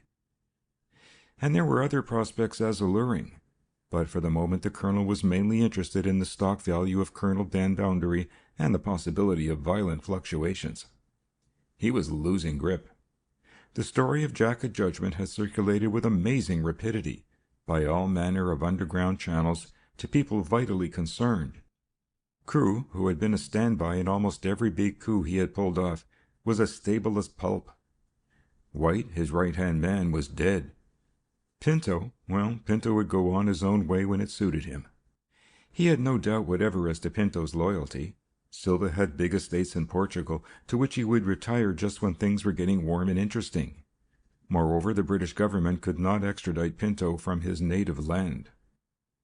The colonel found himself regretting that he had missed the opportunity of taking up American citizenship during the 7 years he had spent in San Francisco. And what of Crewe? Crewe was to reveal himself most unmistakably.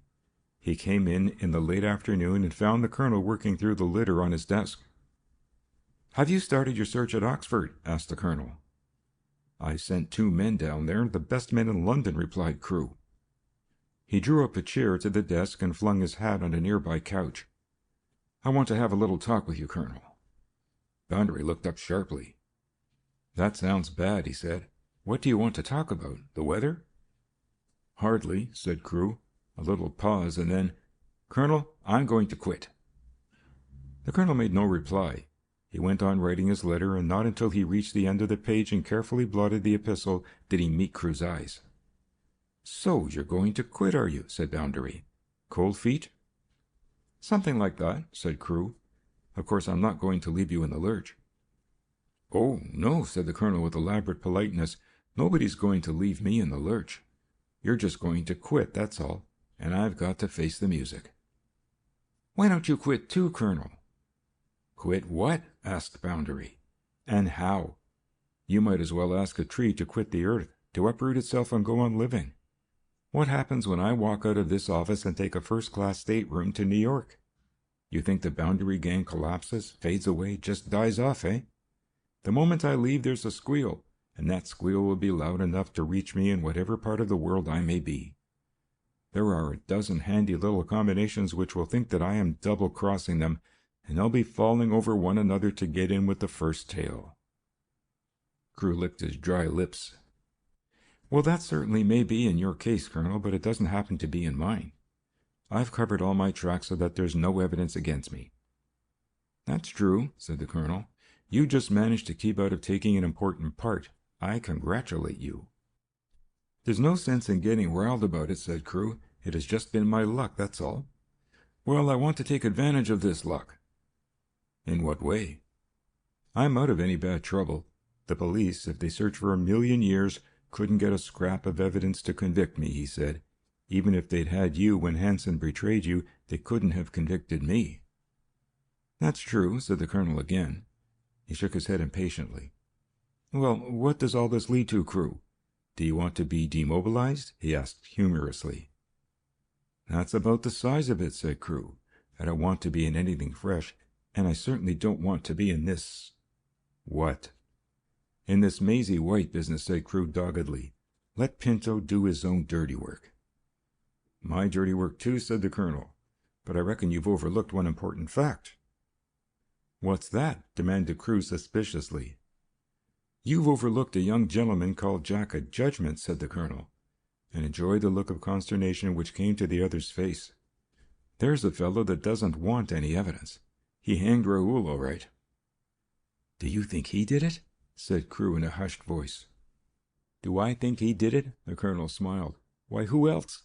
And when he comes to judge you, I guess he's not going to worry very much about affidavits and sworn statements, and he's not going to take you before a magistrate before he hands you over to the coroner." Crewe jumped to his feet. "What have I done?" he asked harshly. "What have you done? Well, you know that best," said the colonel with a wave of his hand.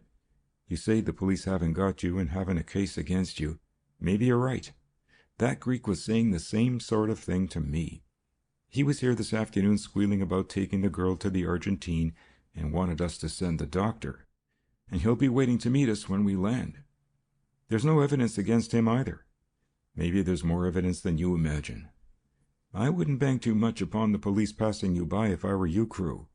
There's something about Mr. Stafford King that I don't like. He's got more brains in his little finger than that dude commissioner has in the whole of his body. He doesn't say much, but I guess he thinks a lot, and I give something to know what he's thinking about me just now. End of chapter 20.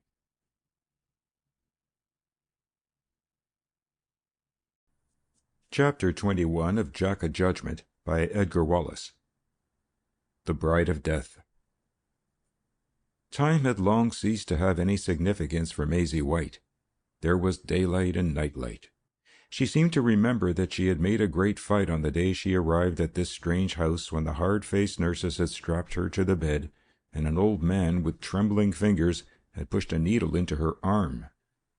She remembered it hurt, and then she remembered very little else. She viewed life with a dull apathy and without much understanding. She ceased to resent the presence of the women who came and went, and even the uncleanly old doctor no longer filled her with a sense of revulsion. She just wanted to be left alone to sleep, to dream the strangest dreams that any girl had ever had. She did not know that this was the action of bromide of potassium, consistently administered in every drink she took, in every morsel of food she ate. Bromide in bread, in coffee, in mashed potatoes, in rice, in all the vehicles by which the drug could be administered. Sometimes, by reason of her sheer vitality, she flung off the effects of the dope, and was keenly conscious of her surroundings. There was one girl who came and went, a pretty girl with fluffy golden hair, who looked at her dispassionately and made no reply to the questions with which Maisie plied her. And once she had seen Pinto and would have screamed, but they stopped her in time. One night the old doctor had come into the room very drunk. He was crying and moaning in a maudlin fashion about some mysterious position which he had lost, and he had sat on the bed and cursed his passion for strong drink with such vehemence that she, in her half-dazed state of mind, had found herself interested against her will. In one of her lucid intervals she had realized a vital fact, that she was under the influence of a drug, and instinctively knew that she was becoming more and more immune to its action. She formed a vague plan, which she had almost forgotten the next morning. She must always be sleepy, almost dazed. She must never show signs of returning consciousness. She had been a week in the nursing home before she made this plan. She could lie now with her eyes shut, picking up the threads. She heard somebody talk of a ship and of a passport, and learned that she was to be removed in another week. She could not find where, but it was somewhere on a ship. She tried once, when the nurses were out of the room, to get out of bed and walk to the window. Her legs gave way beneath her, and it was with the greatest difficulty that she managed to crawl back to bed. There was no escape that way. There was no help either from the nurses, who were not nurses at all, nor from the maudlin little doctor, nor from the pretty girl who came sometimes and looked down on her with undisguised contempt, or was it pity? Then one night she woke in a fright. Two people were talking. She half turned her head and saw that Pinto was in the room, and his face was a flaming fury. She had seen that look before, but now his rage was directed at somebody else, and with a start she recognized the pretty girl that the nurses called Lollie. "You're not in this, Lollie," said the man, and she laughed. "That's just where you're wrong, Silva," she replied. "I'm very much in it. What happens to this girl when she leaves here, heaven only knows. I guess it's up to the colonel. But while she's here, I'm looking after her." "You are you?" he said between his teeth. "Well, now you can go and take a walk." "I can also take a seat, too," she said. He walked over to her and glowered down at the girl, and she puffed a cloud of cigarette smoke in his face. "I am a crook because it pays me to be a crook," said the girl calmly. "If it's jollying along one of the colonel's blue-eyed innocents, or keeping a watchful eye upon Mr. King, or acting trustful maiden to some poor fool from the country, why, I'm ready and willing, because that's my job. But this is a different matter altogether. If the colonel says she's got to go abroad, why, I suppose she's got to go. But she's not going to be on my conscience, that's all," said Lollie. They passed through the door into a smaller room where the night watchers sat. She made as though to sit at the table when he gripped her arm and swung her round. She put up her hands to defend herself, but was thrown against the wall, and his grip was on her throat. "Do you know what I'll do for you?" he hissed. "I don't care what you do," she said. She was on the verge of tears. "You're not going into that room. You're not going." She sprang at him, but with a snarl like a wild beast, he turned and struck her, and she fell against the wall. "Now get out," he pointed to the door. "Get out and don't show your face here again. And if you've got any information, you can report it to the colonel and see what he's got to say to you." She slunk from the room. Pinto went back to the room where the girl lay. "Cover your head with a blanket, my pretty," he said. "Pinto must not see that pretty face, eh?" He laid hold of the blanket's edge and pulled it gently down. But the blanket would not come away. It was being clutched tightly. With a jerk he wrenched it down, then stumbled backwards to the floor, a grotesque and ludicrous figure, for the white silk mask of Jack O Judgement confronted him, and the hateful voice of his enemy shrilled, "I'm Death, Jack O Judgement, poor old Jack, Jack the hangman. You'll meet him one day, Pinto. Meet him now." Pinto collapsed. He had fainted. End of chapter 21.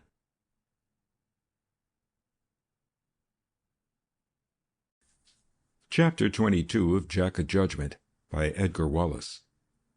Maisie tells her story. "There is one fact which I would impress upon you," said Sir Stanley Belcombe, addressing the heads of his departments at the early morning conference at Scotland Yard, "and it is this, that the criminal has 9 chances against the one which the law possesses. He has the initiative in the first place, and if he fails to evade detection, the law gives him certain opportunities of defense and imposes certain restrictions which prevent one taking a line which would bring the truth of his assertions or denials to light. It protects him. It will not admit evidence against him. It will not allow the jury to be influenced by the record of his previous crimes until they have delivered their verdict upon the one on which he stands charged. In fact, gentlemen, the criminal, if he were intelligent, would score all the time." "That's true enough, sir," said Cole, of the Record Office. "I've never yet met a criminal who wasn't a fool." "And you never will till you meet Colonel Boundary," said Sir Stanley with a good-natured smile. "And the reason you do not meet him is because he is not a fool. But, gentlemen, every criminal has one weak spot, and sooner or later he exposes the chink in his armor to the sword of justice, if you do not mind so theatrical an illustration. Here again, I do not think that Boundary will make any such exposure. One of you gentlemen has again brought up the question as to the prosecution of the Boundary gang, and particularly the colonel himself. Well, I am all in favor of it, though I doubt whether the Home Secretary or the public prosecutor would agree with my point of view. We have a great deal of evidence, but not sufficient evidence to convict. We know this man is a blackmailer and that he engages in terrorizing his unfortunate victims, but the mere fact that we know is not sufficient. We need the evidence, and that evidence we have not got. And that is where our mysterious Jack O Judgement is going to score. He knows, and it is sufficient for him that he does know. He calls for no corroborative evidence, but convicts and executes his judgment without recourse to the law books. I do not think that the official police will ever capture Boundary, and if it is left to them, he will die sanctified by old age and 10 years of comfortable repentance. He will probably end his life in a cathedral town, and may indeed become a member of the town council. Hello, King, what is the matter?" Stafford King had rushed in. He was dusty and hot of face, and there was a light of excitement in his eyes. "She's found, sir. She's found." "She's found?" Sir Stanley frowned. "To whom are you referring? Miss White?" Stafford could only nod. With a gesture, the commissioner dismissed the conference. Then, "Where was she found?" he asked. "In her own flat, sir. That is the amazing thing about it." "What? Did she come back herself?" Stafford shook his head. "It is an astonishing story, sir. She was, of course, detained and held prisoner somewhere, and last night, she will not give me any details, she was carried from the house where she had been kept prisoner. She had an awful experience, at which she only hints, poor girl. Apparently she fainted, and when she came to, she was in a motor car being carried along rapidly. And that is about all she'll tell me." "But who brought her away?" asked the commissioner. Again Stafford shook his head. "For some reason or other she is reticent and will give no information at all. It is evident she has been drugged, for she looks wretchedly ill. Of course, I haven't pressed her for particulars." "It is a strange story," said the Commissioner. "I have a feeling," Stafford went on, "that she has given a promise to her unknown rescuer that she will not tell more than is necessary." "But it is necessary to tell the police," said the Commissioner, "and even more important for the young lady to tell her fiancé, I hope, King?" The young man reddened and smiled. "I agree with you that this is not the moment when you can cross-examine the girl, but I want you to see her as soon as you possibly can and try to induce her to tell you all she knows." Maisie White lay on the sofa in her own room. She was still weak, but oh, the relief of being back again and of ending that terrible nightmare which had oppressed her for how long? Even the depressing effect of the drug could not quench the exaltation of finding herself free. She went over the details of the night one by one. She must do it, she thought. She must never lose grip of what happened or forget her promise. First she recalled seeing the weird figure of Jack O Judgement. He had lifted her from the bed and had laid her on the floor. She remembered seeing him slip beneath the blankets, and then Pinto had come. She recalled the cracked voice of her rescuer, his fantastic language. She had awakened to consciousness to find herself in a big car which was passing quickly through the dark and deserted streets. She had no recollection of being carried from the room or of being handed to the thick-set man who stood on the ladder outside the open window. All she recalled was her waking to consciousness and seeing in the half-light the gleam of a white silk handkerchief. She was too dazed to be terrified, and the soft voice which spoke into her ear quelled any inclination she might have had to struggle, for the man was holding her in his arms as tenderly as a brother might hold a sister or a father a child. "You're safe, Miss White," said the voice. "Do you understand? Are you awake?" "Yes," she whispered. "You know what I have saved you from?"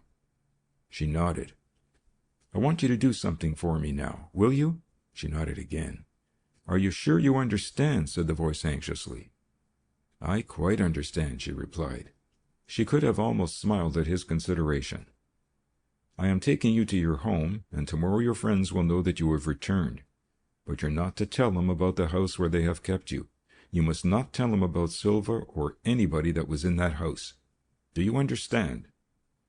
"But why?" she began, and he laughed softly. "I am not trying to shield them," he said, answering her unspoken thought. "But if you give information you can only tell a little, and the police can only discover a little, and the men can only be punished a little. And there's so much that they deserve, so many lives they have ruined, so much sorrow they have caused, that it would be a hideous injustice if they were only punished a little. Will you leave them to me?" She struggled to an erect position and stared at him. "I know you," she whispered fearlessly. "You are Jack O Judgement." "Jack O Judgement," he laughed a little bitterly. "Yes, I am Jack O Judgement." "Who are you?" she asked. "A living lie," he replied bitterly. "A masquerader, a mummer, a nobody." She did not know what impelled her to do the thing, but she put out her hand and laid it on his. She felt the silky smoothness of the glove, and then his other hand covered hers. "Thank you," he said simply. "Do you think you can walk? We are just turning into Doughty Street. We've passed the policeman on his beat. He is going the other way. Can you walk upstairs by yourself?" I'll try," she said. But when he assisted her from the car, she nearly fell, and he half carried, half supported her into her room. He stood hesitating near the door. "I shall be all right," she smiled. "How quickly you understand my thoughts." "Wouldn't it be well if I sent somebody to you? A nurse? Have you the key I gave you?" "How did you get it?" she asked suddenly, and he laughed again. "Jack O Judgement," he mocked. "Wise old Jack O Judgement. He has everything and nothing. Suppose I send a nurse to you, a nice nurse. I could send the key to her by messenger. Would you like that?" She looked doubtful. "I think I would," she said with a weak smile. "I am not quite sure of myself." He did not take off the soft felt hat which was drawn tightly over his ears, nor did he remove his mask or cloak. She was making up her mind to take a closer stock of him, when unexpectedly he backed towards the door, and with a little nod was gone. He had left her on the couch, and there she was, half dozing and half drugged, when the matronly nurse from St. George's Institute arrived half an hour later. Stafford called in the afternoon and was surprised and delighted to learn that he could speak to the girl. He found her looking better and more cheerful. He bent over and kissed her cheek, and her hand sought his. "Now I'm going to be awfully official," he laughed. "I want you to tell me all sorts of things. The chief is very anxious that we should lose no time in getting your story." She shook her head. "There's no story to tell, Stafford," she said. "No story to tell?" he said incredulously. "But weren't you abducted?" She nodded. "There's that much you know," she said. "I was abducted and taken away. I have been detained and I think drugged." "No harm has come to you?" he asked anxiously. Again she shook her head. "But where did they take you? Who was it? Who were the people?" "I can't tell you," she said. "You don't know?" She hesitated. "Yes, I think I know, but I can't tell you." "But why?" he asked in astonishment. "Because the man who rescued me begged me not to tell, and Stafford, you don't know what he saved me from." Who was it?" asked Stafford. "The man called Jack O Judgement," said the girl slowly, and Stafford jumped up with a cry. "Jack O Judgement," he said. "I ought to have guessed. Did you see his face?" he demanded eagerly. She shook her head again. "Did he give you any clue as to his identity?" "None whatever," she replied with a little gleam of amusement in her eyes. "What a detective you are, Stafford!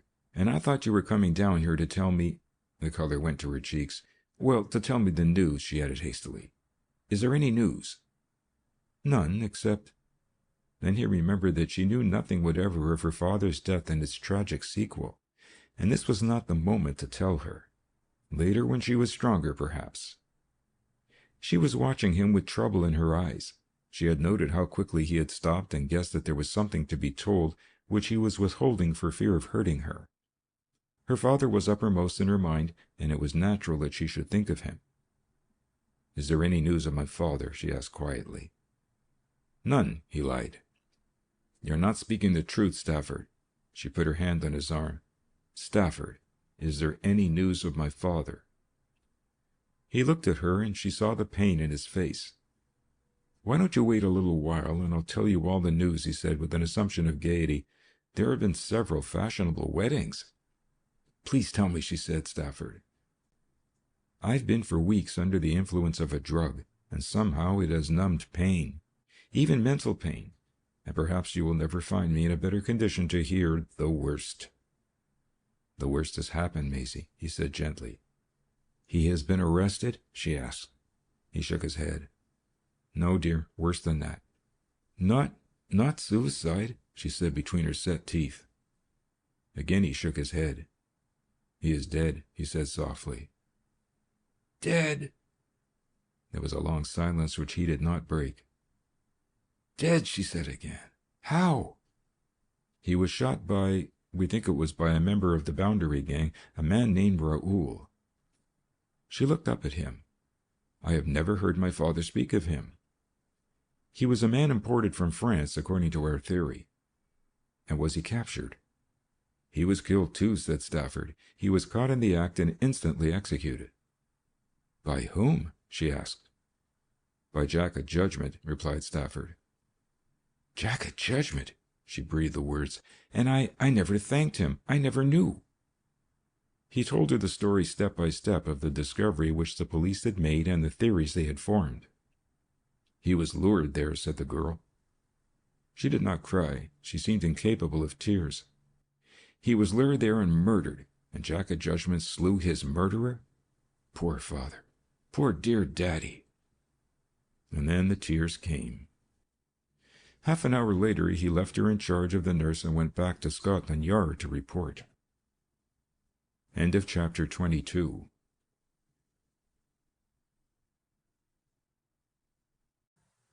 Chapter 23 of Jack O Judgement by Edgar Wallace.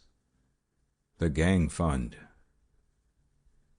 The news of the girl's escape had been received in another quarter. Colonel Boundary had sat in his favorite chair and listened without comment to Pinto's halting explanation. "Oh, they went out of the window and down a ladder, did they?" said the colonel sarcastically, when the Portuguese had finished. "And you had a fit on the mat, I suppose?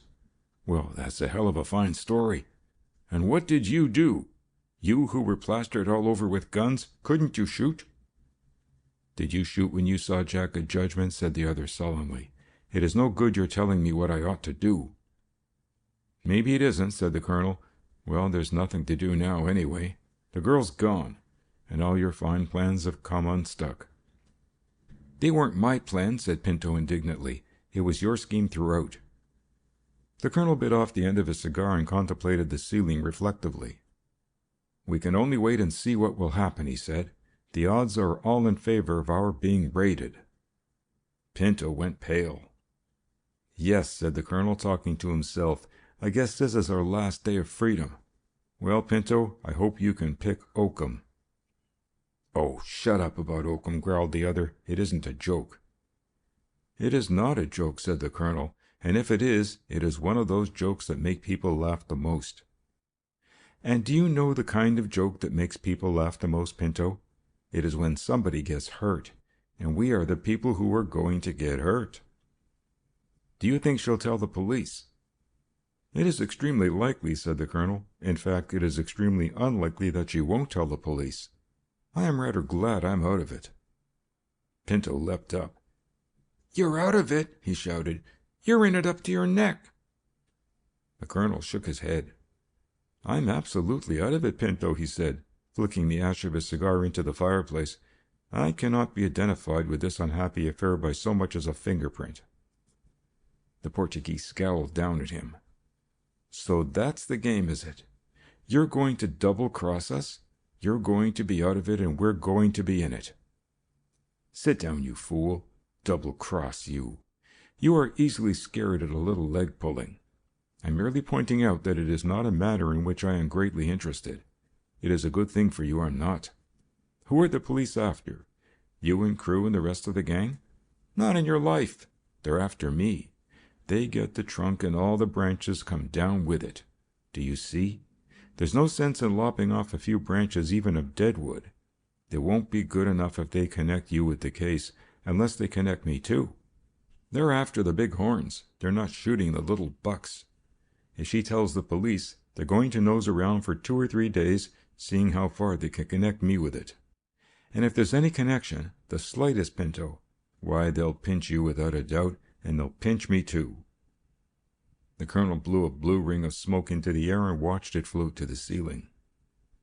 "The advantage of having a business associate like me is that I'm a sort of insurance to you little crooks. I am the big fish they're trying to hook, and their bait isn't the kind of bait that you'd swallow." "I've burnt all the papers I had," explained Pinto, "and covered my trail." "When you burnt your boats and came in with me," said the colonel, "you burnt everything that was worth burning. I tell you it isn't you they are trailing. It is me or nothing. Maybe they'll scare you," he said reflectively, "hoping you'll turn King's evidence. I've got a feeling that you won't. If I had a feeling the other way about, Pinto, you wouldn't see the curtain rise at the Orpheum tonight. And now," said the colonel, "we'll go out." He rose abruptly, walked into his bedroom, and came out wearing his broad felt hat. He found Pinto biting his fingernails nervously and looking out of the window. "I don't want to go out," said Pinto. "Come out," said the colonel. "What's the good of staying here, anyway? Besides, if they are going to pinch you, I don't want them to pinch you in my rooms. It would look bad."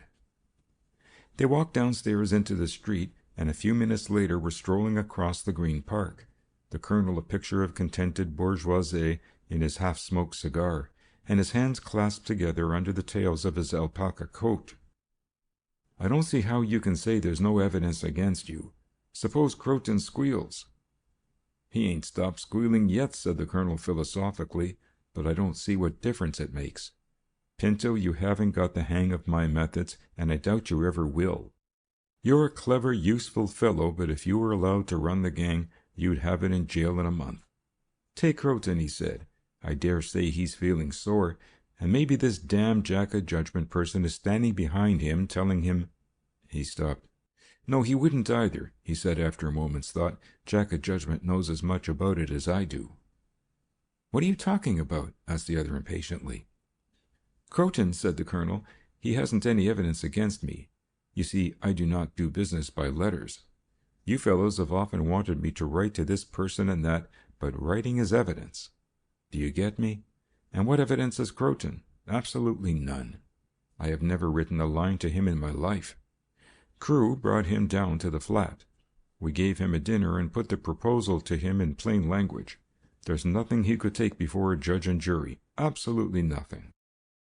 He took the cigar from his mouth and blew a cloud of smoke. That's the way I've built the business up. No letters, no documents, nothing that a lawyer can make head or tail of. What about the documents that Hanson talked about? The colonel frowned and then laughed. They're nothing but records of our transactions, and they're not evidence. Why, even the police have given up the search for them. By the way, I haven't done with Croton, he said after a while. He's done with you, I should think, said Pinto grimly. The colonel nodded. I guess so, but he hasn't done with the gang. You can take him on next. I? Said Pinto in a fright. Now look here, Colonel, don't you think it's time we laid low? Laid low, said the colonel scornfully. We're either going to get into trouble or we're not. If we're not going to get into trouble, we might as well go on. Besides, we want the money. The business has slackened off, and we haven't had a deal since the Spilsbury affair, and that won't last very long. We've got to split our loot 6 ways, Pinto, and that leaves very little for anybody. Where are you going now? Asked the other, as the colonel changed his direction. It just struck me that we might as well go over to the bank and see how our balance stands. Also, with the exchange going against us, I want to tell Ferguson to buy dollars. The handsome premises of the Victoria and City Bank in Victoria Street were only a stone's throw from the park, and whatever might be the views of Ferguson, the manager, as to the colonel's moral character, he had a considerable respect for him as a financier, and Dan Boundary was shown immediately into the manager's office. He was gone some time, whilst Pinto waited impatiently outside. The colonel never invited other members, even of the inmost council, to share his knowledge of finances. They all knew roughly the condition of the exchequer, but really the balance at the Victoria and City was the colonel's own. It was the practice of the Boundary gang, as was subsequently revealed, to share, after each coup, every man taking that to which he was entitled. The money was split between 5, the 6th share going to what was known as the gang account, a common fund upon which all could draw in moments of necessity. The gang fund was not so described in the books of the bank. It was known as Account B.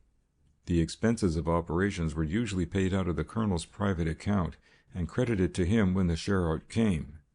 He was absolute master of his own balance, but it required 3 signatures to extract a check from Account B. One of the objects of the colonel's visit was to reduce this number to 2, the death of Solomon White having removed one of the signatories. He returned to Pinto, apparently not too well satisfied. There's quite a lot of money in the gang account, he said. I struck off Solly's name, and your signature and mine, or mine and Crewe's, is sufficient now. Or mine and Crewe's, I suppose, suggested Pinto, and the colonel smiled. Oh, no, he said. I'm not a great believer in the indispensability of any man, but I am making the signature of Dan Boundary indispensable before that account is touched. They walked back through the park, and the colonel expounded his philosophy of wrong living. The man who runs an honest business and mixes it with a little crooked work is bound to be caught, he said, because his mind is concentrated on the unpaying side of the game.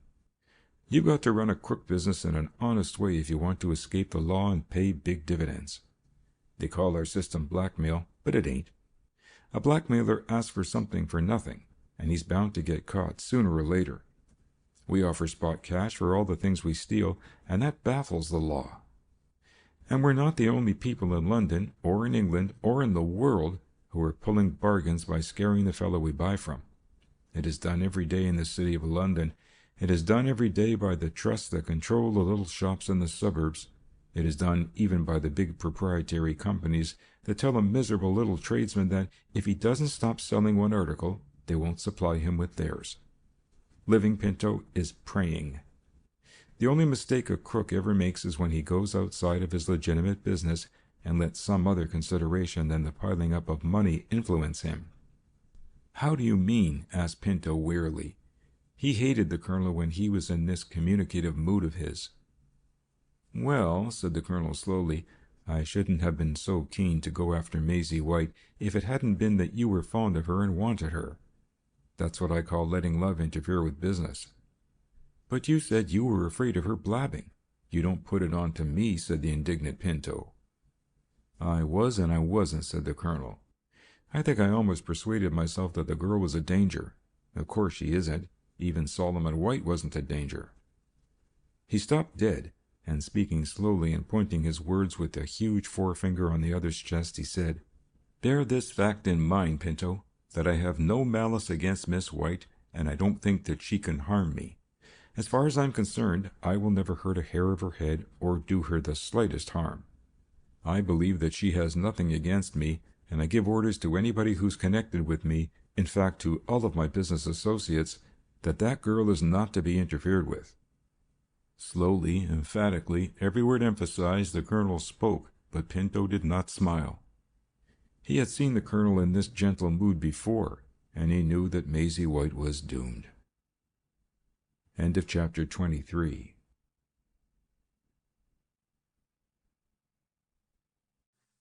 Chapter 24 of Jack O Judgement by Edgar Wallace. Pinto Goes North.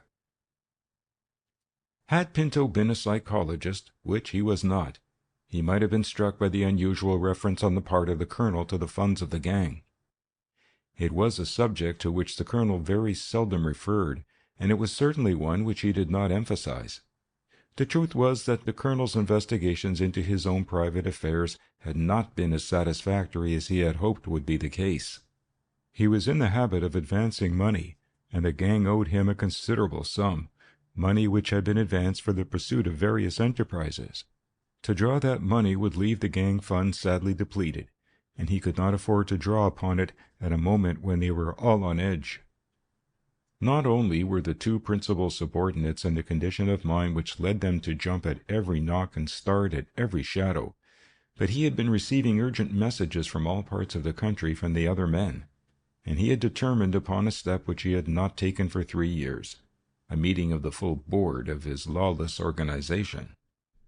That night summonses went forth calling his business associates to an extraordinary general meeting of the North European Smelter Syndicate. This was one of the companies which he operated, and the existence of which was justified by a small smelting works in the north of England, and owed its international character to the fact that it had branch works in Sweden. Its turnover was small, its list of stockholders was select.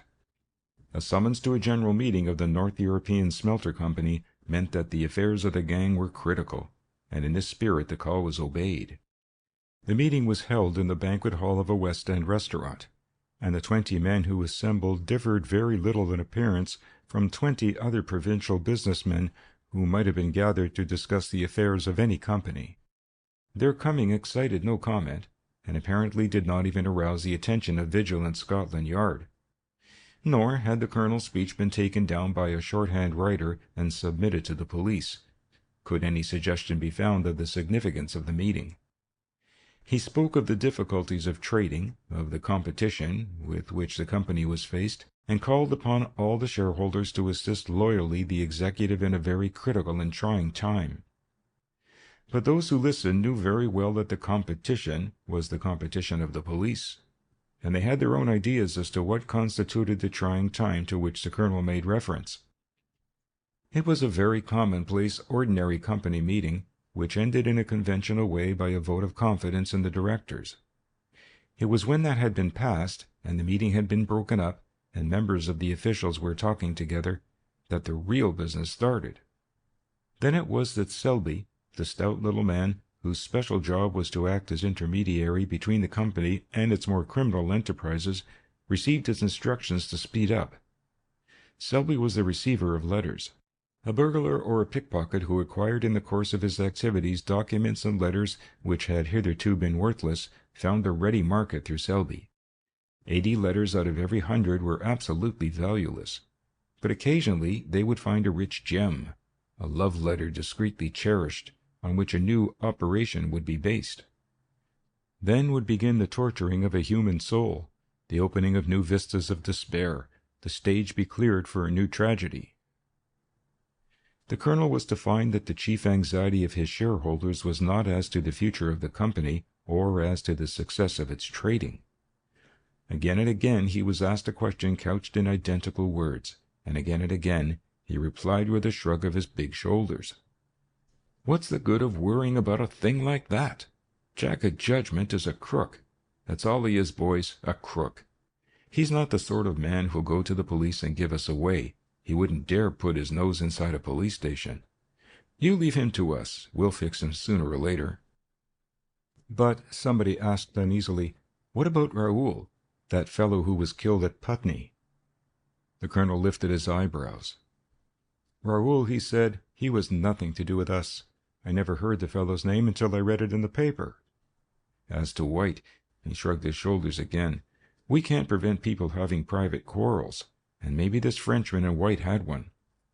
My theory is," he said, elaborating an idea which had only at that moment occurred to him, "that Raoul, White, and this Jack O Judgement were working together. Maybe it isn't a bad thing that White was killed under the circumstances." He dropped his hand on the other man's shoulder and oozed geniality. "Now back you go, my lads, and don't worry. Leave it to old Dan to fix Jack O Judgement, or Bill O Judgement, or Tom O Judgement, whoever he may be, and that we'll fix him, you can be certain." Coming away from the meeting, he expressed himself as being perfectly satisfied with its results. He brought Pinto and Crewe back with him in his car and dropped the latter at Piccadilly Circus. Pinto would have been glad to have joined the Swell, but the colonel detained him. "I want to talk to you, Pinto," he said. "I've had enough business for today," said the Portuguese. "So have I," said the colonel, "but that doesn't prevent my attending to pressing affairs. I was talking to you today, or was it yesterday, about Croton." "The Yorkshire woolen merchant?" said Pinto. "That's the fellow," replied the colonel. "I suggested you should go and see him." "And I suggested that I shouldn't," said Pinto. "Let him rest. You'll never get another chance like you had before." "Rest nothing," said the colonel testily. "You're scared because you imagine Croton is warned? What do you think?" Pinto was silent. "I suppose you think that because Jack O Judgement intervened at the right moment, he went back to Yorkshire feeling full of himself? Well, you're wrong. You don't understand one side of the psychology of this business. That little fellow was quaking in his shoes and wondering what his grand wife would say if the fact that he was a bigamist was revealed. And there's one more reason for his fear today than ever there was. Look here." He took out a newspaper out of his pocket, and Pinto remembered that even during the meeting the colonel had twice made reference to its columns and had wondered why. He had suspected that there had been some reference to the Boundary Gang, but this was not the case. The paragraph which the colonel pointed out with his thick forefinger was this: "By the death of Sir George Tressilian Morgan, an ancient baronetcy has become extinct. His estate, which has been sworn at over £1 million, passes to his niece, Lady Sybil Croton, the daughter of Lord West Severn, Sir George's son, and heir, having been killed in the war. Lady Sybil is the wife of a well-known Yorkshire mill owner." "I didn't know that," said Pinto, interested in spite of himself. "Nor did I till today," said the colonel. "The fact is, this damned Jack O Judgement has put everything else out of our minds, and you can see for yourself, Pinto, that this business is important." Pinto nodded. "We are not only after the mill, but here's a chance of making a real big coup. Now I can't send anybody else to Yorkshire. Crewe is impossible. Croton knows him, and the moment he puts in an appearance, as likely as not Croton would lose his head and give the whole show away. It is you or nobody." He rubbed his chin thoughtfully. "You know, there are times when I'm sorry about Solomon White," he said. "He was the boy for this kind of business. That is to say, in the old days. He got a bit above himself towards the end." Pinto was to find that the colonel had made all arrangements, and that for the previous 2 days he had been planning a predatory raid on the Yorkshiremen. There was to be a bazaar in Huddersfield on behalf of a local hospital, in which Lady Sybil Croton took a great interest. She was organizing the fete and had invited subscriptions. "They're not coming in very fast, according to their local paper," said the colonel, "and that has given me an idea. You're a presentable sort of fellow, Pinto, and it is likely you'll be all the more successful because you're a foreigner. You'll go up to Yorkshire and you'll take £1,000, and if necessary you'll subscribe pretty liberally to the fund, but it must be done through Lady Sybil. You can make yourself known to her and invite yourself to the house, where you can meet Croton himself." He made other suggestions, for he had worked out the whole scheme in detail for the other to carry into effect. Pinto's objections slowly dissipated. He was a vain man, and had all the vices of his vanity. A desire to be thought well of, to be regarded as a rich man when he was in fact on the verge of ruin, had brought him into crooked practices and eventually into the circle of the Colonel's acquaintances. To appear amongst the fair as a giver of largesse on a magnificent scale suited him down to the ground. It was a part for which he was eminently fitted, as the Colonel, a shrewd judge of humanity, knew quite well. "I'll take it on," said Pinto, "but do you think he'll squeal?" Boundary shook his head. "I never knew a man who was caught on the rebound to squeal," he said. No, you needn't worry about that. All you have to do is to use your discretion, choose the right moment, preparing him by a few hints for what is coming, and you'll find he'll sit down like the hard-headed businessman he is and talk money." Pinto pulled a little face. "I know what you're thinking," said the Colonel. "You hate the idea of the generous donor being unmasked and appearing to anybody as a blackmailer. Well, you needn't worry about that. Lady Sybil will not know, nor will anybody else that counts. And believe me, Croton doesn't count.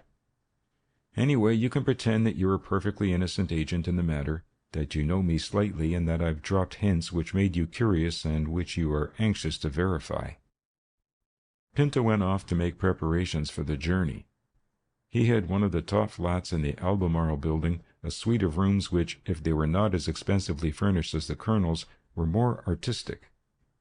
He had recently acquired the services of a new daily valet, a step he could take without fear that his secrets would be betrayed, since he had no secrets in his own rooms, kept no documents of any kind, and received no visitors. The man opened the door to his ring. "No, sir, nobody has been," said the servant in answer to his query, and Pinto was relieved. For the past 2 days he had been living in a condition bordering on panic. It seemed unlikely that the Colonel's confidence would be justified and that the police would take no action. And yet the incredible had happened. There had not been so much as an inquiry, and not once, though he had been on his guard, had he detected one shadow trailing him.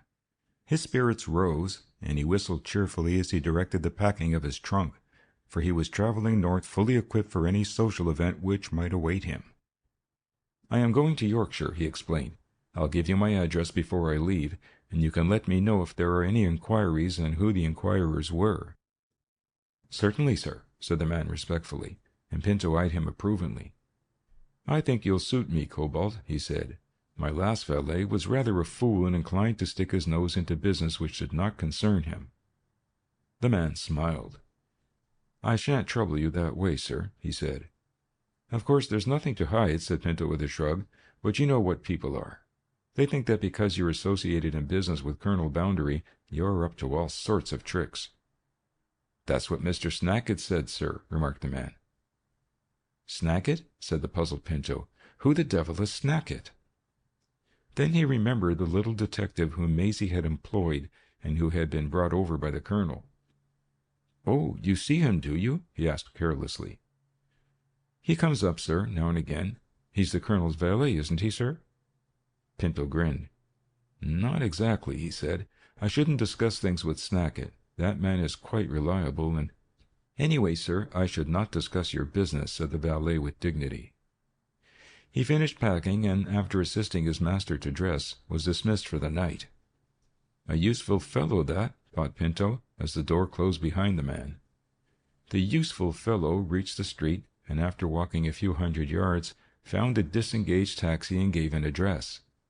Maisie White was writing when her bell rang. It rang 3 times, 2 long and 1 short peals, and she went downstairs to admit her visitor.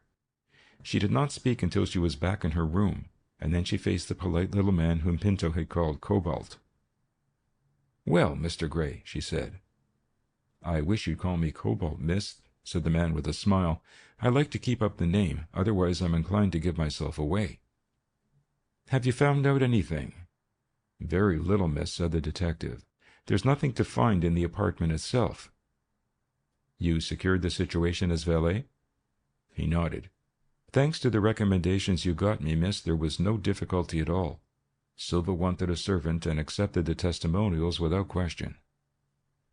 And you've discovered nothing? She said in a disappointed tone. Not in Mr. Silva's room. The only thing I found out was that he's going to Yorkshire tomorrow. For long? She asked. For some considerable time, said the detective. At least I guess so, because he has packed half a dozen suits, top hats, and all sorts of things which I should imagine he wouldn't take away unless he intended making a long stay. Have you any idea of the place he's going to? I shall discover that tomorrow, miss, said Cobalt. I thought I'd tell you as much as I know. And you have not been into the Colonel's flat? The man shook his head. It is guarded inside and out, miss, now. He has not only his butler, who is a tough customer, to look after him, but he has Snackett, the man you employed, I understand. That's the gentleman, said the girl with a little smile. Very good, Cobalt. You'll phone me if you make any other discoveries. She was sitting at her solitary breakfast the next morning when the telephone bell rang. It was from a call office, and presently she heard Cobalt's voice. Just a word, miss. He leaves by the 10:25 train for Huddersfield, said the voice, and the person he is going to see is Lady Sybil somebody, and there's money in it. How do you know? She asked quickly. I heard him speaking to the Colonel on the landing, and I heard the words, he'll pay. She thought a moment. 10:25, she repeated. Thank you very much, Mr. Cobalt. She hung up the receiver and sat for a moment in thought, then passed quickly to her bedroom and began to dress. End of chapter 24.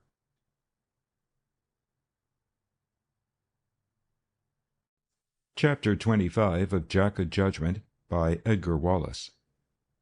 A Patron of Charity.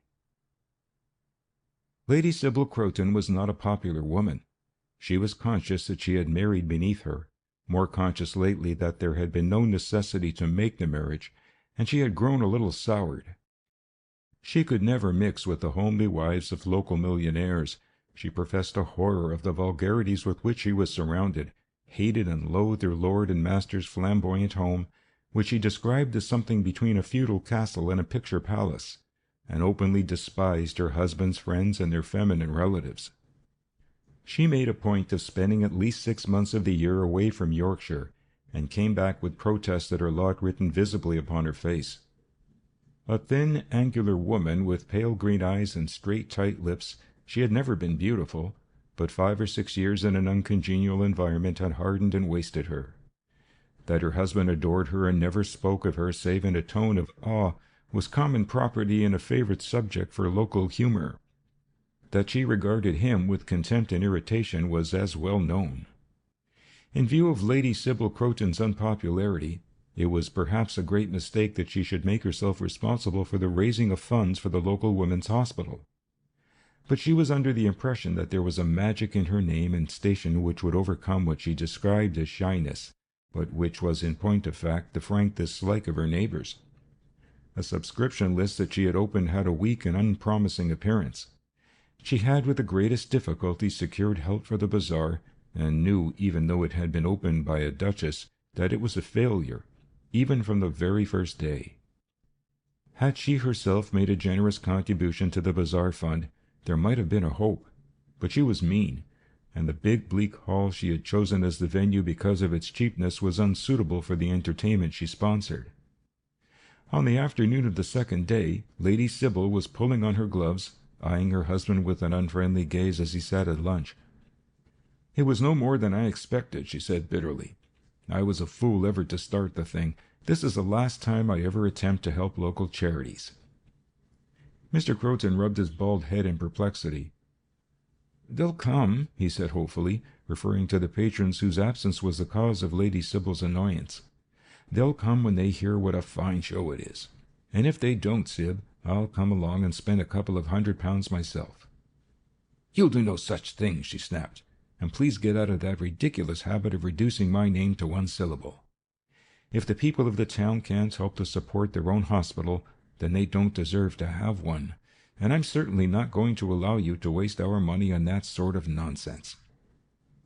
"Have your own way, my love," said Mr. Croton meekly. "Besides," she said, It would be all over the town that it was your money which was coming in, and these horrid people would be laughing at me." She finished buttoning her gloves and was looking at him curiously. "What is the matter with you, John?" she asked suddenly, and he almost jumped. "With me, love?" he said with a brave attempt at a smile. "Why, there's nothing the matter with me. What should there be?" "You've been very strange lately," she said, "ever since you came back from London." "I think I ate something that disagreed with my digestion," he said uneasily. "I didn't know that I'd been different." "Are things well at your factory?" she asked. "At Mills? Oh, aye, they're all right," he said. "I wish everything was as right as them." "As they," she corrected. "As they," said the humble Mr. Croton. "There's something wrong," she said, and shook her head, and Mr. Croton found himself going white. "I'll have a talk with you when I've got this wretched bazaar business out of my head," she added, and with a little nod she left him. He walked to the window of the long dining hall and watched her car disappearing down the drive, and then with a sigh went back to his entrements. When Colonel Dan Bounderby surmised that this unfortunate victim of his blackmail would be worried, he was not far from the mark. Croton had spent many sleepless nights since he came back from London, nights full of terror, that left him a wreck to meet the fears of the days which followed. He lived all the time in the shadow of vengeful justice and exaggerated his danger to an incredible degree. Perhaps it was in anticipating what his wife would say that he experienced the most poignant misery. He had taken to secret drinking, too, little nips at odd intervals, both in his room and in his private office. Life had lost its savour, and now a new agony was added to the knowledge that his wife had detected the change. He went to his office and spent a gloomy afternoon wandering about the mills, and came back an hour before his usual time. He had not the heart to make a call at the bazaar, and speculated unhappily upon the proceeds of the afternoon session. It was therefore with something like pleasure that he heard his wife on the telephone speaking more cheerfully than he had heard her for months. "Is that you, John?" She was almost civil. "I'm bringing somebody home to dinner. Will you tell Phillips?" "That's right, love," said Mr. Croton eagerly. He would be glad to see some new face, and that it was a new face he could guess by the interest in Lady Sybil's tone. "It is a Mr. De Silva. Have you ever met him?" "No, love, I've not. Is he a foreigner?" "He's a Portuguese gentleman," said his wife's voice, "and he has been most helpful and most generous." "Bring him along," said Croton heartily. "I'll be glad to meet him. How has the sale been, love?" "Very good indeed," she replied. "Splendid, in fact, thanks to Mr. De Silva." John Croton was dressing when his wife returned, and it was not until half an hour later that he met Pinto Silva for the first time. Pinto was a man who dressed well and looked well. John Croton thought he was the most impressive personality he had met when he stalked into the drawing-room and took the proffered hand of the mill owner. "This is Mr. De Silva," said his wife, who had been waiting for her guest. "As I told you, John, Mr. De Silva has been awfully kind. I don't know what you're going to do with all these perfectly useless things you've bought," she added to the polished Portuguese, and Pinto shrugged. "Give them away," he said. "There must, for example, be a lot of poor women in the country who would be glad of the linen I have bought." At this point dinner was announced, and he took Lady Sybil in. The meal was approaching its end when she revived the question of the disposal of his purchases. "Are you greatly interested in charities, Mr. De Silva?" Pinto inclined his head. "Both here and in Portugal I take a very deep interest in the welfare of the poor," he said solemnly. "That's fine," said Mr. Croton, nodding approvingly. "I know what these poor people have to suffer. I've been amongst them." His wife silenced him with a look. "It frequently happens that cases are brought to my notice," Pinto went on, "and I have one or two cases of women in my mind where these purchases of mine would be most welcome. For example," he said, "I heard the other day, quite by accident, of a poor woman in Wales whose husband deserted her." Mr. Croton had his fork halfway to his mouth, but put it down again. "I don't know much about the case personally," said Pinto carelessly, "but the circumstances were brought to my notice by a friend. I think these people suffer more than we imagine, and I'll let you into a secret, Lady Sybil," he said, speaking impressively. He did not look at Croton, but went on. "A few of my friends are thinking of buying a mill." "A woolen mill?" she said, raising her eyebrows. "A woolen mill," he repeated. "But why?" she asked. "We wish to make garments and blankets for the benefit of the poor. We feel that if we could run this sort of thing on a cooperative basis, we could manufacture the stuff cheaply, always providing, of course, that we could purchase a mill at a reasonable figure." For the first time he looked at Croton, and the man's face was ghastly white. "What a queer idea," said Lady Sybil. "A good mill will cost you a lot of money." "We don't think so," said Pinto. "In fact, we expect to purchase a very excellent mill at a reasonable sum. That was my object in coming to Yorkshire, I may tell you, and it was only by accident that I saw the advertisement of your bazaar and called in." "A fortunate accident for me," said Lady Sybil. Croton's eyes were on his plate, and he did not raise them. "I think it is a great mistake to be too generous with the poor," said Lady Sybil, shaking her head. "These women are very seldom grateful." "I realize that," said Pinto gravely, "but I am not seeking their gratitude. We find that many of these women are in terrible circumstances owing to no fault of their own. For example, this woman in Wales, whose husband is supposed to have deserted her. Now, there is a bad case." Lady Sybil was interested. "We found on investigation," said Pinto, speaking slowly and impressively, "that the man who deserted her has since married and occupies a very important position in a town in the north of England." Mr. Croton dropped his knife with a crash, and with a mumbled apology picked it up. "But how terrible!" said Lady Sybil. "What a shocking thing! The man should be exposed. He is not fit to associate with human beings. Can't you do something to punish him?" "That could be done," said Silva. "It could be done, but it would bring a great deal of unhappiness to his present wife, who is ignorant of her husband's treachery." "Better she should know now than later," said the militant Lady Sybil. "I think you do very wrong to keep it from her." Mr. Croton rose unsteadily, and his wife looked at him with suspicion. "Aren't you feeling well, John?" she asked with asperity. It was not the first time she had seen her husband's hand shaking, and had diagnosed the cause more justly than she was doing at present, for John Croton had scarcely taken a drink that evening. "I'm going into the library, if you'll excuse me, love," he said. "Maybe Mr. De Silva will join me. I'd like to talk over the question of that mill with him." Pinto nodded.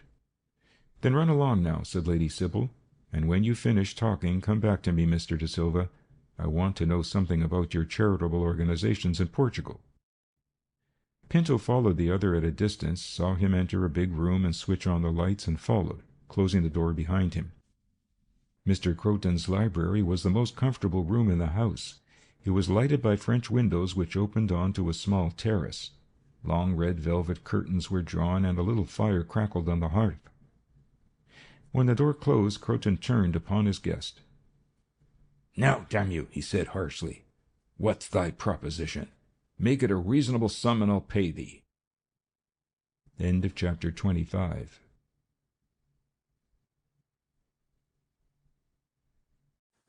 Chapter 26 of Jack O Judgement by Edgar Wallace. The Soldier Who Followed. In the train which had carried Pinto Silva to Huddersfield were one or two remarkable passengers, and it was not a coincidence that they did not meet. In a third-class carriage at the far end of the train was a soldier who carried a kit-bag, and who whiled away the journey by reading a seemingly endless collection of magazines. He got out at Huddersfield too, and Pinto might and probably did see him as he passed through the barrier. The soldier left his kit-bag at the cloak-room and eventually became one of the 24 people who patronized Lady Sybil's bazaar on that afternoon.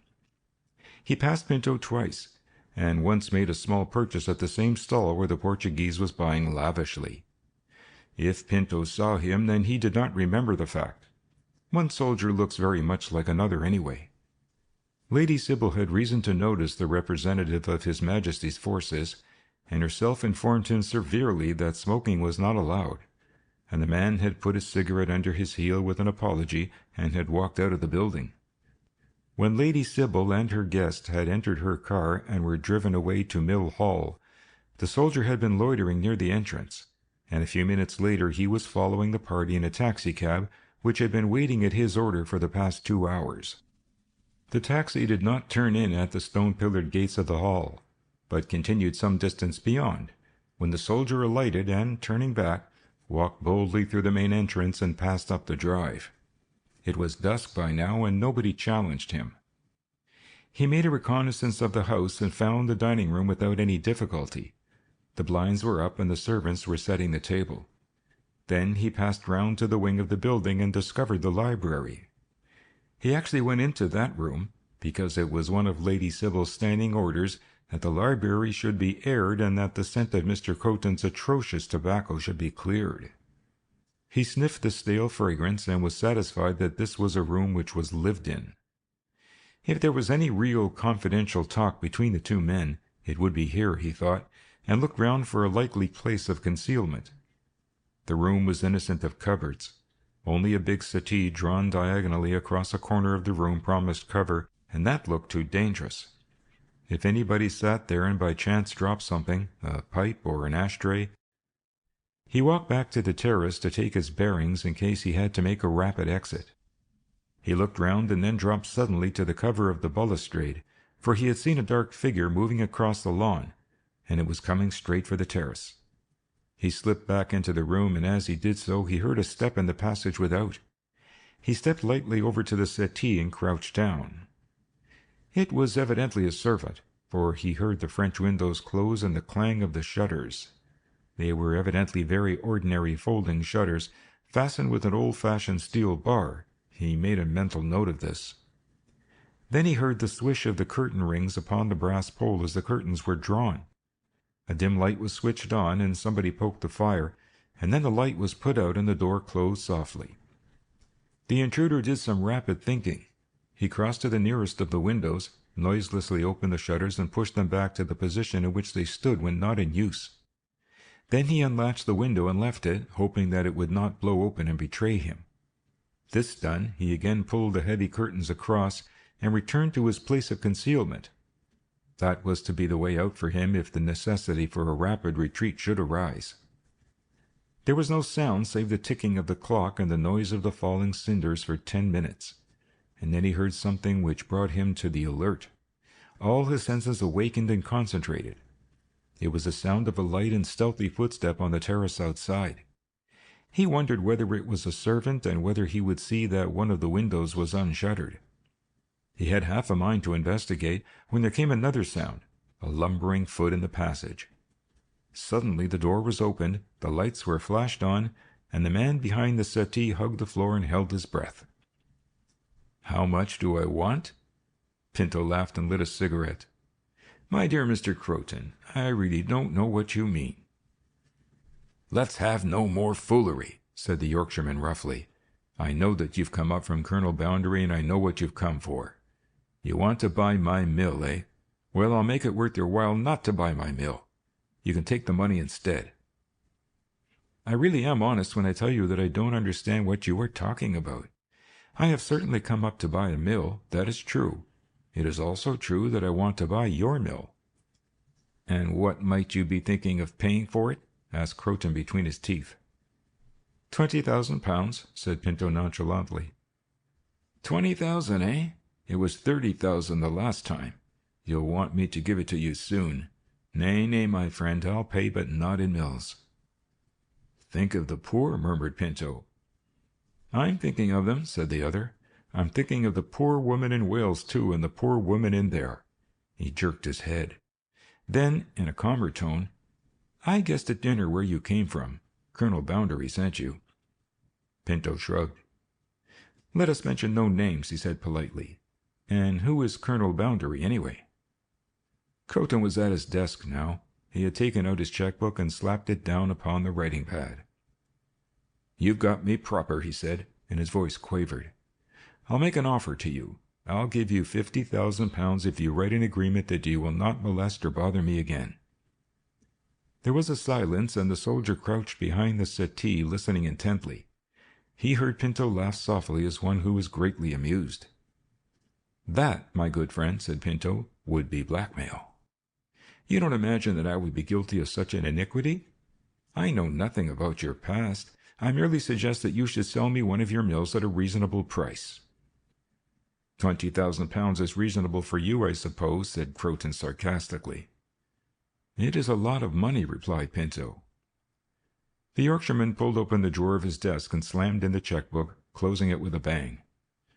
Well, I'll give you nothing, he said, neither mill nor money. You can clear out of here.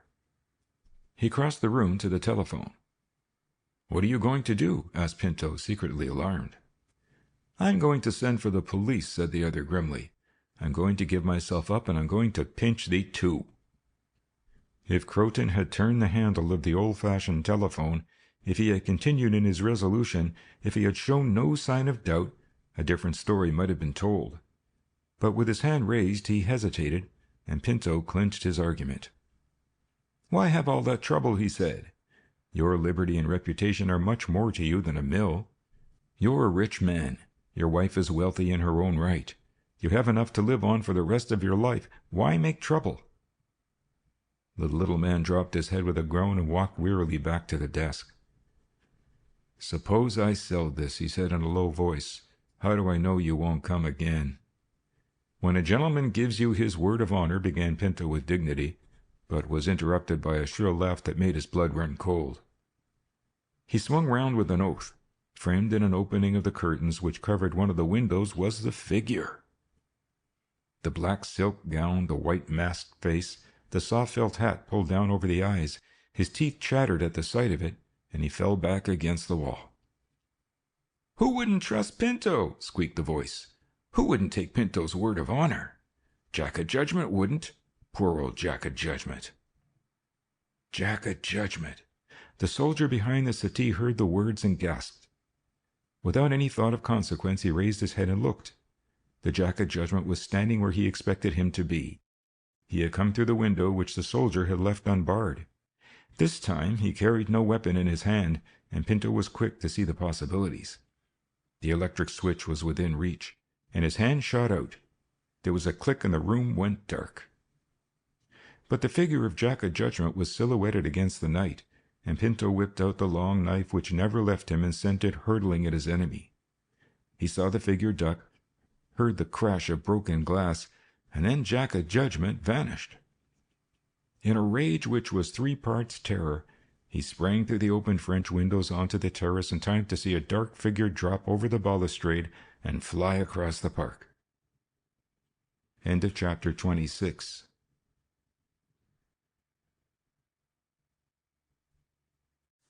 Chapter 27 of Jack O Judgement by Edgar Wallace. The Capture of Jack. Pinto leapt the parapet and was following swiftly in its wake. He guessed rather than knew that for once Jack O Judgement had come unarmed, and a wild exultation filled him at the thought that it was left to him to unveil the mystery which was weighing even upon the iron nerve of the colonel. The figure gained the shrubbery, and the pursuer heard the rustle of leaves as it plunged into the depths. In a second he was blundering after. He lost sight of his quarry and stopped to listen. There was no sound. Hiding, grunted Pinto, and then aloud, Come out of it! I see you, and I'll shoot you like a dog if you don't come to me. There was no reply. He dashed in the direction he thought Jack O Judgement must have taken and again missed. With a curse he turned off in another direction and then suddenly glimpsed a shape before him and leapt at it. He was flung back with little or no effort, and stood bewildered, for the coat his hand had touched was rough and he had felt metal buttons. A soldier, he gasped. Who are you? Steady, said the other. Don't get rattled, Pinto. Who are you? Asked Pinto again. My name is Stafford King, said the soldier, and I think I shall want you. Pinto half turned to go, but was gripped. You can go back to Huddersfield and pack your boxes, said Stafford King. You won't leave the town except by my permission. What do you mean? Demanded Pinto, breathing heavily. I mean, said Stafford King, that the unfortunate man you tried to blackmail must prosecute whatever be the consequence to himself. Now, Pinto, you've a grand chance of turning King's evidence. Pinto made no reply. He was collecting his thoughts. Then, after a while, he said, I'll talk about that later, King. I'm staying at the Huddersfield Arms. I'll meet you there in an hour. Stafford King did not move until the sound of Pinto's footsteps had died away. Then he began a systematic search, for he too was anxious to end the mystery of Jack O Judgement. He had followed Pinto when he dashed from the room and had heard the Portuguese calling upon Jack O Judgement to surrender. That mysterious individual, who was obviously lying low, could not be far away. He was in a shrubbery which proved later to be a clump of rhododendrons, in the center of which was a summer-house. To the heart of this shrubbery led 3 paths, one of which Stafford discovered quite close at hand. The sound of gravel under his feet gave him an idea, and he began walking backward till he came to the shadow of a tree, and then, simulating the sound of retreating footsteps, he waited. After a while he heard a rustle, but did not move. Somebody was coming cautiously through the bushes, and that somebody appeared as a shadowy, indistinct figure not 20 yards away. Only the keenest eyesight could have detected it, and still Stafford waited. Presently he heard the soft crunch of gravel under its feet, and at that moment leapt towards it. The figure stood as though paralyzed for a second, and then turning quickly fled back to the heart of the bushes. Before it had gone a dozen paces, Stafford had reached it, and his arm was about its neck. "My friend," he breathed, "I don't know what I'm to do with you now I've got you, but I certainly am going to register your face for future reference." "No, no," said a muffled voice from behind the mask. "No, no, don't, I beg of you." But the mask was plucked away, and fumbling in his pocket, Stafford produced his electric lamp and flashed it on the face of his prisoner. Then, with a cry of amazement, he stepped back, for he had looked upon the face of Maisie White. For a moment there was silence, neither speaking. Then Stafford found his voice. "Maisie," he said in bewilderment. "Maisie, you, Jack O Judgement?" She did not answer. "Whew!" whistled Stafford. Then, sitting on a trunk, he laughed. "It is Maisie, of all people in the world, and I suspected it too." The girl had covered her face with her hands and was crying softly, and he moved towards her and put his arm about her shoulder. "Darling, it is nothing terrible. Please don't go on like that." "Oh, you don't understand. You don't understand," she wailed. "I wanted to catch Silva. I guessed that he was coming north on one of his blackmailing trips, and I followed him." "Did you come up by the same train?" He felt her nod. "So did I," said Stafford, with a little grin.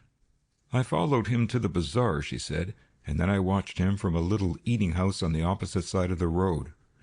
Do you know, I wondered whether you were here too, and I looked everywhere for you, but apparently there was nobody in sight when Pinto came out with Lady Sybil, only a soldier." "I was that soldier," said Stafford. "I discovered where Mr. Croton lived and came up later," she went on.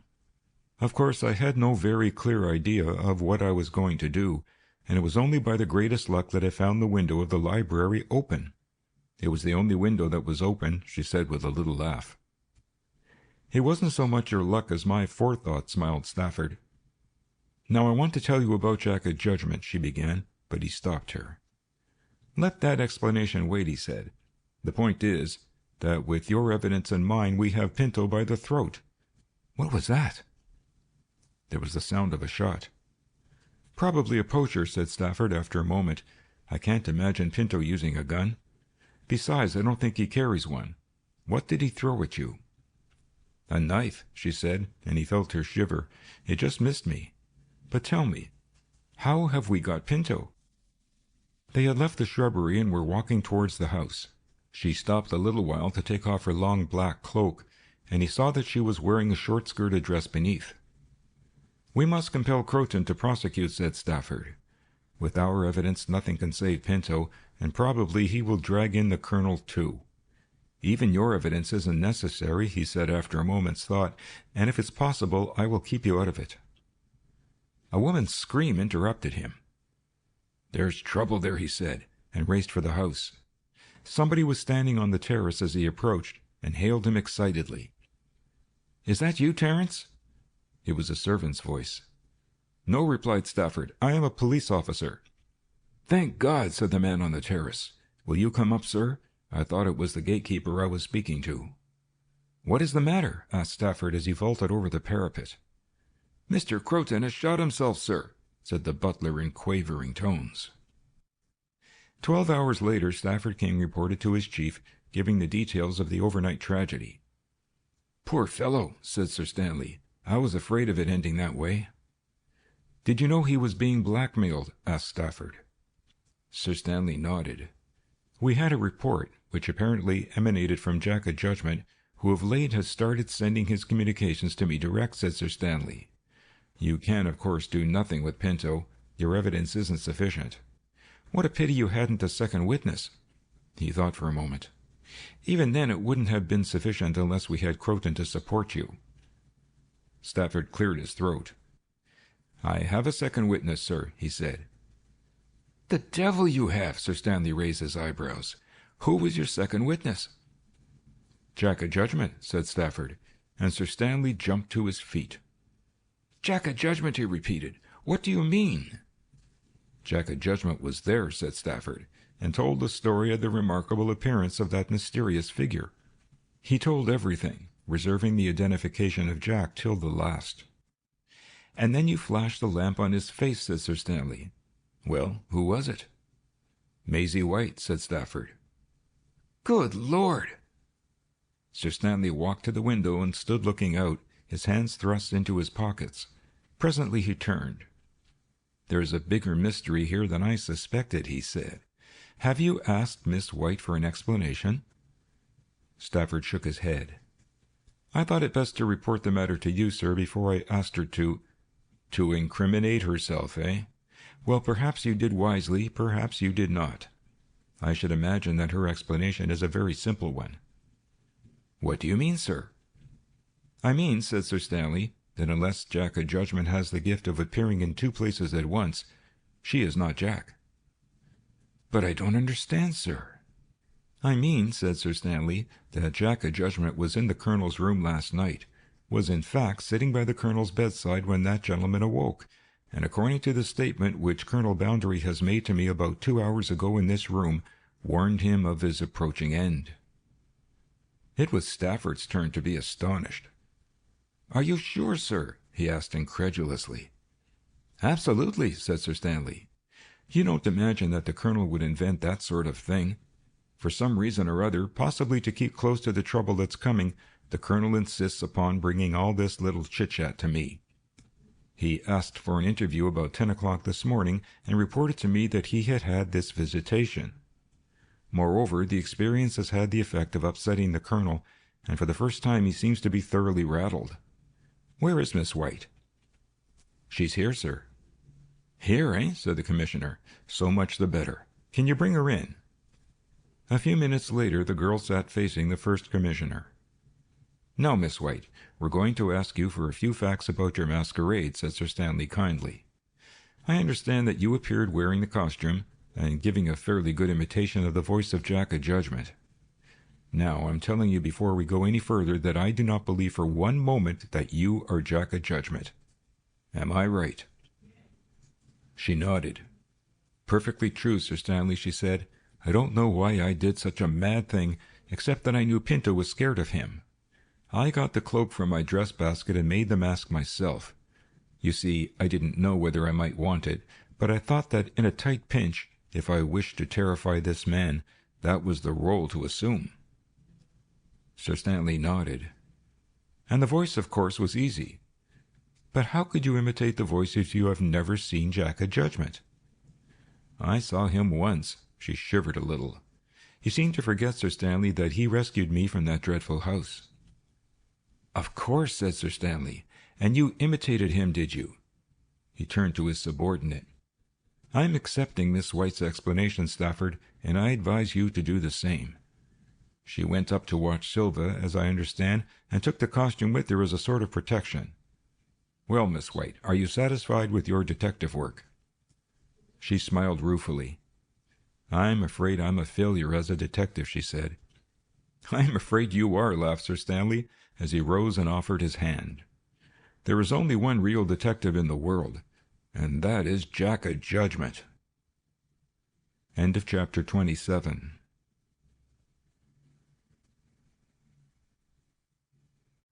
Chapter 28 of Jack O Judgement, by Edgar Wallace. The Passing of Phillopolis. If Pinto Silva had a hobby, it was the Orpheum Theatre. The Orpheum had been in low water, and had come into the market at a moment when theatrical managers and proprietors were singularly unenterprising, and money was short. Pinto had bought the property for a song, and had converted his purchase into a moderate success. The theatre served a double purpose. It provided Pinto with a hobby, and offered an excuse for his wealth. Since it was a one-man show, and he produced no balance sheet, his contemporaries could only make a guess as to the amount of money he made. If the truth be told, it was not very large, but small as it was, its dividends more or less justified his own leisure. There had been one or two scandals about the Orpheum which had reached the public press, scandals of a not particularly edifying character. But Pinto had managed to escape public opprobrium. The Orpheum, at any rate, helped to baffle the police, who saw Silva living at the rate of 20,000 a year, and were unable to trace the source of his income. That he had estates in Portugal was known, but they had been acquired apparently on the profits of the music hall. He was not a speculator, though he was a shareholder in a number of companies which were controlled by the colonel, and he was certainly not a gambler, in the generally accepted sense of the term. Whilst he was suspected of being intimately connected with several shady transactions, he could boast truly that there was not a scrap of evidence to associate him with any breach of the law. He was less inclined to boast that evening when he turned into the stage-box at the Orpheum, and pulling his chair into the shadow of the draperies, sat back and considered his position. He had returned from Yorkshire in a panic, and had met the fury of the colonel's reproaches. It was the worst quarter of an hour that Pinto had ever spent with his superior, and the memory made him shiver. The stage-box at the Orpheum was never sold to any member of the public. It was Pinto's private possession, his sitting-room and his office. He sat watching with gloomy interest the progress of the little review which was a feature of the Orpheum program, and his mind was occupied by a very pressing problem. He was shaken, too, by the interview he had had with the Huddersfield police. He had had to fake a story to explain why he left the library, and why, in his absence, Mr. Croton had committed suicide. Fortunately, he had returned to the house by the front hall, and was in the hall inventing a story of burglars to the agitated Lady Sybil when they heard the shot which ended the wretched life of the bigamist. That had saved him from being suspected of actual complicity in the crime. Suppose they had— He sweated at the thought. There was a knock on the door of the box, and an attendant put in his head. "There's a gentleman to see you, sir," he said. "He says he has an appointment." "What is his name?" "Mr. Cartwright." Pinto nodded. "Show him in, please," he said, and dismissed all unpleasant thoughts. The newcomer proved to be a dapper little man with a weather-beaten face. He was in evening dress and spoke like a gentleman. "I had your letter, Mr. Silva," he said. "You received my telephone message?" "Yes," said Silva. "I wanted to see you particularly. You understand that what I say is wholly confidential." "That I understand," said the man called Cartwright. He took Pinto's preferred cigarette and lit it. "I have been reading about you in the paper," said Pinto. "You're the man who did the non-stop flight for the Western Airplane Company?" "That's right," smiled Cartwright. "I have done many long nights. I suppose you are referring to my San Sebastian trip?" Pinto nodded. "Now I want to ask you a few questions, and if they seem to be prying or personal, you must believe that I have no other wish than to secure information which is vital to myself. What position do you occupy with the Western Company?" Cartwright shrugged his shoulders. "I am a pilot," he said. "If you mean, am I a director of the firm, or am I interested in the company financially, I regret that I must answer no. I wish I were," he added, "but I am merely an employee." Pinto nodded. "That is what I wanted to know," he said. "Now, here is another question. What does a first-class aeroplane cost?" "It depends," said the other. "A long-distance machine such as I have been flying would cost anything up to £5,000. "Could you buy one? Are they on the market?" asked Pinto quickly. "I could buy a dozen tomorrow," said the other promptly. The RAF have been selling off their machines, and I know just where I could get one of the best in Britain." Pinto was looking at the stage, biting his lips thoughtfully. "I'll tell you what I want," he said. "I am not very keenly interested in aviation, but it may be necessary that I should return to Portugal in a great hurry. It is no news to you that we Portuguese are generally in the throes of some revolution or other." "So I understand," said Cartwright, with a twinkle in his eye. "In those circumstances," Pinto went on, "it may be necessary for me to leave this country without going through the formality of securing a passport. I want a machine which will carry me from London to, say, Sintra, without a stop, and I want a pilot who can take me across the sea by the direct route." "Across the Bay of Biscay?" asked the aviator in surprise, and Pinto nodded. "I should not want to touch any other country en route, for reasons which I tell you frankly are political." Cartwright thought a moment. "Yes, I think I can get you the machine, and I'm certain I can find you the pilot," he said. "To put it bluntly," said Pinto, "would you take on an engagement for 12 months, secure the machine, house it and have it ready for me? I will pay you liberally." He mentioned a sum which satisfied the airman. "It must not be known that the machine is mine. You must buy it and keep it in your own name." "There is no difficulty about that," said Cartwright. "Am I to understand that I must go ahead with the purchase of the aeroplane?" "You can start right away," said Pinto. "The sooner you have the machine ready for a flight, the better. I am here almost every night, and I will give orders to the collectors on the barrier that you are to come to me just whenever you want. If you will meet me here tomorrow morning, say at 11 o'clock, I can give you cash for the purchase of the machine, and I shall be happy to pay you half a year's salary in advance." "It will take some time to clear my old job," said Cartwright thoughtfully, "but I think I can do it for you. At any rate, I can get time off to buy the machine. You say that you do not want anybody to know that it is yours?" Pinto nodded. "Well, that's easy," said the other. "I've been thinking about buying a machine of my own for some time, and have made inquiries in several quarters." He rose to leave and shook hands. "Remember," said Pinto, as a final warning, "not a word about this to any human soul." "You can trust me," said the man. Pinto watched the rest of the play with a lighter heart. After all, there could be nothing very much to fear. What had thrown him off his balance for the moment was the presence of Stafford King in Yorkshire, and when that detective chief did not make his appearance at the police inquiry, nor had sought him in his hotel, it looked as though the colonel's words were true, and that Scotland Yard were after Boundary himself and none other. He sat the performance through and then went to his club, an institution off Pall Mall which had been quite satisfied to accept Pinto to membership without making any too close inquiries as to his antecedents. He spent some time before the tape machine, watching the news tick forth, then strolled into the smoking room and read the evening papers for the second time. Only one item of news really interested him. It had interested the colonel, too. The Diamond Smith's premises in Regent Street had been burgled the night before, and the contents of the safe cleared. The colonel had arrested his flow of vituperation to speculate as to the artist who carried out this neat job. Pinto read for a little, then threw the paper down. He wondered what made him so restive and why he was so anxious to find something to occupy his attention, and then he realized with a start that he did not want to go back to face Colonel Boundary. It was the first time he had ever experienced this sensation, and he did not like it. He had held his place in the gang by the assurance, which was also an assumption, that he was at least the colonel's equal. This irritated him. He put on his overcoat and turned into the street. It was a chilly night, and a thin drizzle of rain was falling. He pulled up his coat collar and looked about for a taxicab. Neither outside the club nor in Pall Mall was one visible.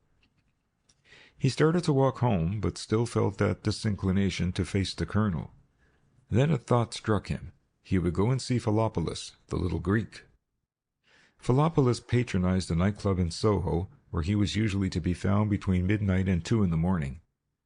Having an objective, Pinto felt in a happier frame of mind and walked briskly the intervening distance. He found his man sitting at a little marble-topped table by himself, contemplating a half-bottle of sweet champagne in a half-filled glass. He was evidently deep in thought, and started violently when Pinto addressed him. "Sit down," he said with evident relief. "I thought it was—" "Who did you think it was? You thought it was the police, I suppose?" said Pinto with heavy jocularity, and to his amazement he saw the little man wince. "What has happened to Colonel Boundary?" asked the Greek irritably. "There used to be a time when anybody he spoke for was safe. I'm getting out of this country, and I'm getting out quick," he added. "Why?" asked Pinto, who was vitally interested. The Greek threw out his hands with a little grimace. "Nerves," he said. "I haven't got over that affair with the white girl." "Pooh," said the other. "If the police were moving in that matter, they'd have moved long ago. You are worrying yourself unnecessarily, Phillopolis."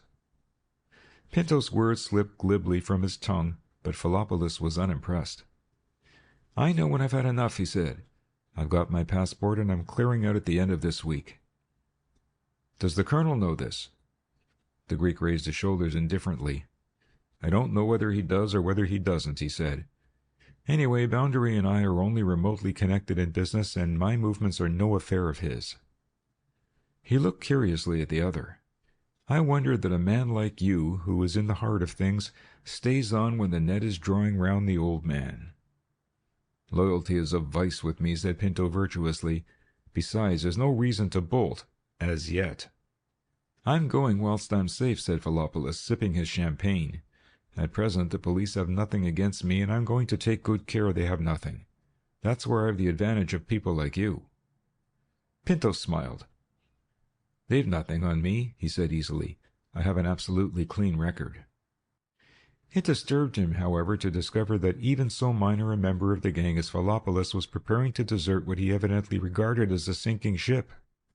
More than this, it confirmed him in the wisdom of his own precautions, and he was rather glad that he had taken it into his head to visit Phillopolis on that night. "When do you leave?" he asked. "The day after tomorrow," said Phillopolis. "I think I'll go down into Italy for a year. I've made enough money now to live without worrying about work, and I mean to enjoy myself." Pinto looked at the man with interest. Here, at any rate, was one without a conscience. The knowledge that he had accumulated his fortune through the miseries of innocent girls shipped to foreign dance halls did not weigh greatly upon his mind. "Lucky you," said Pinto, as they walked out of the club together. "Where do you live, by the way?" "In Summer Street, Soho. It is just around the corner," said Phillopolis. "Will you walk there with me?" Pinto hesitated. "Yes, I will," he said. He wanted to see the sort of establishment which Phillopolis maintained. They chatted together till they came to the street, and then Phillopolis stopped. "Do you mind if I go ahead?" he said. "I have a friend there who might be worried by your coming." Pinto smiled to himself. "Certainly," he said. "I'll wait on the opposite side of the road until you are ready." The man lived above a big furniture shop, and admission was gained by a side door. Pinto watched him pass through the portals and heard the door close. He was a long time gone, and evidently his friend was unprepared to receive visitors at that hour, or else Phillopolis himself had some reason for postponing the invitation. The reason for the delay was explained in a sensational manner. Suddenly the door opened and a man came out. He was followed by two others, and between them was Phillopolis, and the street lamp shone upon the steel handcuffs on his wrists. Pinto drew back into a doorway and watched. Phillopolis was talking. It would perhaps be more accurate to say that he was raving at the top of his voice, cursing and sobbing in a frenzy. "You planted them! It is a plant," he yelled. "You devils!" "Are you coming quietly?" said a voice. "Or are you going to make trouble? Take him, Dempsey." Phillopolis seemed to have forgotten Pinto's presence, for he went out of the street without once calling upon him to testify to his character and innocence. Pinto waited till he was gone, and then strolled across the road to the detective, who stood before the door lighting his pipe. "Good evening," he said. "Has there been some trouble?" The officer looked at him suspiciously, but Pinto was in evening dress and talked like a gentleman, and the policeman thawed. "Nothing very serious, sir," he said, "except for the man. He's a fence." "A what?" said Pinto with well-feigned innocence. "A receiver of stolen property. We found his lodgings full of stuff." "Good heavens!" gasped Pinto. "Yes, sir," said the man, delighted that he had created a sensation. "I never saw so much valuable property in one room in my life." There was a big burglary in Regent Street last night. A jeweler's shop was cleared out of about £20,000 worth of necklaces, and we found every bit of it here tonight. We've always suspected this man," he went on confidentially. "Nobody knew how he got his living, but from information we received today we were able to catch him red-handed." "Thank you," said Pinto faintly, and walked slowly home, for now he no longer feared to meet the colonel. He had something to tell him, something that would inspire even Boundary with apprehension. End of chapter 28.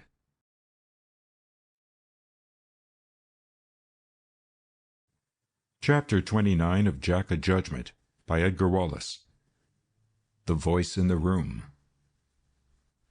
As Silva anticipated, the colonel was up and waiting for him.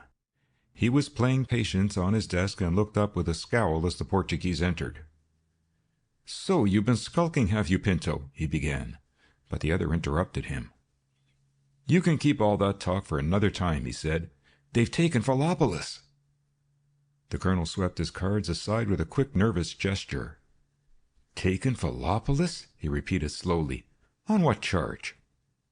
"For being the receiver of stolen property," said the other.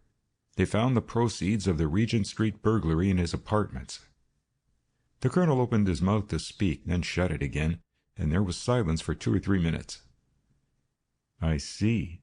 They have planted the stuff on him, have they?" "What do you mean?" asked Pinto. "You don't suppose that Phillopolis is a fence, do you?" said the colonel scornfully.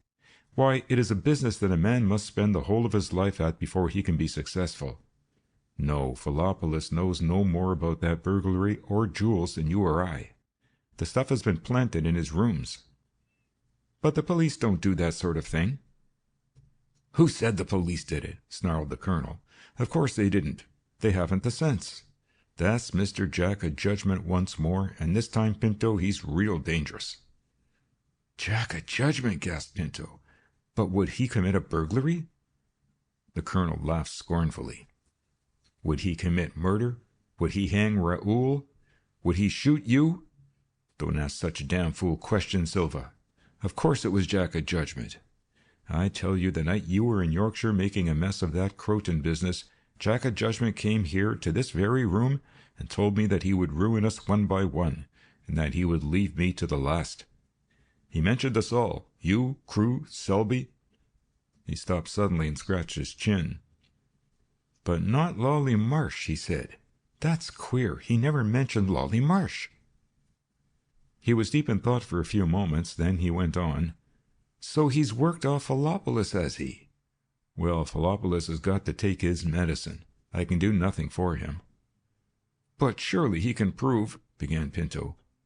"What can he prove?" asked the other. "Can he prove how he earns his money? He's been taken with the goods. He hasn't that chance." He snapped his fingers. "I'll make a prophecy," he said. "Phillopolis will get 5 years penal servitude, and nothing in the world can save him from that." "An innocent man," said Pinto in amazement. "Impossible." "But is he innocent?" asked the colonel sourly. "That's the point you've got to keep in your mind. He may be innocent of one kind of crookedness, and be so mixed up in another that he cannot prove he is innocent of either. That's where they've got this fellow. He dare not appeal to the people who know him best, because they give him away. He can't tell the police who are his agents in Greece or Armenia, or they'll find out just the kind of agency he was running." He squatted back in his chair, pulling at his long mustache. "Phillopolis, Crewe, Pinto, Selby, and then me," said he, speaking to himself. "And he never mentioned Lollie Marsh.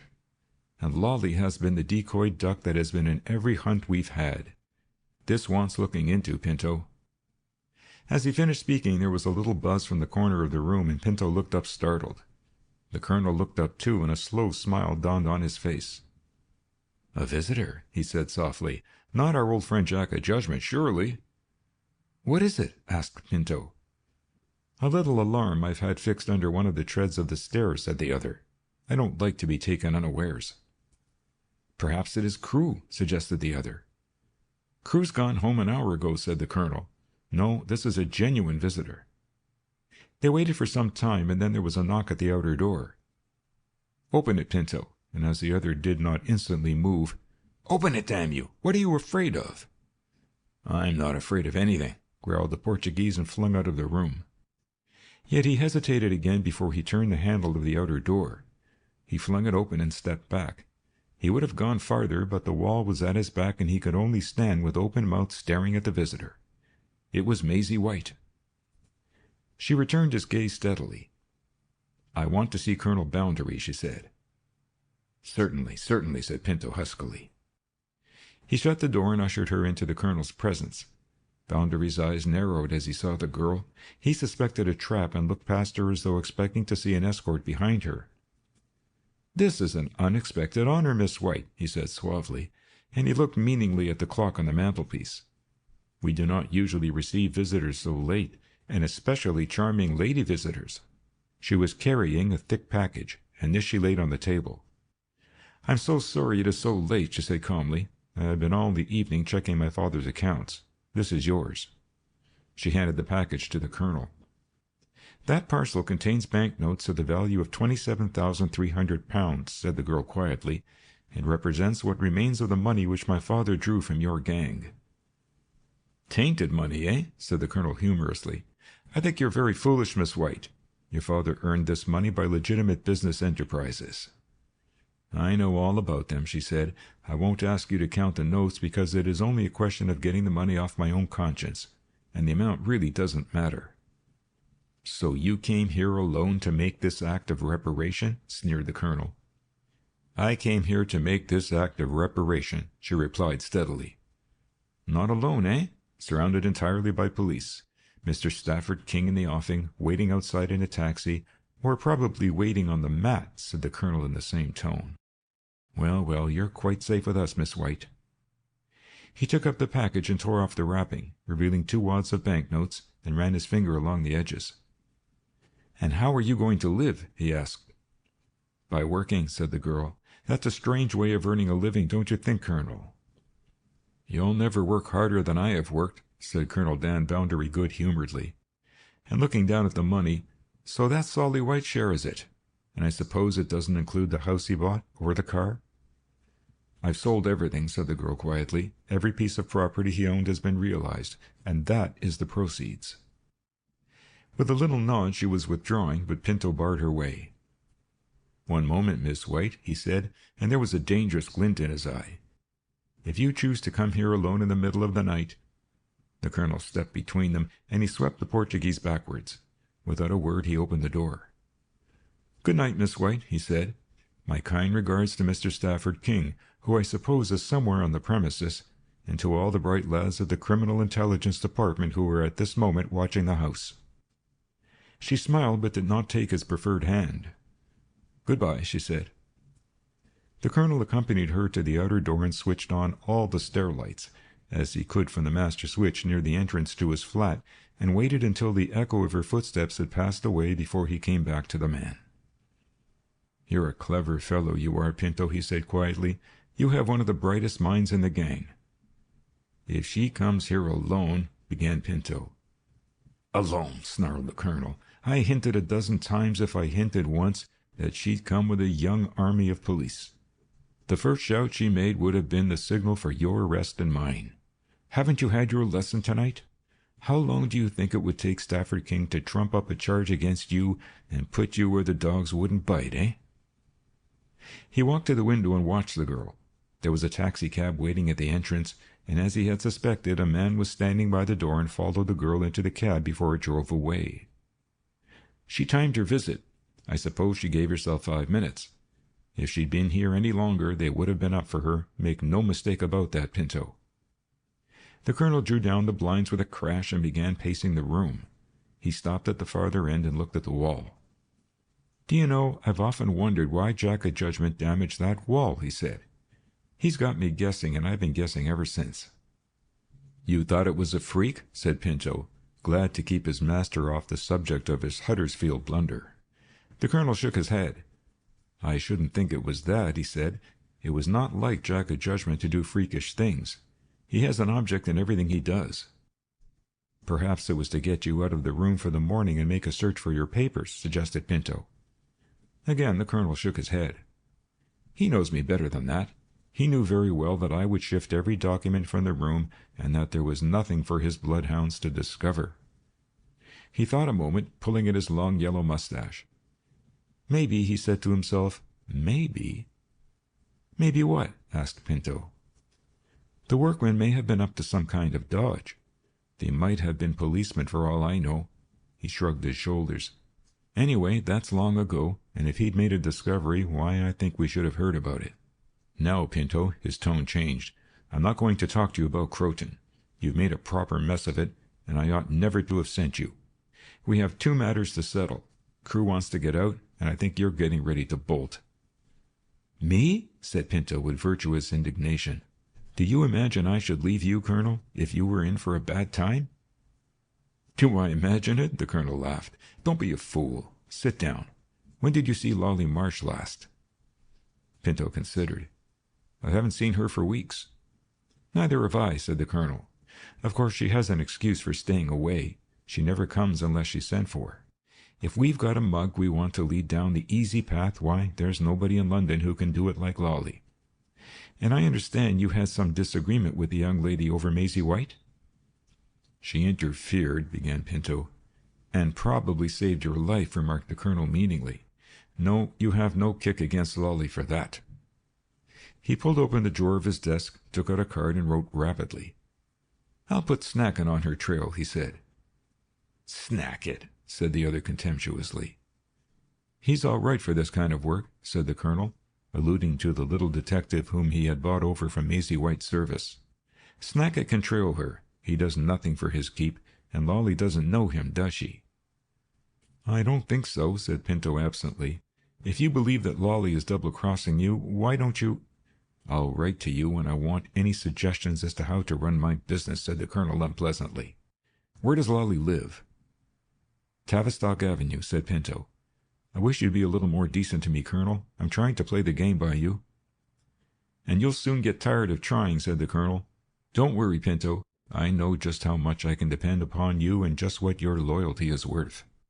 You'll sell me at the first opportunity, and you'll be dead about the same day. I only hope for your sake that the opportunity never arises. That's that, he said, as he finished the card and put it on one side. Now, what is the next thing? He looked up at the ceiling for inspiration. Crewe, he said. Crewe is getting out of hand, too. I put him on a job to trace Snow Gregory's past. I haven't seen or heard of him for 2 days either. Somebody laughed. It was a queer little faraway laugh, but Pinto recognized it, and his hair almost stood on end. He looked across at the Colonel with ashen face and then swung round apprehensively toward the door. Did you hear that? He whispered. I heard it. Thank the Lord, said the Colonel, and fetched a long sigh. Pinto gazed at him in amazement. Why, he said in a low voice, that was Jack O Judgement. I know, said the Colonel, nodding, but I still thank the Lord. He got up slowly and walked round the room, opened the door that led to his bedroom, and put on the light. The room was empty, and the only cupboard which might have concealed an intruder was wide open. He came back, walked into the entrance hall, and opened the door softly. The landing was empty, too. He returned after fastening the door and slipping the bolts which he had fixed during the previous week. You wonder why I held a Thanksgiving service, said the Colonel slowly. Well, I've heard that laugh before, and I thought my brain was going, that's all. I'd rather it were Jack O Judgement in the flesh than Jack O Judgement wandering loose around my hut. You heard it before, said Pinto. Here? Here in this room, said the Colonel. I thought I was going daft. You're the first person who has heard it besides myself. He looked at Pinto. A hell of a prospect, isn't it? He said gloomily. Let's talk about the weather. End of chapter 29.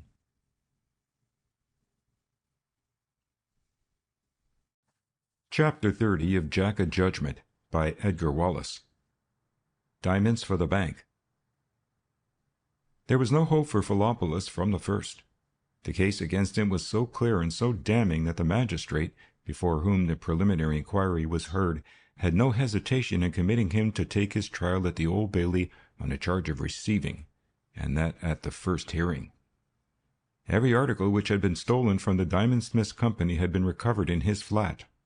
The police experts gave evidence to the effect that he had been a suspected man for years. that his method of earning a living had on several occasions been the subject of police inquiry.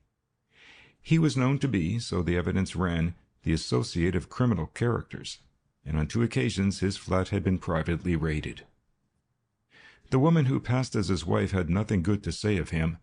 It was not she who had admitted the police. Indeed, they found her in an upper room, locked in. Phillopolis was something of a tyrant, and on the day of his arrest he had had a quarrel with the woman who had threatened to expose him to the police for some breach of the law. He had beaten her and locked her into an upper bedroom, and this act of tyranny had proved his downfall, if it were true, as he swore so vehemently that the articles which were found in his room had been planted there. The colonel was not present, nor were any other members of the gang save little Selby, who had been summoned to the colonel's presence and had arrived in the early morning. "He hasn't a ghost of a chance," reported Selby, who had a lifelong acquaintance with criminals of the meaner sort, and had spent no small amount of his time in police courts, securing evidence as to the virtue of his protégés. "If he doesn't get 10 years, I'm a Dutchman." "What does Phillopolis say?" "He swears that the goods were not in his flat when he went out that night," he said, "but if they were planted, the work was done thoroughly." The detectives found jewel cases under cushions, hidden in cupboards, on tops of shelves, and one of the best bits of swag, a wonderful diamond necklace, was discovered in his boot at the bottom of his trunk.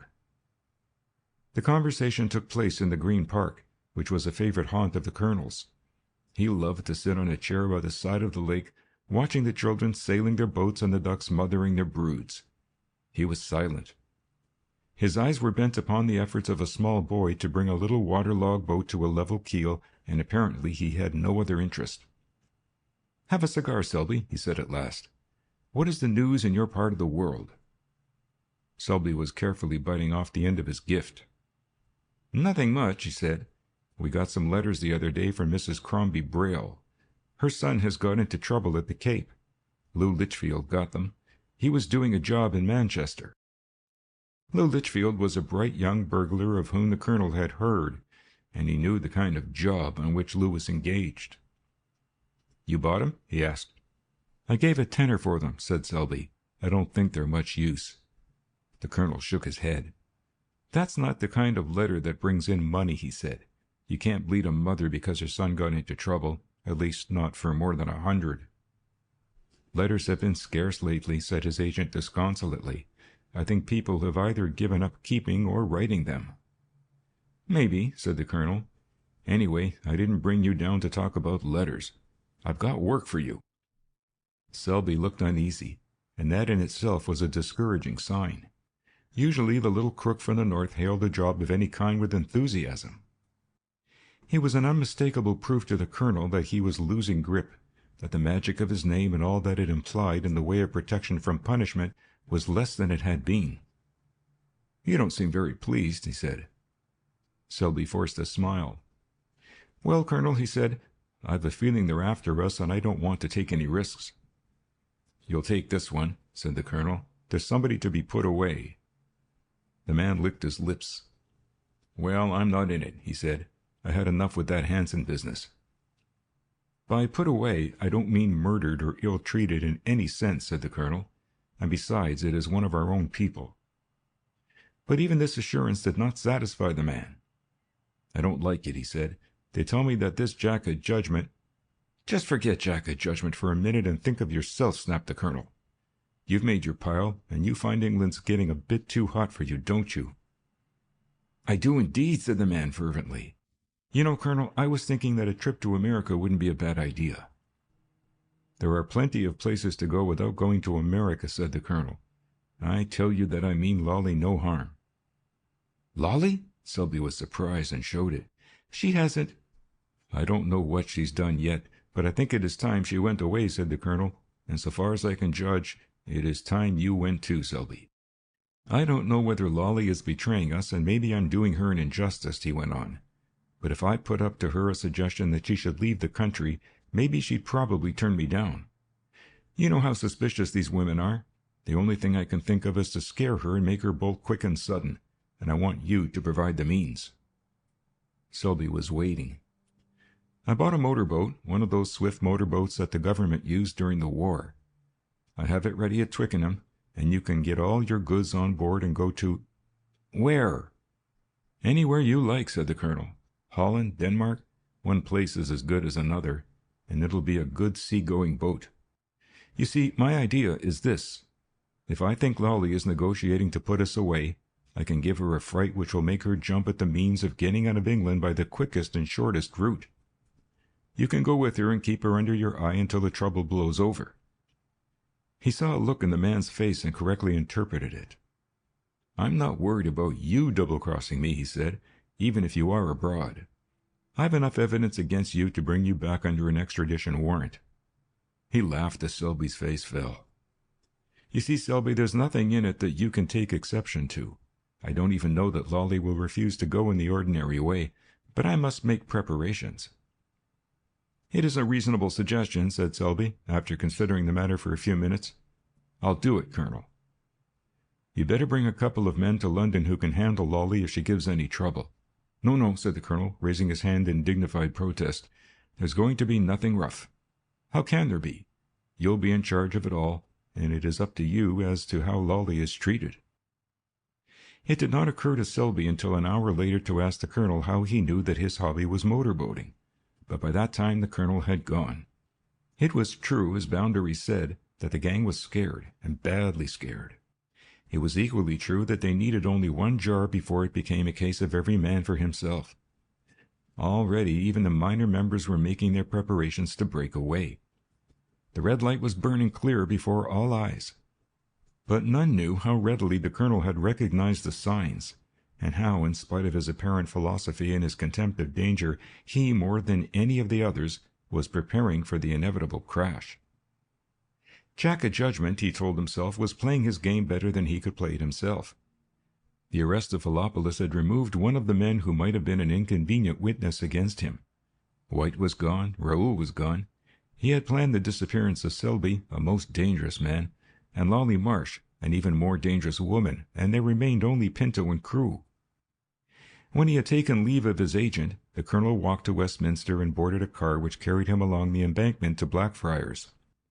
He might have been followed, and probably was, but this possibility did not worry him.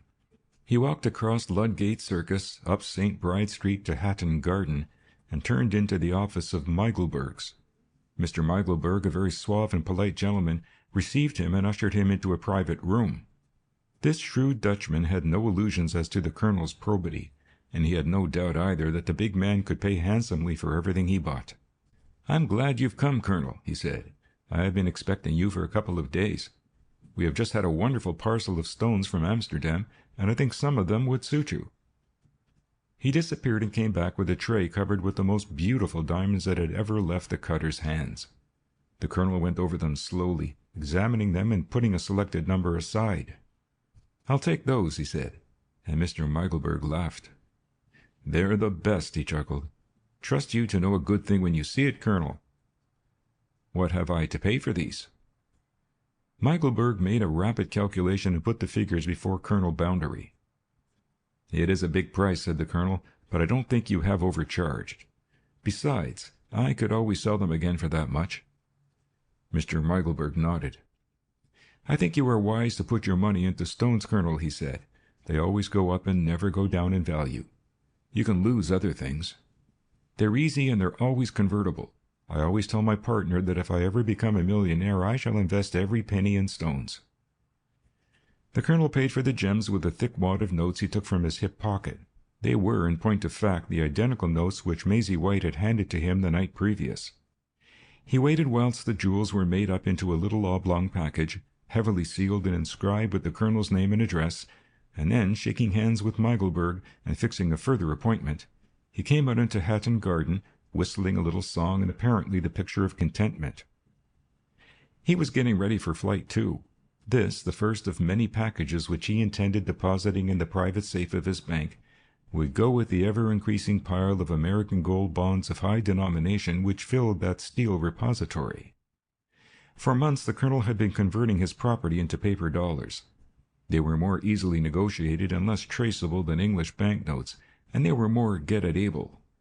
A big balance in the books of the bank might be creditable and, given time, convertible into cash.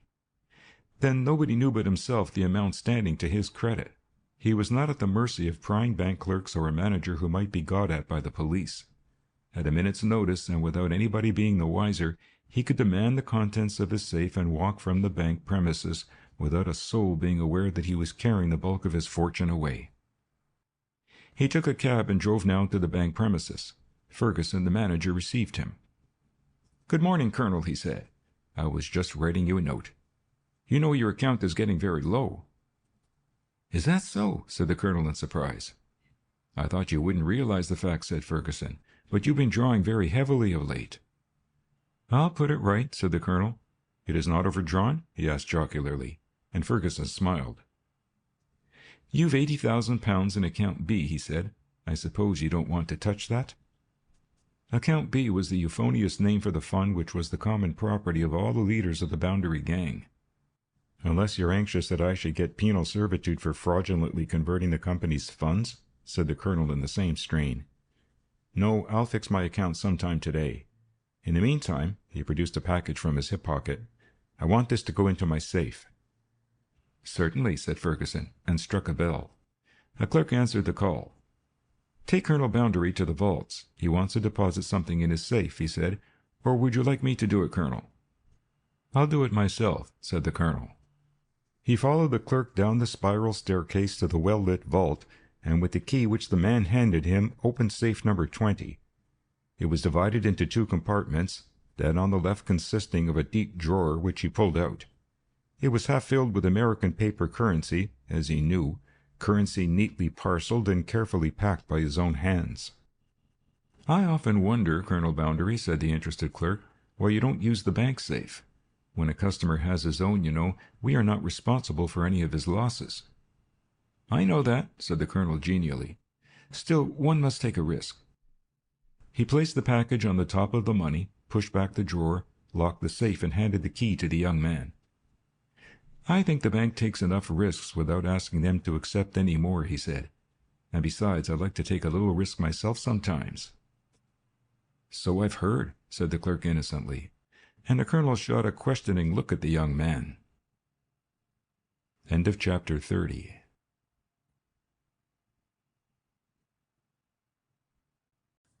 Chapter 31 of Jack O Judgement by Edgar Wallace. The voice again. He left the bank with the sense of having done his duty by himself. He had not planned the route by which he was leaving the country, or the hour. Much was to happen before he shook the dust of England from his feet, and as he had arranged matters he would have plenty of time to think things over before he made his departure. A great deal happened in the next few days to make him believe that the necessity for getting away was not very urgent.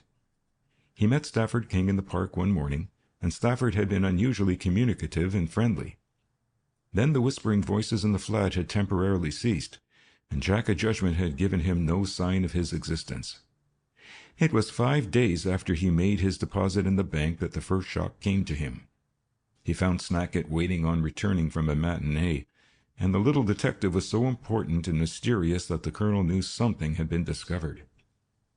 "Well," he asked, closing the door, "what have you found?" "She is in communication with the police," said Snackett. "That's what I found." "Lollie?" "Miss Marsh is the lady. In communication with the police," said the other impressively. "Now just tell me what you mean," said the Colonel. "Do you mean she's on speaking terms with the policeman on point duty at Piccadilly Circus?" "I mean, sir," said Snackett with dignity, "that she's in the habit of meeting Mr. Stafford King, who is a well-known man at Scotland Yard." "He's well known here, too," interrupted the Colonel. "Where does she meet him?" "In all sorts of queer places. That's the suspicious part of it," said Snackett, who had joyously entered into the work which had been given to him, without realizing its unlawful character. He had accepted without question the Colonel's story that he was the victim of police persecution, and as this was the first news of any importance he had been able to bring to his employer, he was naturally inclined to make the most of it. "He has met her twice at 11 o'clock at night at the bottom of St. James Street, and walked up with her, very deeply engaged in conversation," said Snackett, consulting his notebook. "He met her once at the foot of the steps leading down from Waterloo Place. and they were together for an hour. "This morning," he went on, speaking slowly, and evidently this was his tidbit, "this morning Mr. Stafford King went to the Cunard office in Cockspur Street and booked cabin 17 of the shelter deck of the Lapland for New York." "In what name?" "In the name of Miss Isabel Trenton." The colonel nodded. It was a name that Lollie had used before, and the story rang true. "When does the Lapland sail?" he asked, and again the detective consulted his book. "Next Saturday," he said, "from Liverpool." "Very good," said the colonel. "Thank you, Snackett. You've done very well. See if you can pick them up tonight, or stay." He thought a moment. "No, don't shadow her tonight. I'll have a talk with her." The news disturbed him. Lollie was getting ready to bolt. That was unimportant. But she was bolting with the assistance of the police, who had booked her passage. That meant that they had got as much out of her as she had to tell, and were clearing her out of the country before the blow fell.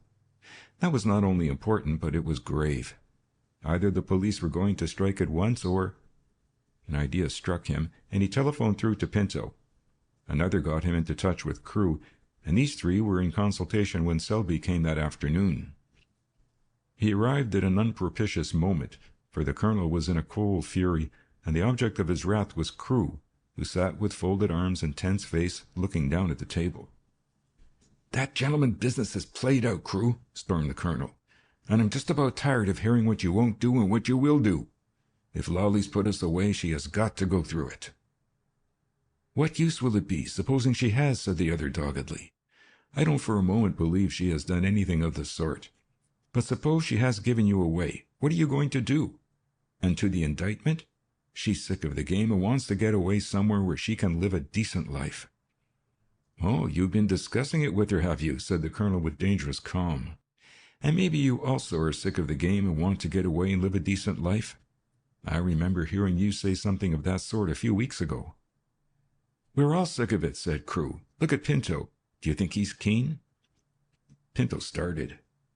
"Why do you bring me into it?" he complained. "I'm standing by the colonel to the last, and I agree with him that we ought to know what Lollie told the police."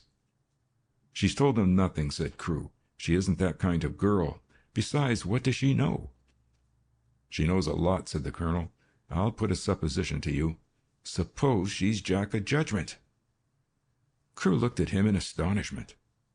"That's an absurd suggestion," he said. "How could she be?" "I'll tell you how she could be," said the colonel. "She has never been with us when Jack made his appearance. You'll grant that?" Crewe thought for a moment. "There you're wrong," he said. "She was with us the night Jack first came." The colonel was taken aback. A theory which he had formed was destroyed by that recollection. "So she was. That's right, she was there. I remember he insulted her. But I'm certain she's seen him since. I am certain she's been working hand in glove with him since. Who was the Jack who went to Yorkshire?" It was Crewe's turn to be nonplussed. "Jack O Judgement must be working with a pal," the colonel went on triumphantly, "and I suggest that that pal is Lollie Marsh." "That's a lie." The colonel looked up quickly. "Who said that?" he demanded harshly. Crewe shook his head. "It was not me," he said. "Was it you, Selby?" "Me?" said the astonished Selby. "No, I thought it was you who said it." "It came from your end of the table, Colonel." The colonel got up. "There's something wrong here," he said. "I've got it." It was Pinto who spoke. "Did you notice anything peculiar about the voice, Colonel?" he asked eagerly. "I did the first time I heard it, and I've been wondering how I'd heard it before, and just now it has struck me. It was a gramophone voice." "A gramophone voice?" "It sounded like a voice on a speaking machine." The colonel nodded slowly. "Now you come to mention it, I think you're right," he said. "It sounded familiar to me. Of course it was a gramophone voice." They made a careful search of the apartment, taking down every book from the big shelf in one of the alcoves, and turning the leaves to discover the hidden machine. With this idea to guide them, the search was more complete than it had been before. Every drawer in the desk was taken out, every scrap of furniture was minutely examined, even the massive legs of the colonel's writing table were tapped. Crewe took no part in the search, but watched it with a slight smile of amusement, and the colonel, turning, detected this. "What the devil are you grinning about?" he said. Why aren't you helping Crewe? You've got an interest in this business." "Not such an interest that I'm going to fool around looking for a gramophone voice that goes off at appropriate intervals," said Crewe. "Doesn't it strike you that it would have to be a pretty smart gramophone to chip in at the right moment?" The colonel pondered this a minute and then went back to his place at the table, mopping his forehead. "Pinto's right," he said. "The fellow has smuggled some fool machine into the flat, and we shall discover it sooner or later. I don't know how he controls it or who controls it." He looked suspiciously at Crewe. "Or who controls it," he repeated. "You said that before," said Crewe coolly. The colonel had something on his lips to say, but swallowed it. "We'll meet here tonight at 11. I told Lollie to come. Now, Crewe," he said in a more gentle tone, "you're in this up to the neck, and you've got to go through with it. After all, your life and liberty are at stake as much as ours. If Lollie's played us false, we've got to be—" "Lollie has not played you false, Colonel," said Crewe. His face was very pale, the colonel noticed. "I like that girl, and—" "So that's it," said the colonel.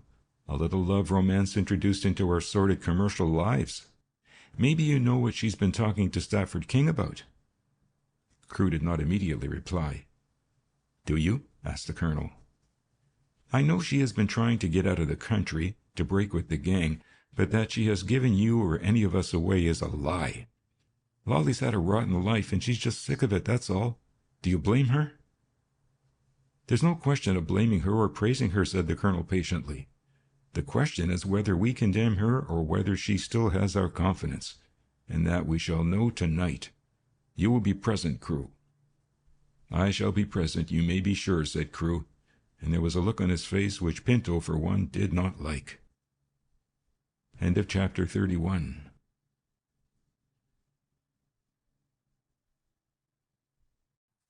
Chapter 32 of Jack O Judgement by Edgar Wallace. Lollie Goes Away.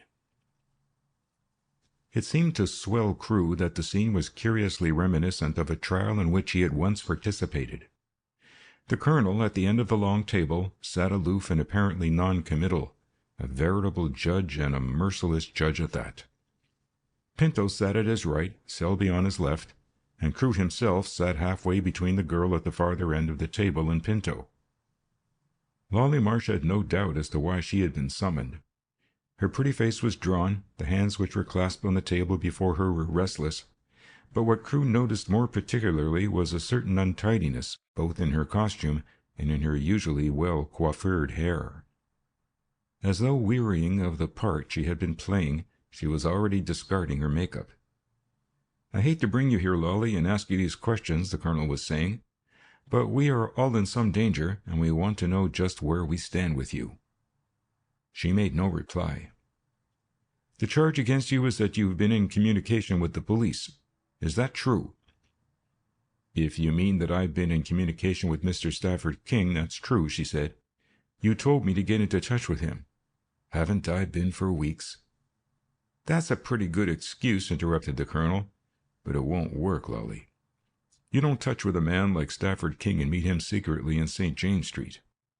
And you don't touch by seeing him for half an hour at a time, and I haven't heard of you ever getting off with a fellow to the extent of his paying for your passage to America." She started.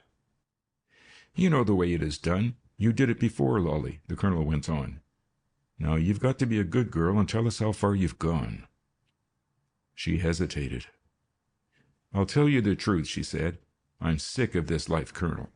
I want to go straight. I want to get a way out of it all, and he's going to help me." "A social reformer, eh?" said the colonel. "I didn't know the police went in for that sort of stunt. And when did he take this sudden liking for you, Lollie?" "It wasn't a sudden liking at all," she said. "But I think it was because I stopped Pinto in the nursing home, and Miss White told him. I think that's all." The colonel looked down on his pad. "There's something in that," he said. "It sounds feasible. Didn't he question you?" he said, raising his eyes. "About you?" she said. "About us," corrected the colonel. "He asked me nothing about you, nothing about your habits or your methods or about any of our funny business. I'll swear it," she said. "You're not going to believe that, are you, Colonel?" demanded Pinto. "You can see that she is lying and that she's double-crossing you?" She's neither lying nor double-crossing us." It was Crewe who spoke. "I don't know what you think about it, Colonel, but I'm convinced that Lollie is speaking the truth." "You!" Pinto laughed loudly. "I think you're in a state of mind when you believe anything Lollie said. And anyway, you're probably in with her." "You're a liar," said Crewe, so quietly that none suspected the surprising thing that would follow. For of a sudden his fist shot out and caught Pinto under the jaw, sending him sprawling to the floor. The colonel was instantly on his feet, his hand outspread. "That's enough, Crewe," he said harshly. "I'll have none of that."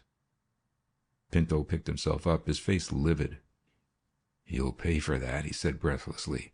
But Swell Crewe had walked to the girl and had laid his hand on her shoulder. "Lollie," he said, "I'm believing you, and I think the colonel is too. If you're going out of the country, why, I'll say good luck to you.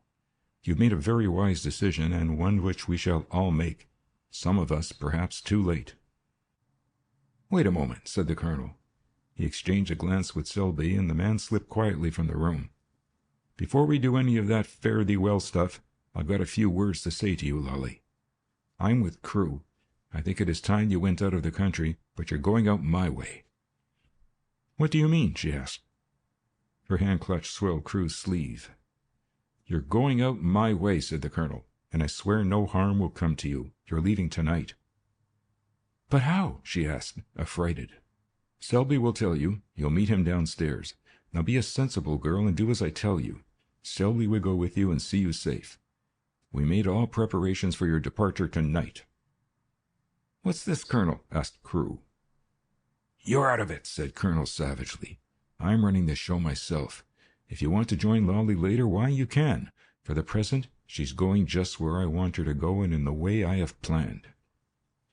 He held out his hand to the girl, and she took it. "Goodbye and good luck, Lollie," he said. "But can't I go back to my rooms?" she asked. He shook his head. "Do as I tell you," he said shortly. She stood at the door, and for a moment her eyes met Crewe's, and he moved toward her. "Wait." The colonel gripped his arm. "Goodbye, Lollie," and the door shut on the girl. "Let me go," said Crewe between his teeth. "If she trusts you, I don't. It's some trick of that dirty half-breed." With a snarl of rage, Pinto whipped his ever-ready knife from his hip pocket and flung it. It was the colonel who drew Crewe aside, or that moment was his last. The knife whizzed past and was buried almost to the hilt in the wall. The colonel broke the tense silence which followed. "Pinto," he said in his silkiest voice, "if you ever want to know what it feels like to be a dead man, just repeat that performance, will you?" Then his rage burst forth. "By God, I'll shoot either of you if you play the fool in front of me again. You dirty little pickpockets that I've taken from the gutter. You miserable little sneak thieves." He let loose a flood of abuse that made even Crewe wince. "Now sit down, both of you," he finished up, out of breath. He went to the window and looked out. The car which he had hired for the occasion was still standing at the door, and he distinguished Selby talking to the chauffeur. "Listen, you," he said, "and especially you, Crewe. You're too trusting with these females.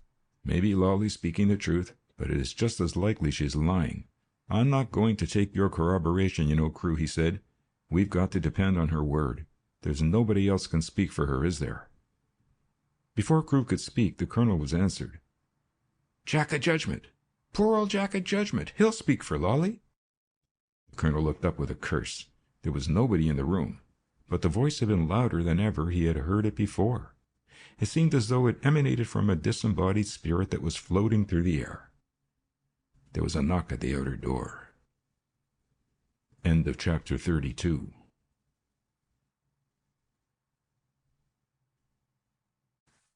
Chapter 33 of Jack O Judgement by Edgar Wallace. Where the Voice Lived. "Open it," said the colonel in a low voice. "Open it, Crewe." He pulled open the drawer and took out something. "And if it is Jack O Judgement—" Crewe opened the door, his heart beating at a furious rate, but it was Selby who came into the room and faced the half-leveled gun of the colonel. "What do you want?" asked Boundary quickly. "You fool, I told you not to lose sight of her." "But when is she coming down?" asked Selby. "I've been waiting there all this time, and there's a policeman at the corner of the street. I wondered whether you had seen him too." "Not come down?" said the colonel. "She left here 5 minutes ago." "She hasn't come down," he said, "and I've certainly not passed her on the stairs. Is there any other way out?" "No way that she could use," said the colonel, shaking his head. "I've had new locks put on all the doors." He thought a moment. "If she hasn't come down, she's gone up."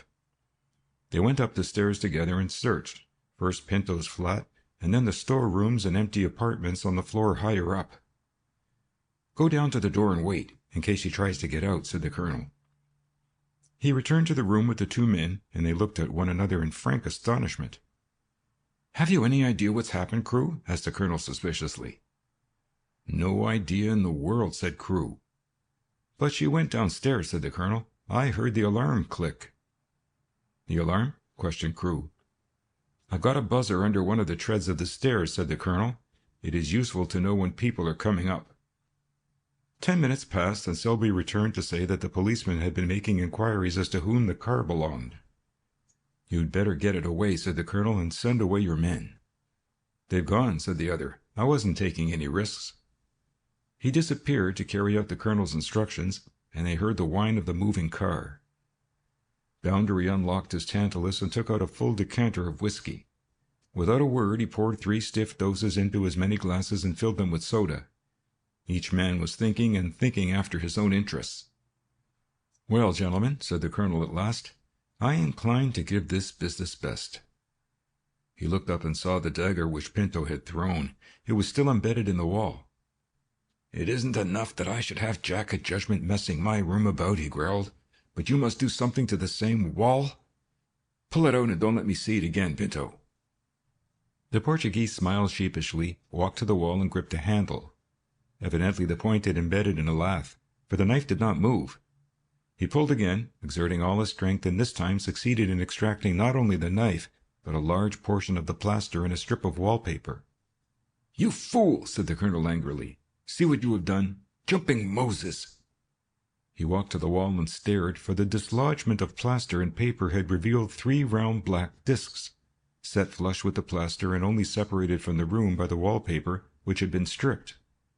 "Jumping Moses," said the colonel softly. "Detectaphones." He took Pinto's knife from his hand and prized one of the discs loose. It was attached to a wire which was embedded in the plaster, and this the colonel severed with a stroke of the knife. "This is the business end of a microphone," he said. "The voice," gasped Pinto, and the colonel nodded. "Of course. I was mad not to guess that," he said. "That's how he heard, and that's how he spoke. Now we're going to get to the bottom of this." With a knife he slashed the plaster and exposed 3 wires that led straight downward and apparently through the floor. The colonel rested and eyed the debris thoughtfully. "What is under this flat? Lee's office, isn't it?" "Of course, Lee's," he said.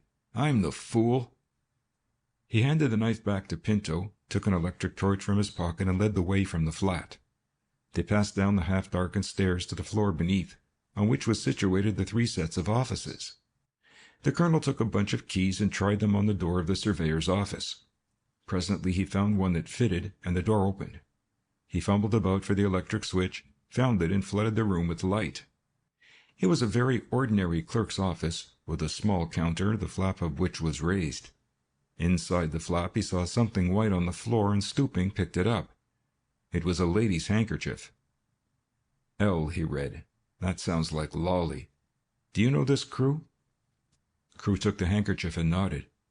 "That is Lollie's," he said shortly. "I thought so. This is where she was when we were looking for her. Here with Jack O Judgement, eh? Let's try the inner office." The inner office was locked, but he had no difficulty in gaining admission. Inside this was a private office which was simply furnished and had in one corner what appeared to be a telephone box. He opened the glass door and flashed his lamp inside. There was a little desk, a pair of receivers fastened to a headpiece, and a small vulcanite transmitter. "This is where he sat," said the colonel meditatively, pointing to a stool, "and this," he lifted up the earpieces, "is how he heard all our very interesting conversations. Go upstairs, Pinto. I want to try this transmitter." He fixed the receiver to his ears and waited, and presently he heard distinctly the sound of Pinto closing the door of the room upstairs. Then he spoke through the receiver. "Do you hear me, Pinto?" "I hear you distinctly," said Pinto's voice. "Speak a little lower. Carry on a conversation with yourself and let me try to hear you." Pinto obeyed. He recited something from the Orpheum Review, a line or two of a song, and the colonel heard distinctly every syllable. He replaced the earpieces where he had found them, closed the door of the box and that of the outer office, and led the way upstairs. The whiskey still stood upon the table, and he lifted a glass and drained it at a draught. If you're a linguist, Crewe, you'll have heard the phrase "sauve qui peut." It means git, and that's the advice I'm giving and taking. Tomorrow we'll meet to liquidate the Boundary Gang and split the gang fund. He turned his companions out to get what sleep they could. For him, there was little sleep that night. Before the dawn came, he was at Twickenham, examining a big motor launch that lay in a boathouse. It was a launch which should have carried Lollie Marsh and Selby on their river and sea journey. It was provisioned and ready for the trip. But first the colonel had to take from a locker in the stern of the boat a small black box and disconnect the wires from certain terminals before he stopped the little clock which ticked noisily. He had tuned his bomb to go off at 4 a.m, by which time he calculated Lollie Marsh and her escort would be well out to sea, for the colonel regarded no evidence that might be brought against him as unimportant. End of chapter 33.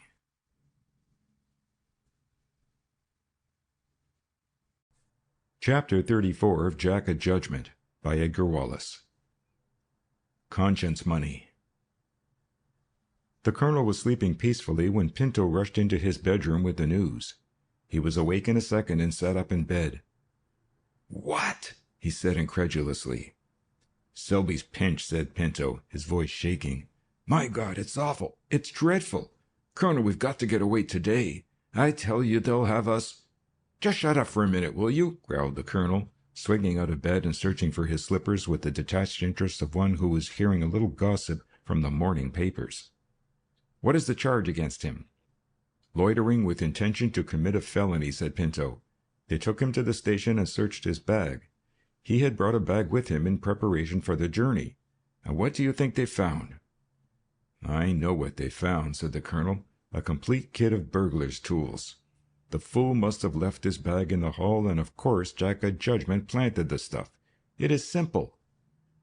"What can we do?" wailed Pinto. "What can we do?" "Engage the best lawyer you can. Do it through one of your pals," said the colonel. "It will go hard with Selby. He's had a previous conviction." "Do you think they'll split?" asked Pinto. He looked yellow and haggard, and he had much to do to keep his teeth from chattering. "Not for a day or two," said the colonel, "and we shall be away by then. Does Crewe know?" Pinto shook his head. "I haven't any time to run about after that swine," he said impatiently. "Well, you'd better do a little running now then," said the colonel. "We may want his signature for the bank." "What are you going to do?" "I'm going to draw what we've got, and I advise you to do the same. I suppose you haven't made any preparations to get away, have you?" "No," lied Pinto, remembering with thankfulness that he had received a letter that morning from the aviator Cartwright, telling him that the machine was in good order and ready to start at any moment. "No, I have never thought of getting away, Colonel. I've always said I'll stick to the colonel." Said the colonel, and there was no very great faith in Pinto revealed in his grunt. Crewe came along an hour later and seemed the least perturbed of the lot. "Here's the checkbook," said the colonel, taking it from a drawer. "Now, the balance we have," he consulted a little waistcoat pocket notebook, "is £81,317. I suggest we draw £80,000, split it 3 ways, and part tonight." "What about your own private account?" asked Pinto. "That's my business," said the colonel sharply. He filled in the check, signed his name with a flourish, and handed the pen to Crewe. Crewe put his name beneath, saw that the check was made payable to bearer, and handed the book to the colonel. "Here, Pinto." The colonel detached the form and blotted it. "Take a taxicab, see Ferguson, bring the money straight back here. Or, better still, go on to the city to the New York Guarantee and change it into American money." "Do you trust Pinto?" asked Crewe bluntly after the other had gone. "No," said the colonel, "I don't trust Pinto or you. And if Pinto had plenty of time, I shouldn't expect to see that money again. But he's got to be back here in a couple of hours, and I don't think he can get away before. Besides, at the present juncture," he reflected, He wouldn't bolt because he doesn't know how serious the position is." "Where are you going, Colonel?" asked Crewe curiously. "I mean, when you get away from here." Boundary's broad face creased with smiles. "What a foolish question to ask," he said. "Timbuktu, Tangier, America, Buenos Aires, Madrid, China." "Which means you're not going to tell, and I don't blame you," said Crewe. "Where are you going?" asked the Colonel. "If you're a fool, you'll tell me." Crewe shrugged his shoulders. "To jail, I guess," he said bitterly, and the Colonel chuckled. "Maybe you've answered the question you put to me," he said, "but I'm going to make a fight of it. Dan Boundary is too old in the bones and hates exercise too much to survive the keen air and bracing employment of Dartmoor, if we ever get there," he said ominously. "What do you mean?" demanded Crewe. "I mean that, when they've photographed Selby and circulated his picture, somebody is certain to recognize him as the man who handed the glass of water over the heads of the crowd when Hanson was killed." "Was it Selby?" gasped Crewe. "I wasn't in it. I knew nothing about it." The Colonel laughed again. "Of course, you're not in anything," he bantered. "Yes, it was Selby, and it is 10 chances to 1 that the usher would recognize him again if he saw him. That would mean, well, they don't hang folks at Dartmoor." He looked at his watch again. "I expect Pinto will be about an hour and a half," he said. "You will excuse me," he added with elaborate politeness. "I have a lot of work to do." He cleared the drawers of his writing table by the simple process of pulling them out and emptying their contents upon the top. He went through these with remarkable rapidity, throwing the papers one by one into the fire, and he was engaged in this occupation when Pinto returned. "Back already?" said the Colonel in surprise, and then after a glance at the other's face he demanded, "What's wrong?" Pinto was incapable of speech. He just put the check down upon the table. "Haven't they cashed it?" asked the Colonel with a frown. "They can't cash it," said Pinto in a hollow voice. "There's no money there." The Colonel picked up the check. "So there's no money there to meet it?" he said softly. "And why is there no money there to meet it?" "Because it was drawn out 3 days ago. I thought," said Pinto incoherently, "I saw Ferguson, and he told me that a check for the full amount came through the Bank of England." "In whose favor was it drawn?" Pinto cleared his throat. "In favor of the Chancellor of the Exchequer," he said. "That's why Ferguson passed it without question. He said that otherwise he would have sent a note to you." "The Chancellor of the Exchequer?" snarled the Colonel. "What does it mean?" "Look here, Ferguson showed it me himself." He took a copy of the Times from his pocket and laid it on the table, pointing out the paragraph with trembling fingers. It was in the advertisement column, and it was brief. "The Chancellor of the Exchequer desires to acknowledge the receipt of £81,000 conscience money from Colonel D.B." "Conscience money!" The Colonel sat back in his chair and laughed softly. He was genuinely amused. "Of course we can get this back," he said at last. "We can explain to the Chancellor of the Exchequer the trick that has been played upon us, but that means delay, and at the moment delay is really dangerous. I suppose both you fellows have money of your own? I know Pinto has. How do you stand, Crewe?" "I have a little," said Crewe, "but honestly, I was depending upon my share of the gang fund." "What about you, Colonel?" asked Pinto meaningly. "If I may suggest it, we should pool our money and divide." The Colonel smiled. "Don't be silly," he said tersely. "I doubt whether my balance at the bank is more than a couple of £1,000. "But what about your private safe?" persisted Pinto. "Aha, you didn't know I knew that, did you? As a matter of fact, Ferguson told me—" "What the devil does Ferguson mean by discussing my business?" said the Colonel wrathfully. "What did he tell you?" "He told me that the package was received and that he had put it with the other in your safe." "Package?" The Colonel's voice was quiet, almost inaudible. "The package was received? When was the package received?" "Yesterday," said Pinto. "He said it came along and he put it with the other. Now, what have you got in—" But the Colonel was walking towards his bedroom with rapid strides. Presently he reappeared with his hat and coat on. "Come with me, Crewe. We'll go down to the bank," he said. "You stay here, Pinto, and report anything that happens." When they were on their way, he confided to the other. "I have a little money put aside," he said. "I'm willing to finance you. You haven't been a bad fellow, Crewe.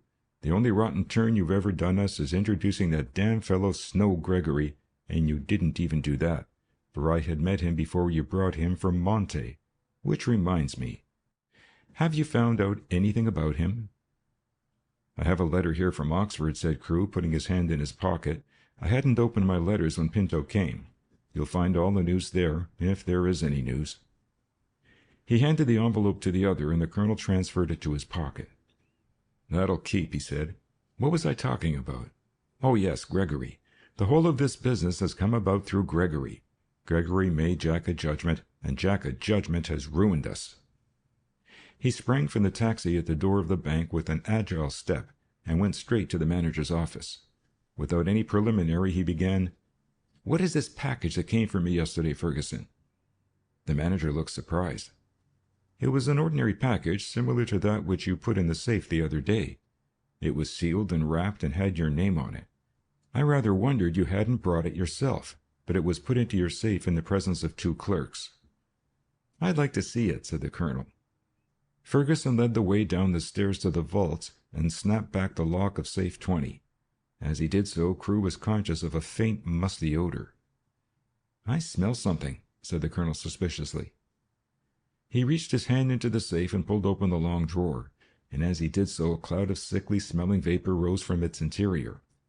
For the first time, Crewe heard Boundary groan. He pulled the drawer out under the light and looked in. There was nothing but a black mass of pulp, out of which glinted and gleamed a dozen pinpoints of light.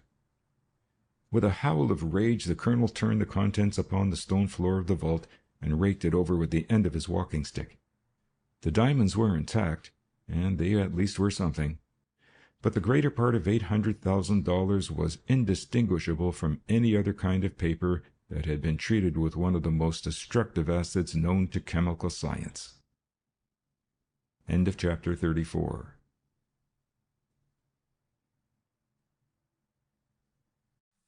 Chapter 35 of Jack O Judgement by Edgar Wallace. In a box at the Orpheum. The colonel wiped his burnt and discolored hands after he had dropped the last diamond into a medical bottle which the bank manager happened to have in the room. "That's something saved from the wreck at any rate," he said.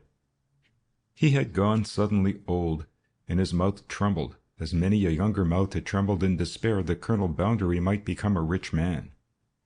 "Something saved from the wreck," he repeated slowly. The manager's grave eyes were fixed on his. "I'm not blaming you, Ferguson," said the colonel. "It was a plot to ruin me, and it succeeded." "What do you think happened?" asked the troubled Ferguson.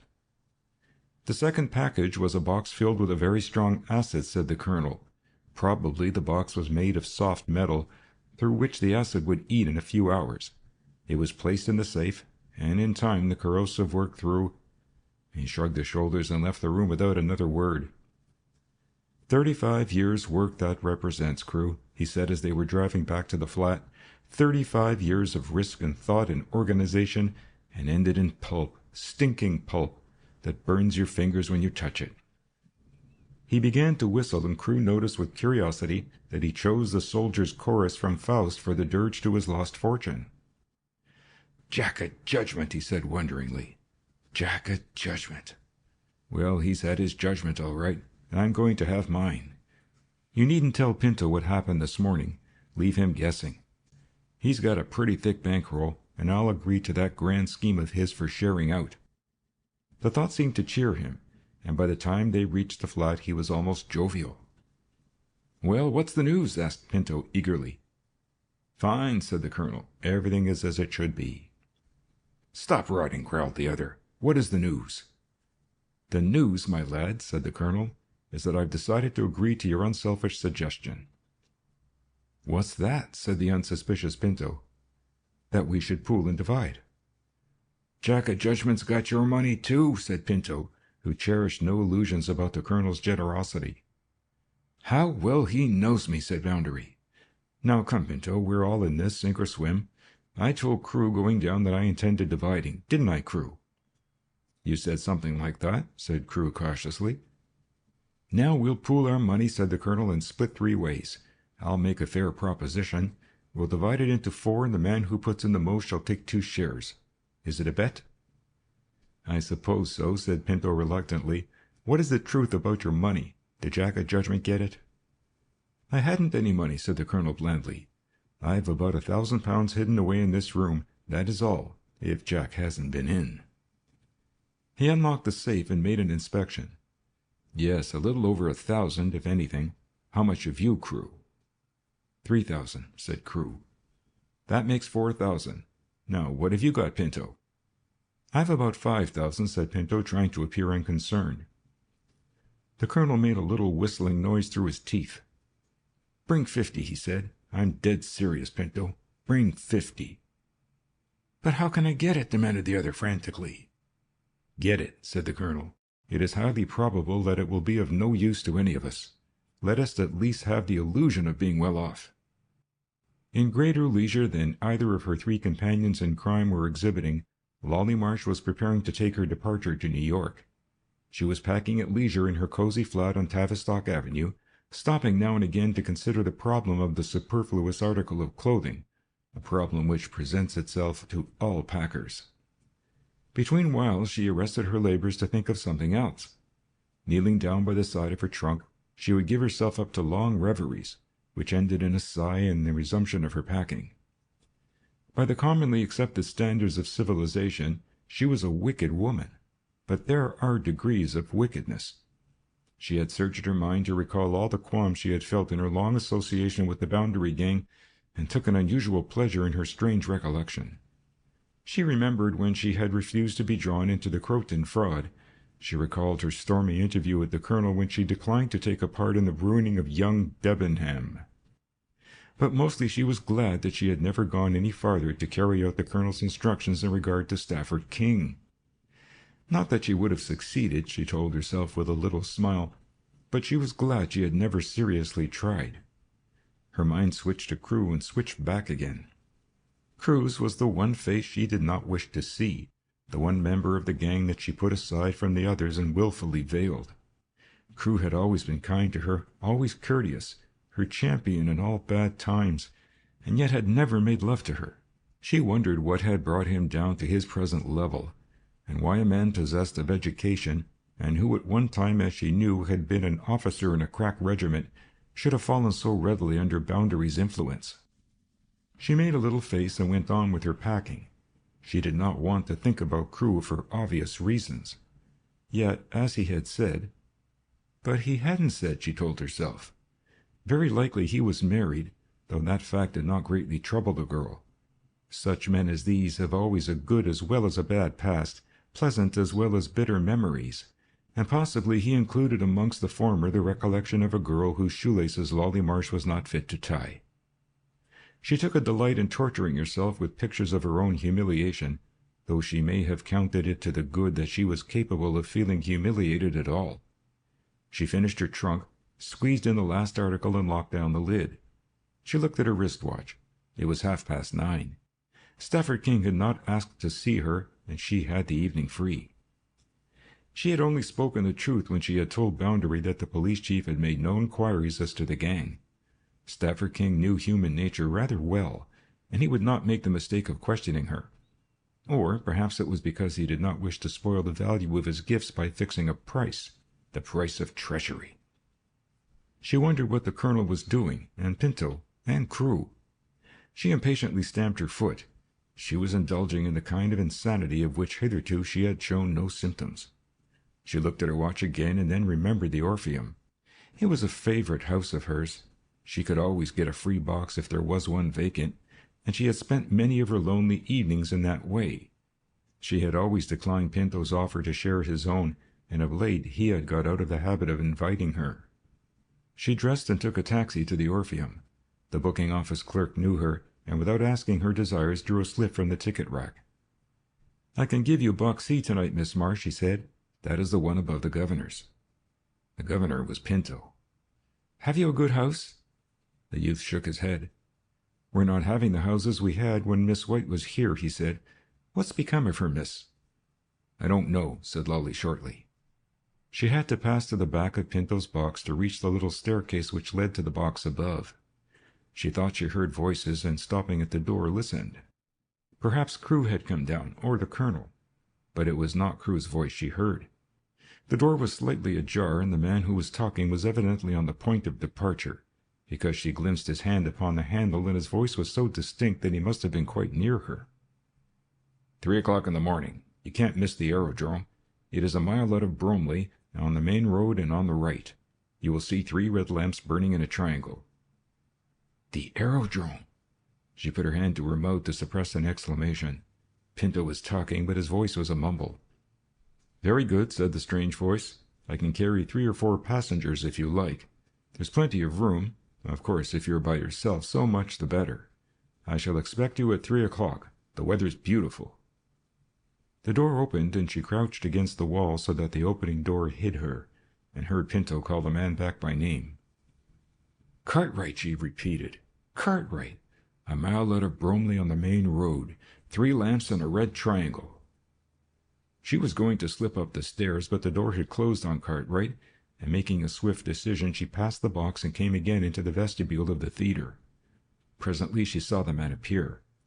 She guessed it was he by the smile on his face, and when he said good night to the attendant at the barrier, she recognized his voice. She followed him, but let him get outside the theatre before she spoke to him. Then suddenly she laid her hand on his arm.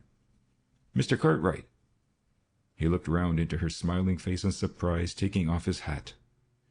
That is my name, he said with a smile. I don't remember. Oh, I'm a friend of Mr. Silva, she said. I've heard a lot about you. Oh, indeed, said he. He was a little puzzled because he thought that the projected flight was a dead secret, and she guessed his thoughts. You won't tell Mr. Silva I told you? He begged me not to repeat it to anybody, even to you. But he's leaving tomorrow morning, isn't he? He nodded. I know an awful lot, she said, and then, won't you come and have supper with me? I'm starving. Cartwright hesitated. He had not expected so charming a diversion, and really there was no reason why he should not accept the invitation. He was not due at Bromley until early in the morning, and the girl was young and pretty and a friend of his employer. It was she who hailed the taxi, and they drove to a select little restaurant at the back of Shaftesbury Avenue. You're not seeing Pinto, Mr. Silva, again tonight, are you? She asked. No, I'm not seeing him until I see him. He smiled again. Well, I want to tell you something. He thought she was charmingly embarrassed, and in truth she was, to invent the story she had to tell. You know why Mr. Silva is leaving England in such a hurry? He nodded. She wished she knew too, or had the slightest inkling of the yarn which Pinto had spun, and then the man enlightened her. Political, he said. Exactly, political, she said easily. But you will realize that it is not necessarily he himself who was making this flight. I did understand that he was making the flight himself, said the aviator in surprise. But, she was desperate now, has he never told you of the other gentleman who is coming, the other political person who really must go to Portugal at once? No, he certainly did not, said Cartwright. He told me distinctly that he was going himself. The girl leaned back in her chair, baffled but thoughtful. Oh, of course he told you that, she said with a knowing smile. You see, there are some things he is not allowed to tell you. But do not be surprised if you have 2 passengers instead of 1. I shan't be surprised. I shall be pleased. The machine will carry 6, said Cartwright readily. But I certainly thought— Wait till you see him, said the girl, waving a warning finger with mock solemnity. He found her a cheerful companion through the meal, but there were certain intervals of abstraction in her cheerfulness, intervals when she was thinking very rapidly and reconstructing the plan which Pinto had made. So he was one of the rats who were deserting the sinking ship and leaving the colonel and Crewe to face the music. And Crewe, that was the thought uppermost in her mind. When she parted from the pilot, she had only one thought, to warn the colonel of Pinto's treachery and Crewe. And somehow Crewe seemed to bulk most importantly at that moment. End of chapter 35.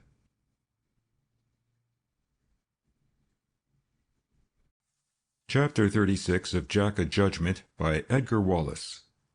Lollie Proposes. What should she do? It was her sense of loyalty which brought the colonel first to her mind. She must warn him. She went into a tube station telephone box and rang through, but received no answer. Her quest for Crewe had as little result. She drove off to the flat, thinking that possibly the telephone might be out of order or that they would have returned by the time she reached there, but there was no answer to her ring. She went out again into the street in despair and walked slowly towards Regent Street.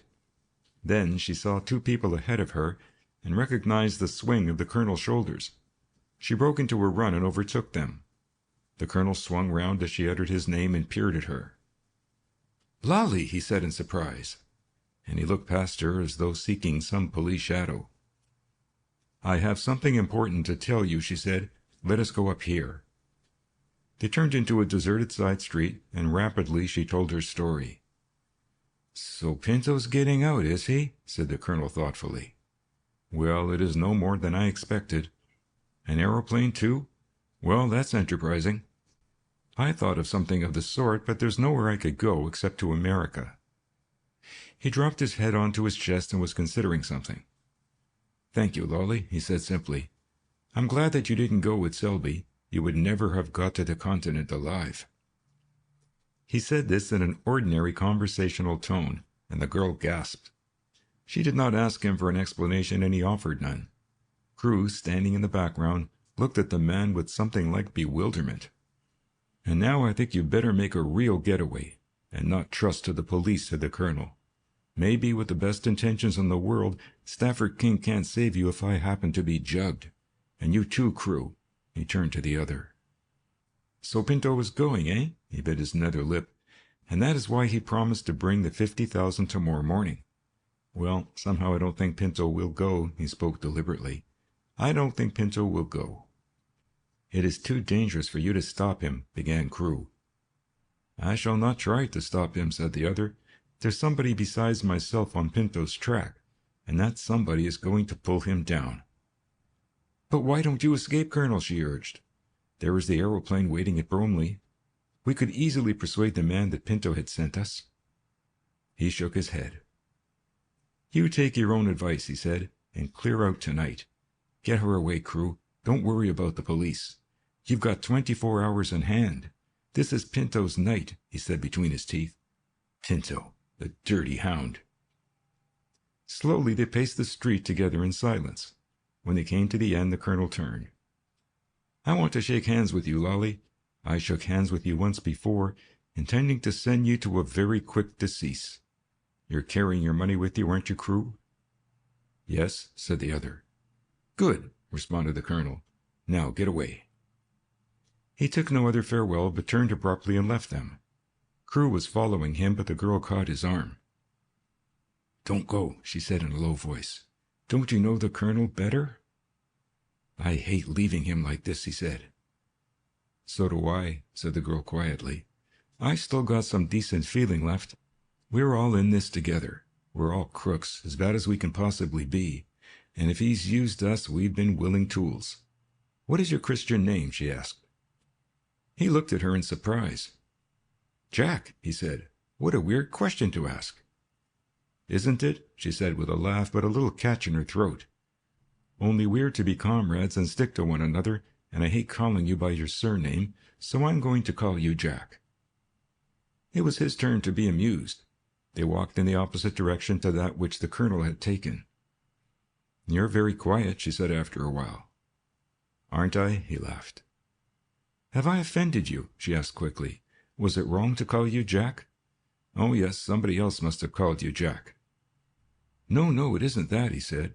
"But I haven't been called by my Christian name for years and years," he said wearily, "and somehow it seems to span all the bad times and take me back to the Jack days," she suggested, and he nodded. Then, after another period of silence, "This is a queer ending to it all, isn't it?" he said, and her heart skipped a beat. "Ending?" she whispered. No, not ending. It may be the beginning of a new life. I haven't got religious," she added quickly, "and I'm not getting sentimental. All my past life doesn't come up in front of me as it does in the storybooks, only I've just faith that there's something better in life than I've ever found." "I should think there is," said Crewe. "It couldn't be much worse, could it?" "I haven't been bad," she said. "Not bad like you probably think I have." "I never thought you were bad," he said. "You were just a victim like the rest of them. You were only a kid when you started working for the Colonel, weren't you?" She nodded. Well, there's a chance for you, Lollie. Your passage is booked and all that sort of thing. Have you sufficient money?" "I've plenty of money," she said. "Fine." He dropped his hand lightly on her shoulder. "There's a big, big chance for you, my girl." "And for you?" she asked.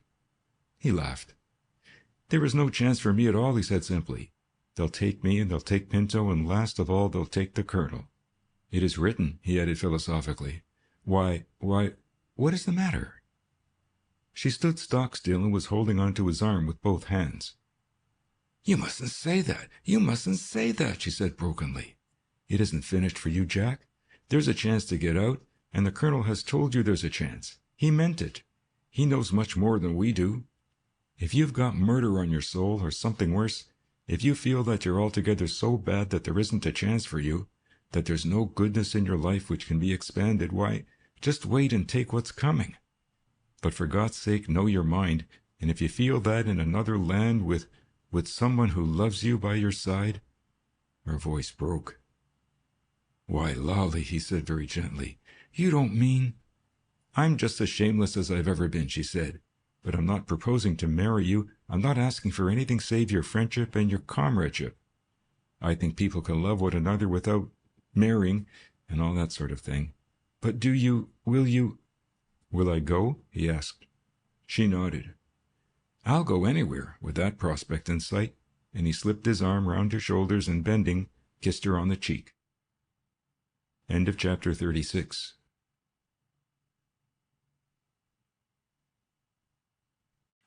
Chapter 37 of Jack O Judgement by Edgar Wallace. The Fall of Pinto. Whilst Pinto was putting the finishing touches to his scheme of flight, the colonel paced his room, whistling the Soldier's Chorus jerkily.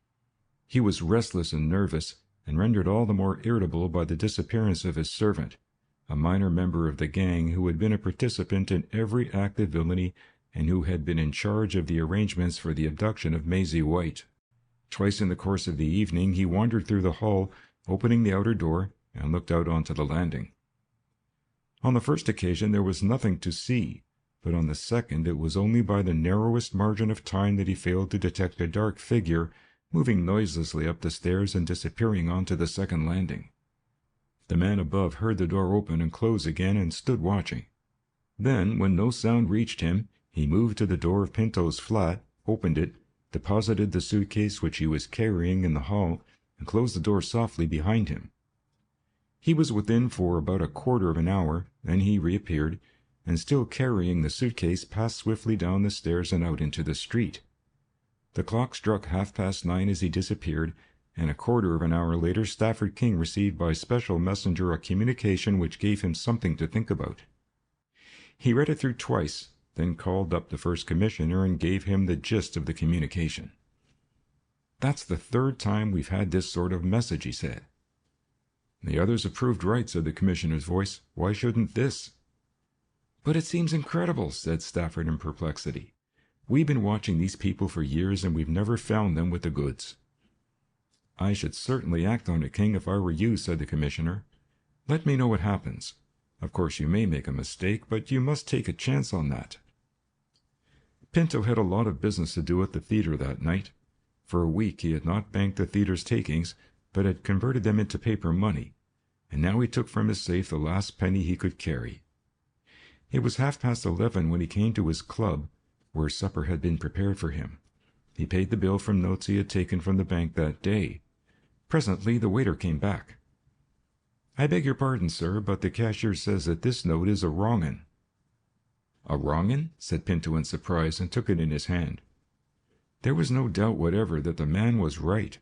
It was the most obvious forgery he had ever handled. "Then I've been sold," he smiled. "Here's another." He took the second note and examined it. That also was bad, as he could tell at a glance. In the tail pocket of his dress coat he had the money he had taken from the theatre and was able to settle the bill. He was worried on the journey back to the flat. He had drawn £100 from the bank that morning in £5 notes. He remembered putting them into his pocketbook and had no occasion to disturb them since. It was unlikely that the bank would have given him such obvious forgeries. He was stepping from the taxi when the awful truth dawned on him. The notes have been planted, the forgeries substituted for the good paper." He was putting his hand in his pocket, intending to take out the money and push it down the nearest drain, when he was gripped. "Sorry and all that," said a voice. He turned round, shaking like an aspen. "Stafford King," he said dully. "Stafford King it is. I have a warrant for your arrest, Silva, on a charge of forging an outer ring. Bring him up to his rooms." The colonel heard the noise on the stairs and came to the door. He stood, a silent spectator, watching with unmoved face the procession as it passed up to the floor above. "I want your key," said Stafford, and humbly the Portuguese handed it to him. Stafford opened the door and snapped on the light. "Bring him in," he said to the detective who held Pinto. "What room is this?" "My dining room," said Pinto faintly. Stafford entered the room, turning on the light as he did so. "Hello, Pinto," he said. Pinto could only look. The table was littered with copper plates and ink rollers. There was a thick pad of counterfeit money on one corner of the table, held down by a paperweight. Little bottles of acids were scattered about, and near the table was a small lever press, so small that a man might carry it in a corner of his handbag. "I think I have got you, Pinto," said Stafford King, and Pinto Silva nodded before he fell limply into the arms of his captor. Maisie White had gone to bed early, and the bell rang 3 times before she woke. She slipped into a dressing gown and, going to the window, leaned out. She looked down upon the upturned face of a girl, and in spite of the distance and the darkness of the night, recognized her. The man who stood in the background, however, she could not for the moment place. Nevertheless, she did not hesitate to go downstairs. "Is that Miss White?" asked the girl. "Yes. It is Lollie Marsh, isn't it? Won't you come in?" Lollie was hesitant. "Yes," she said after a while, and they went upstairs together. "I'm very sorry I disturbed you, Miss White, but it is a matter which can't very well wait. You know that Mr. Stafford King has been kind to me?" Maisie nodded. She was looking at the girl with interest and was surprised to note how pretty she was. She could not forget what Lollie Marsh had done for her that dreadful night at the nursing home, and if the truth be told, she had inspired the assistance which Stafford had been giving the girl. "Mr. King has booked my passage to America, as you probably know," Lollie went on, "but at the last moment I have been obliged to change my plans." "I'm sorry to hear that," said the girl. "I was hoping that you'd get away before—" "I am hoping to get away before," Lollie smiled faintly. "But you see, one has to be very quick, because things are moving at such a rapid rate. They arrested Pinto tonight. We only just heard of it." "Arrested Silva?" said the girl in surprise. "That is news to me. What is the charge?" "I didn't quite understand what the charge was. I know he's arrested," said Lollie. "The colonel has advised me to get out as quickly as I can, and there's a big chance for me, Miss White. I'm going to be married." She blurted the words out, and Maisie stared at her. Somehow she had never thought of Lollie Marsh as a person who could get married, and it was amazing to see the confusion and shyness in which her confession had thrown her. "I congratulate you with all my heart," said Maisie. "Who is the fortunate man?" "I can't tell you." "Yes, I will," said the girl. "I'll trust you. I'm marrying Jack Crewe." "Crewe? I remember Mr. King spoke about him. But isn't he a friend of the colonel?" Lollie nodded. "Yes, but we're going away tonight. That is why I came to see you." Maisie White clasped the girl's hands in hers. "You yourself are facing a great happiness and a beautiful life," pleaded Lollie, her eyes filling with tears. "Can't you feel some sympathy with me? For I want love and happiness and security more even than you, because you have never known anything of the dreadful apprehensions and uncertainties such as I have passed through. And I want you to help me in this. I'm not going to ask you to influence Mr. King to do anything but his duty.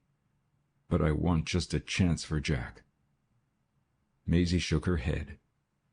"I don't know that I can promise that," she said. "Mr. King has always spoken of your friend as one of the least dangerous of the gang. When are you leaving?" "Tonight." "Tonight? But how?" "That's a secret." "But it is a secret I won't reveal," smiled Maisie. "By aeroplane," said Lollie after a moment's hesitation, and told the story of Pinto's preparation.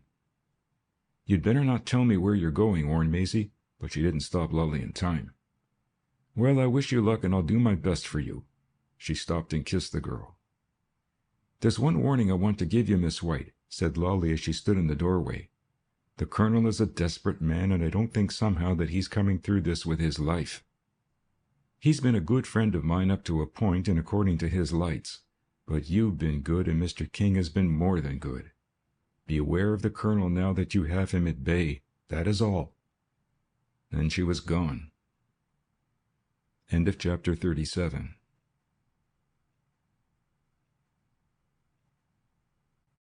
Chapter 38 of Jack O Judgement by Edgar Wallace.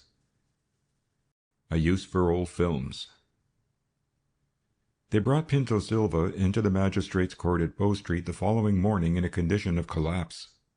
The man was dazed by his misfortune, incapable of answering the questions which were put to him, or even of instructing the exasperated solicitor who had been with him for an hour. By the solicitor's side was a grey-faced, shrunken man, whose clothes did not seem to fit him, and who at the end of the proceedings whispered something into the lawyer's ear. But the application which was made for bail was rejected. The evidence was too damning, and the knowledge that the prisoner was not English, and that it would be impossible to extradite him if he managed to make his escape to certain countries, all helped to influence the magistrate in his refusal. Colonel Bounderby did not speak to the man in the dock or as much as look at him. He got out of the court after the proceedings had terminated, the cynosure of every policeman's eye, and drove back to his apartments. He had not heard from Crewe or Lollie that morning, and he guessed that the two had left by aeroplane. So he was alone, he thought, and the very knowledge had the effect of stiffening him. He could go through the remainder of his papers at leisure, without fear of interruption. The lesser members of the gang had been controlled by Selby or Crewe, and they would not approach him directly, but he did not doubt that there were a score of little men waiting to jump into the witness box the moment he was caught. But he had by no means given up hope of escaping. For days he had carried in his pocket the means of disguise, a safety razor, scissors, and a small bottle of annatto solution to darken his face. Despite his 61 years, he was a healthy and virile man, capable of undergoing hardships if the necessity arose, but, above all, he had a plan, and an alternative plan. He finished the destruction of his correspondence, and then began to search his pocket for any stray letters which he might have put away absent-mindedly. In making this search, he came upon a long white envelope addressed to Crewe, and wondered how it had come into his possession. Then he remembered that Crewe had handed him a letter. He looked at the postmark. From Oxford. This was the report of the agents whom Crewe had sent down to discover the names of the men who had left Balliol in a certain year. Snow Gregory, who had been found shot in the streets of London, was a Balliol man who had left Oxford in that year. It was certain that it was a relative of Snow Gregory who was called Jack O Judgement, and who had taken upon himself the task of avenging the man's death. What was Snow Gregory's real name? If he could find that, he might find Jack O Judgement. Slowly, as though with a sense that the great discovery was imminent, he tore open the letter and pulled out the 3 foolscap pages, which, with a covering note, constituted the contents. There were 2 lists of names of graduates who had passed out in the year which, if Snow Gregory spoke the truth in a moment of unusual confidence, was the year of his leaving. The colonel's finger traced the lines one by one, and he finished the first list without discovering a name which was familiar. He was halfway through the second list when he stopped and his finger jumped. For fully 3 minutes he sat glaring at the paper open-mouthed. Then, "Merciful God," he whispered. He sat there for the greater part of an hour, his chin on his hand, his eyes glued to the name. And all the time his active mind was running back through the years, piecing together the evidence which enabled him to identify, without any shadow of doubt, Jack O Judgement. He rose and went to his bookcase and took down volume after volume. They were mostly reference books, and for some time he searched in vain. Then he found a yearbook which gave him the data he wanted, and he brought it back to the table and scribbled a few notes. These he read through and carefully burnt. He finished his labors with a bright look in his eye and strutted into his bedroom 10 years younger in appearance than he had been that afternoon. He put out all the lights and sat for a little while in the shadow of the curtain, watching the street from the open window. At the corner of the block a Salvation Army meeting was in progress, and he was surprised that he had not noticed the fact, although this practice of the Salvationists holding meetings near his flat had before now driven him to utter distraction. Very keenly he scrutinized the street for some sign of a lurking figure, and once saw a man walk past under the light of a street lamp and melt into the shadow of a doorway on the opposite side of the road. He went into his bedroom and brought back a pair of night glasses and focused them upon the figure.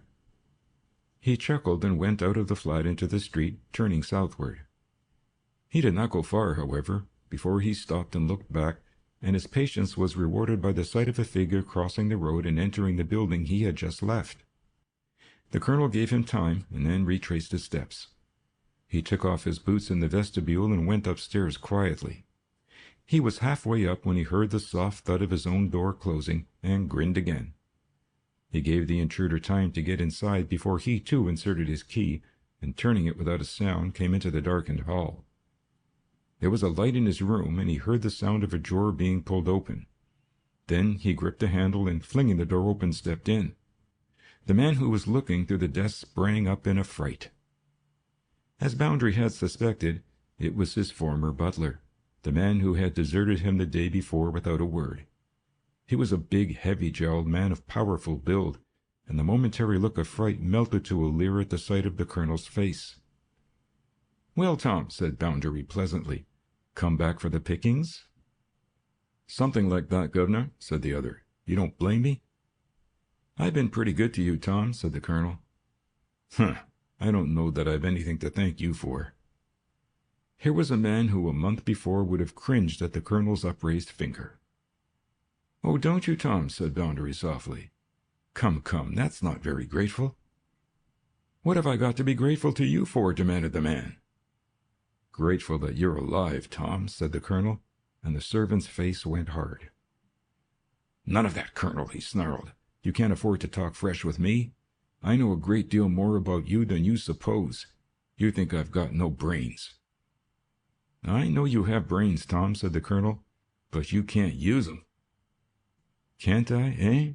I haven't been looking after you for 4 or 5 years and doing your dirty work, Colonel, without picking up a little intelligence and a little information. You'd look comic if they put me in the witness box." He was gaining courage at the very mildness of the man of whom he once stood in terror. "So you've come for the pickings," said the colonel, ignoring his threat. "Well, help yourself." He went to the sideboard, poured himself out a little whiskey, and sat down by the window to watch the man search. Tom pulled open another drawer and closed it again. "Now look here, Colonel," he said. "I haven't made so much money out of this business as you have. Things are pretty bad with me, and I think the least you can do is give me something to remember you by." The colonel did not answer. Apparently his thoughts were wandering. "Tom," he said after a while, "do you remember 3 months ago I bought a lot of old cinema films?" "Yes, I remember," said the man, surprised at the change of subject. "What's that to do with it?" "There were about 10 boxes, weren't there?" "A dozen, more likely," said the man impatiently. "Now, look here, Colonel." "Wait a moment, Tom. I'll discuss your share when you've given me a little help. Meeting you here, by the way, I saw you out of the window, skulking on the other side of the street, has given me an idea. Where did you put those films?" The man grinned. "Are you starting a cinema, Colonel?" "Something like that," replied Boundary. "It was the Salvation Army that gave me the idea, really. Do you hear what an infernal noise that drum makes?" The man made a gesture of impatience. "What is it you want?" he asked. "If you want the films, I put them in my pantry, underneath the silver cupboard. I suppose now that the partnership's broken up, you don't object to me taking the silver? I might be starting a little house on my own." Certainly, you can take the silver," said the colonel genially. "Bring me the films." The man was halfway out of the room when he turned round. "No tricks, mind you," he said. "No doing funny business when my back's turned." "I shall not move from my chair, Tom. You don't seem to trust me." The ex-valet made 2 journeys before he deposited a dozen shallow tin boxes on the desk. "There they are," he said. "Now tell me what's the game." "First of all," said the colonel, "were you serious when you suggested that you knew something about me that would be worth a lot to the police?" "There goes that drum again, Tom. Do you know what use that drum is to me?" "I don't know," growled the man. "Of course I meant what I said. And what's this stuff about the drum?" "Why, the people in the street can hear nothing when that's going," said the colonel softly. He put his hand in the inside of his coat as though searching for a pocketbook, and so quick was he that the man leaning over the table did not see the weapon that killed him. 3 times the colonel fired, and the man slid in an inert heap to the ground. "Might as well be hung for a sheep as a lamb, Tom," said the colonel, replacing the weapon, and turning the body over, he took the scarf pin from his own tie and fastened it in that of the dead man. Then he took his watch and chain from his pocket and slipped it in the waistcoat of the other. He had a signet ring on his little finger, and this he transferred to the finger of the limp figure. Then he began opening the boxes of old films and twined their contents about the floor, pinning them to the curtains, twining them about the legs of the chairs, all the time whistling the soldiers' chorus. He found a candle in the butler's pantry and planted it with a steady hand in the heap of celluloid coils. This he lighted with great care and went out, closing the door softly behind him. Half an hour later, Albemarle Place was blocked with fire engines, and a dozen hoses were playing in vain upon the roaring furnace behind the gutted walls of Colonel Dan Boundary's residence. Stafford King was an early caller at Doughty Street, and Maisie knew, both by the unusual hour of the visit and by the gravity of the visitor, that something extraordinary had happened. "Well, Maisie," he said, "there's the end of the Boundary gang. The colonel is dead." "Dead?" she said, open-eyed. "We don't know what happened, but the theory is that he shot himself and set light to the house. The body was found in the ruins, and I was able to identify some of the jewelry. You remember the police had it when he was arrested, and we kept a special note of it for future reference." She heaved a long sigh. "That's over at last. It is the end of a nightmare," she said. "A horrible, horrible nightmare. I wonder—" "What do you wonder?" "I wonder if this is also the end of Jack O Judgement," she asked, "or whether he will continue working to bring to justice those people whom the law cannot touch." "Heaven only knows," said Stafford. "But I'll admit that Jack O Judgement has been a most useful person so far as we are concerned. We should never have collected Pinto or Selby, or even the colonel, but for Jack. By the way, there is no news of Crewe and the girl." "I suppose they've reached their destination by now?" she asked. "Oh, rather," said Stafford. "Hours and days ago. Where were they going, by the way?" She shook her head. "I'm not going to tell you that." "You needn't," smiled Stafford. "They've gone to Portugal. It was Pinto's machine, and I don't suppose he had any other idea in the world than to get back to his own beloved land. By the way, Pinto looks like getting 10 years. To satisfy myself in regard to Crewe, I telegraphed to an Englishman at Finisterre, who is a good friend of mine and who lives in a wild and isolated spot somewhere near the lighthouse, and he sent me back a message to the effect that an aeroplane passed over Finisterre yesterday afternoon, soon after lunchtime. That must be friend Lollie." She nodded. "Do you know, I hope they get away. Is that rather dreadful of me?" she said. He shook his head. "No, I don't think so. I believe the chief shares your hope. He has queer views on things, and they irritate me sometimes. For example, he doesn't think that the colonel is dead." "But I thought you had found the body." "He gets over that by saying that it isn't the body," said Stafford with a little laugh of annoyance. "It rather worries you after you have decided that you've rounded up the gang. I still believe that it is the colonel." She thought a moment. "I am inclined to agree with Sir Stanley," said she. "It isn't the sort of thing that the colonel would do. Men like Colonel Boundary are never without hope." Stafford scratched his head. "Well, if it isn't the colonel, he's gone, and please the pigs, we'll never see him again. There is only the question of rounding up the little people of the gang, and that won't be much trouble." She put both her hands on his shoulders and looked at him smilingly. "You're an optimist, dear," she said. "Who wouldn't be?" he replied cheerfully. "You said that when the gang was wound up we would drop our sad and lonely lives apart and form a little gang of our own." She laughed and kissed him, and he went back to his office to find that his chief had already arrived and asked for him. Sir Stanley was reading the morning paper when Stafford came into his room, and his first words brought consternation to the younger man. "Stafford," he said, "this is not the body of the Colonel. I've just been to see it, and I'm certain. Now you've got to send a call out to all stations throughout the country, particularly the south of England, to look for a man possibly clean-shaven, certainly without moustaches, who will be disguised as a tramp." "Why a tramp, sir?" asked Stafford, with a heroic attempt to preserve an open mind on a subject where he had reached a definite decision.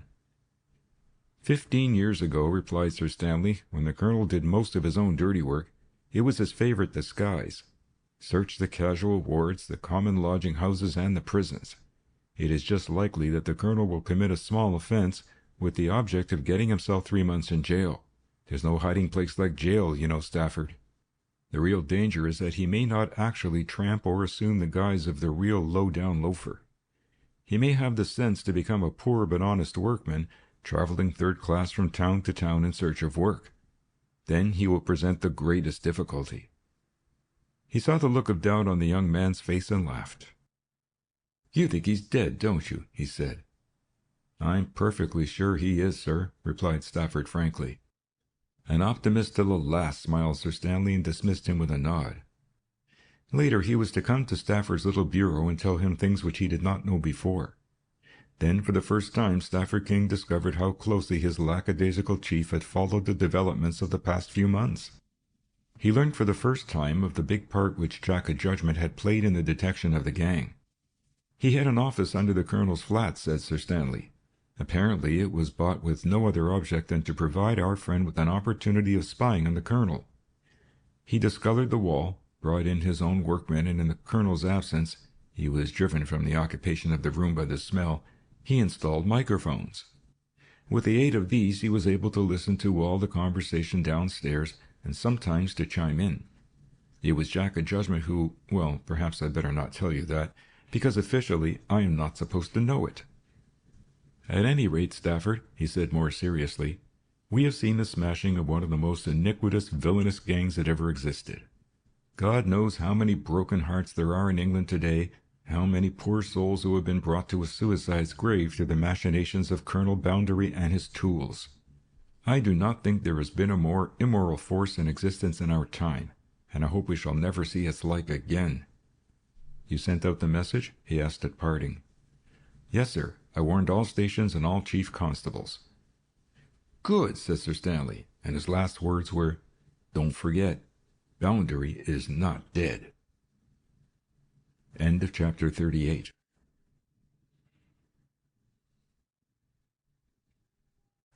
Chapter 39 of Jack O Judgement by Edgar Wallace. Jack O Judgement revealed. A stoutish, grey-haired man descended from a third-class carriage at Chatham Station and inquired of a porter the way to the dockyard. He carried a lot of carpenter's tools in a straw bag and smoked a short clay pipe. The porter looked at the man with his white, stubby beard critically. "Trying to get a job, mate?" he asked. "Why, yes," said the man. "How old might you be?" demanded the porter. 64, said the other, and the porter shook his head. "You won't get work easy. They're not very keen on us old uns," he said. "Why don't you try at Markham's, the builders in the High Street? They're short of men. I saw a notice outside their yard only this morning." The workman thanked the porter, shouldered his basket, and tramped down the High Street. He was respectably dressed, and policemen on the lookout for suspicious tramps did not give him a second glance. He spent the greater part of the day walking from yard to yard, everywhere receiving the same answer. Late in the afternoon he had better luck. A small firm of ship repairers were in want of a jobbing carpenter and put him to work at once. It was many years since Colonel Boundary had wielded a saw, but he made a good showing. After 2 hours' work, however, his back was aching and his hands were sore. He was glad when the yard bell announced the hour for knocking off.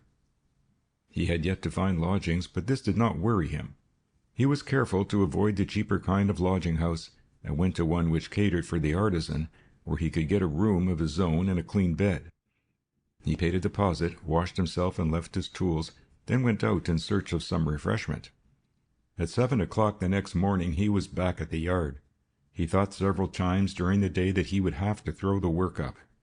His back ached furiously, his arms were like lead. But he persevered, and again another day drew to a close. By the third day he had got his muscles into play and found the work easy. He was asked by the foreman if he would care to go into the country to work at a house that the head of the firm was building, but he declined. He wanted to remain in the town where there were crowds. At the end of the week came his great chance.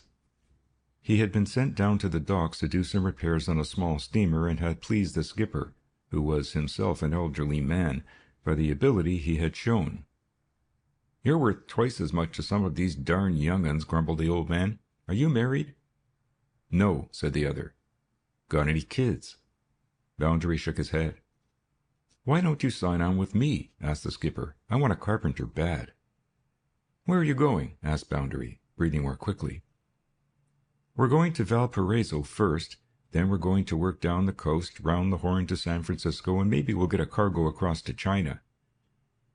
"I'll think it over," said the colonel. That night he called on the captain and told him he had made up his mind to go. "Good," said the skipper, "but you'll have to sign on tonight. I'm leaving tomorrow by the first tide." The colonel nodded, not daring to speak. Here was luck, the greatest in the world. Nobody would suspect a carpenter, taken from a local firm and shipped with the captain's goodwill. At 7 o'clock the next morning he was standing on the deck of the Arabelle Sands, watching the low coastline slipping past. The ship was to make one call at Falmouth, and 2 days later she reached that port. Boundary went ashore to buy some wood and a few tools that he found he needed, and pulled back to the ship in the afternoon. In the evening he accompanied the captain ashore.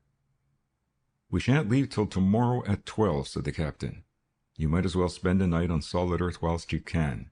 It will be a long time before you smell dirt again." The captain's idea of a pleasant evening was to sit in the bar parlour of the Sun Inn and drink interminable hot rums. He had fixed up a room for himself at the inn and offered Boundary a share, but the colonel preferred to sleep alone. He secured lodgings in the town, and making an excuse to the captain, returned to his room early. He had purchased all the newspapers he could find, and he wanted to study them quietly. It was with unusual relish that he read the account of an inquest on himself. There was no breath of suspicion that he was not dead.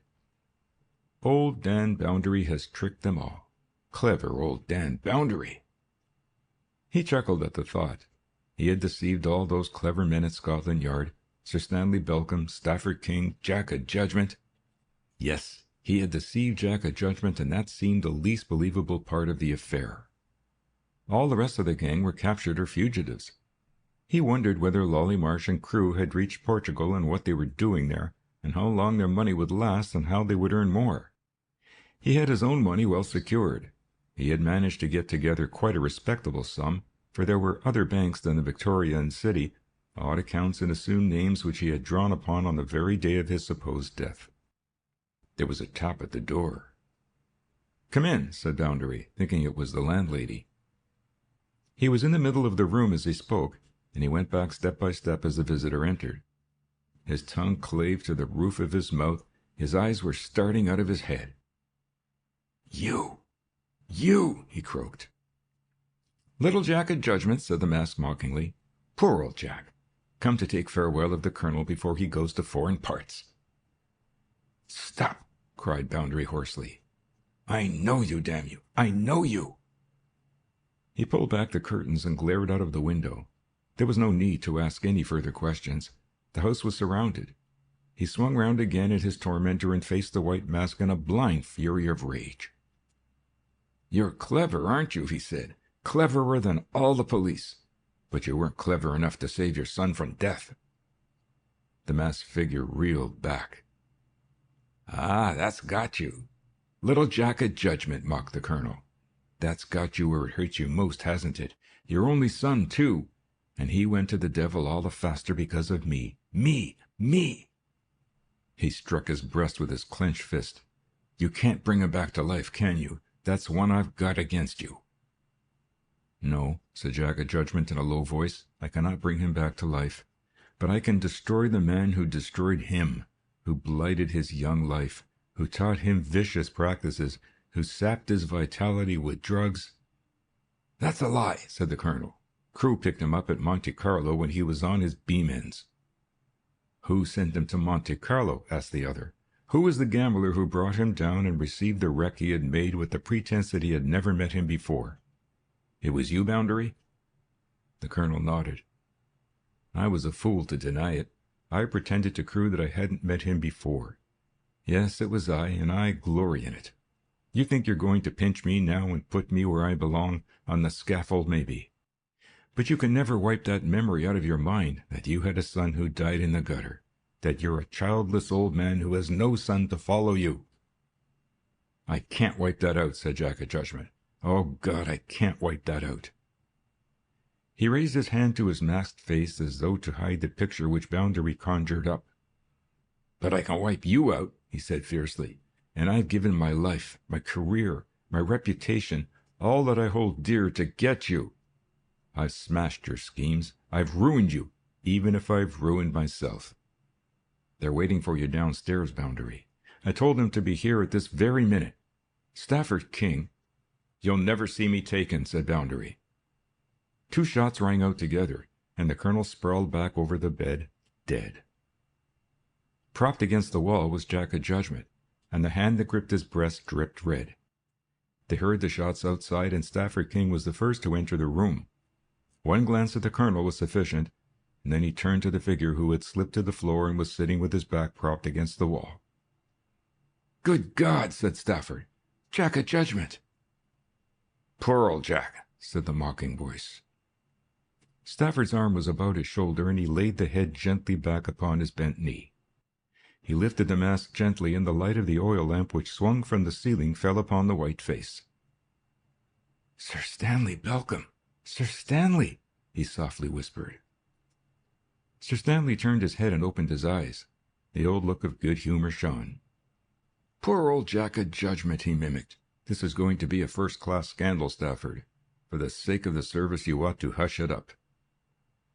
"But nobody need know, sir," said Stafford. "You can explain to the Home Secretary." Sir Stanley shook his head. "I'm going to see a greater Home Secretary than ever lived in Whitehall," he said slowly. "I'm finished, Stafford. Strip this mummery from me if you can." With shaking hands, Stafford King tore off the black cloak and flung it under the bed. "Now," said Sir Stanley weakly, "you can introduce me to the provincial police as the head of our department, and you can keep my secret, Stafford, if you will." Stafford laid his hand upon Sir Stanley's. "I told my solicitor," Sir Stanley spoke with difficulty, "to give you a letter in case anything happened. I know I haven't played the game by the department. I ought to have resigned years ago when I found what happened to my poor boy. I was chief of police in one of the provinces of India at the time, but they wouldn't let me go. I came to Scotland Yard and was promoted. No, I haven't played the game with the department, and yet perhaps I have." He did not speak for some time. His breathing was growing fainter and fainter, and when Stafford asked him, he said he was in no pain. "I had to deceive you," he said after a while. "I had to pretend that Jack O Judgement called on me too. That was to take suspicion from your Miss White," he smiled. "No, I haven't played the game. I stood for the law, and yet I broke that gang which the law could not touch. Yes, I broke them, he whispered. "If Boundary hadn't known me, I should have been gone before you came and resigned tomorrow," he said, "but he must have discovered the boy's name. I wonder he hadn't tried before. I smashed them, didn't I, Stafford? It cost me thousands. I have committed almost every kind of crime. I burgled the diamond smiths, but you must give me your word you will never tell. Phillopolis must suffer. They must all be punished." Stafford had sent the police from the room, but the police surgeon would not be denied. He had the sense to see that nothing could be done for the dying man, however, and that a change of position would probably hasten the end. He, too, went and left them alone. "Stafford, I have quite a lot of money," said the first commissioner. "It is yours. There's a will. Yours." Then he ceased to speak, and Stafford thought that the end had come, but did not dare move in case he were mistaken. After 5 minutes, the man in his arms stirred slightly, and his voice sounded strangely clear and strong. "Gregory, my boy, good old Gregory, Father's here, old man." His voice died away to a rumble and then to a murmur. The tears were running down Stafford's face. He sensed all the tragedy, all the loneliness of this man who had offered so cheerful a face to the world. Then Sir Stanley struggled to draw himself to his feet, and Stafford held him. "Gently, sir, gently," he said. "You're only hurting yourself." The dying man laughed. It was a little shrill chuckle of merriment, and Stafford's blood ran cold. "Here I am, poor old Jack O Judgement, little old Jack O Judgement. Give me the lies you took and the hopes you've blasted. Give them to Jack O Judgement." They were his last words. A year later, First Commissioner Sir Stafford King received a letter from South America.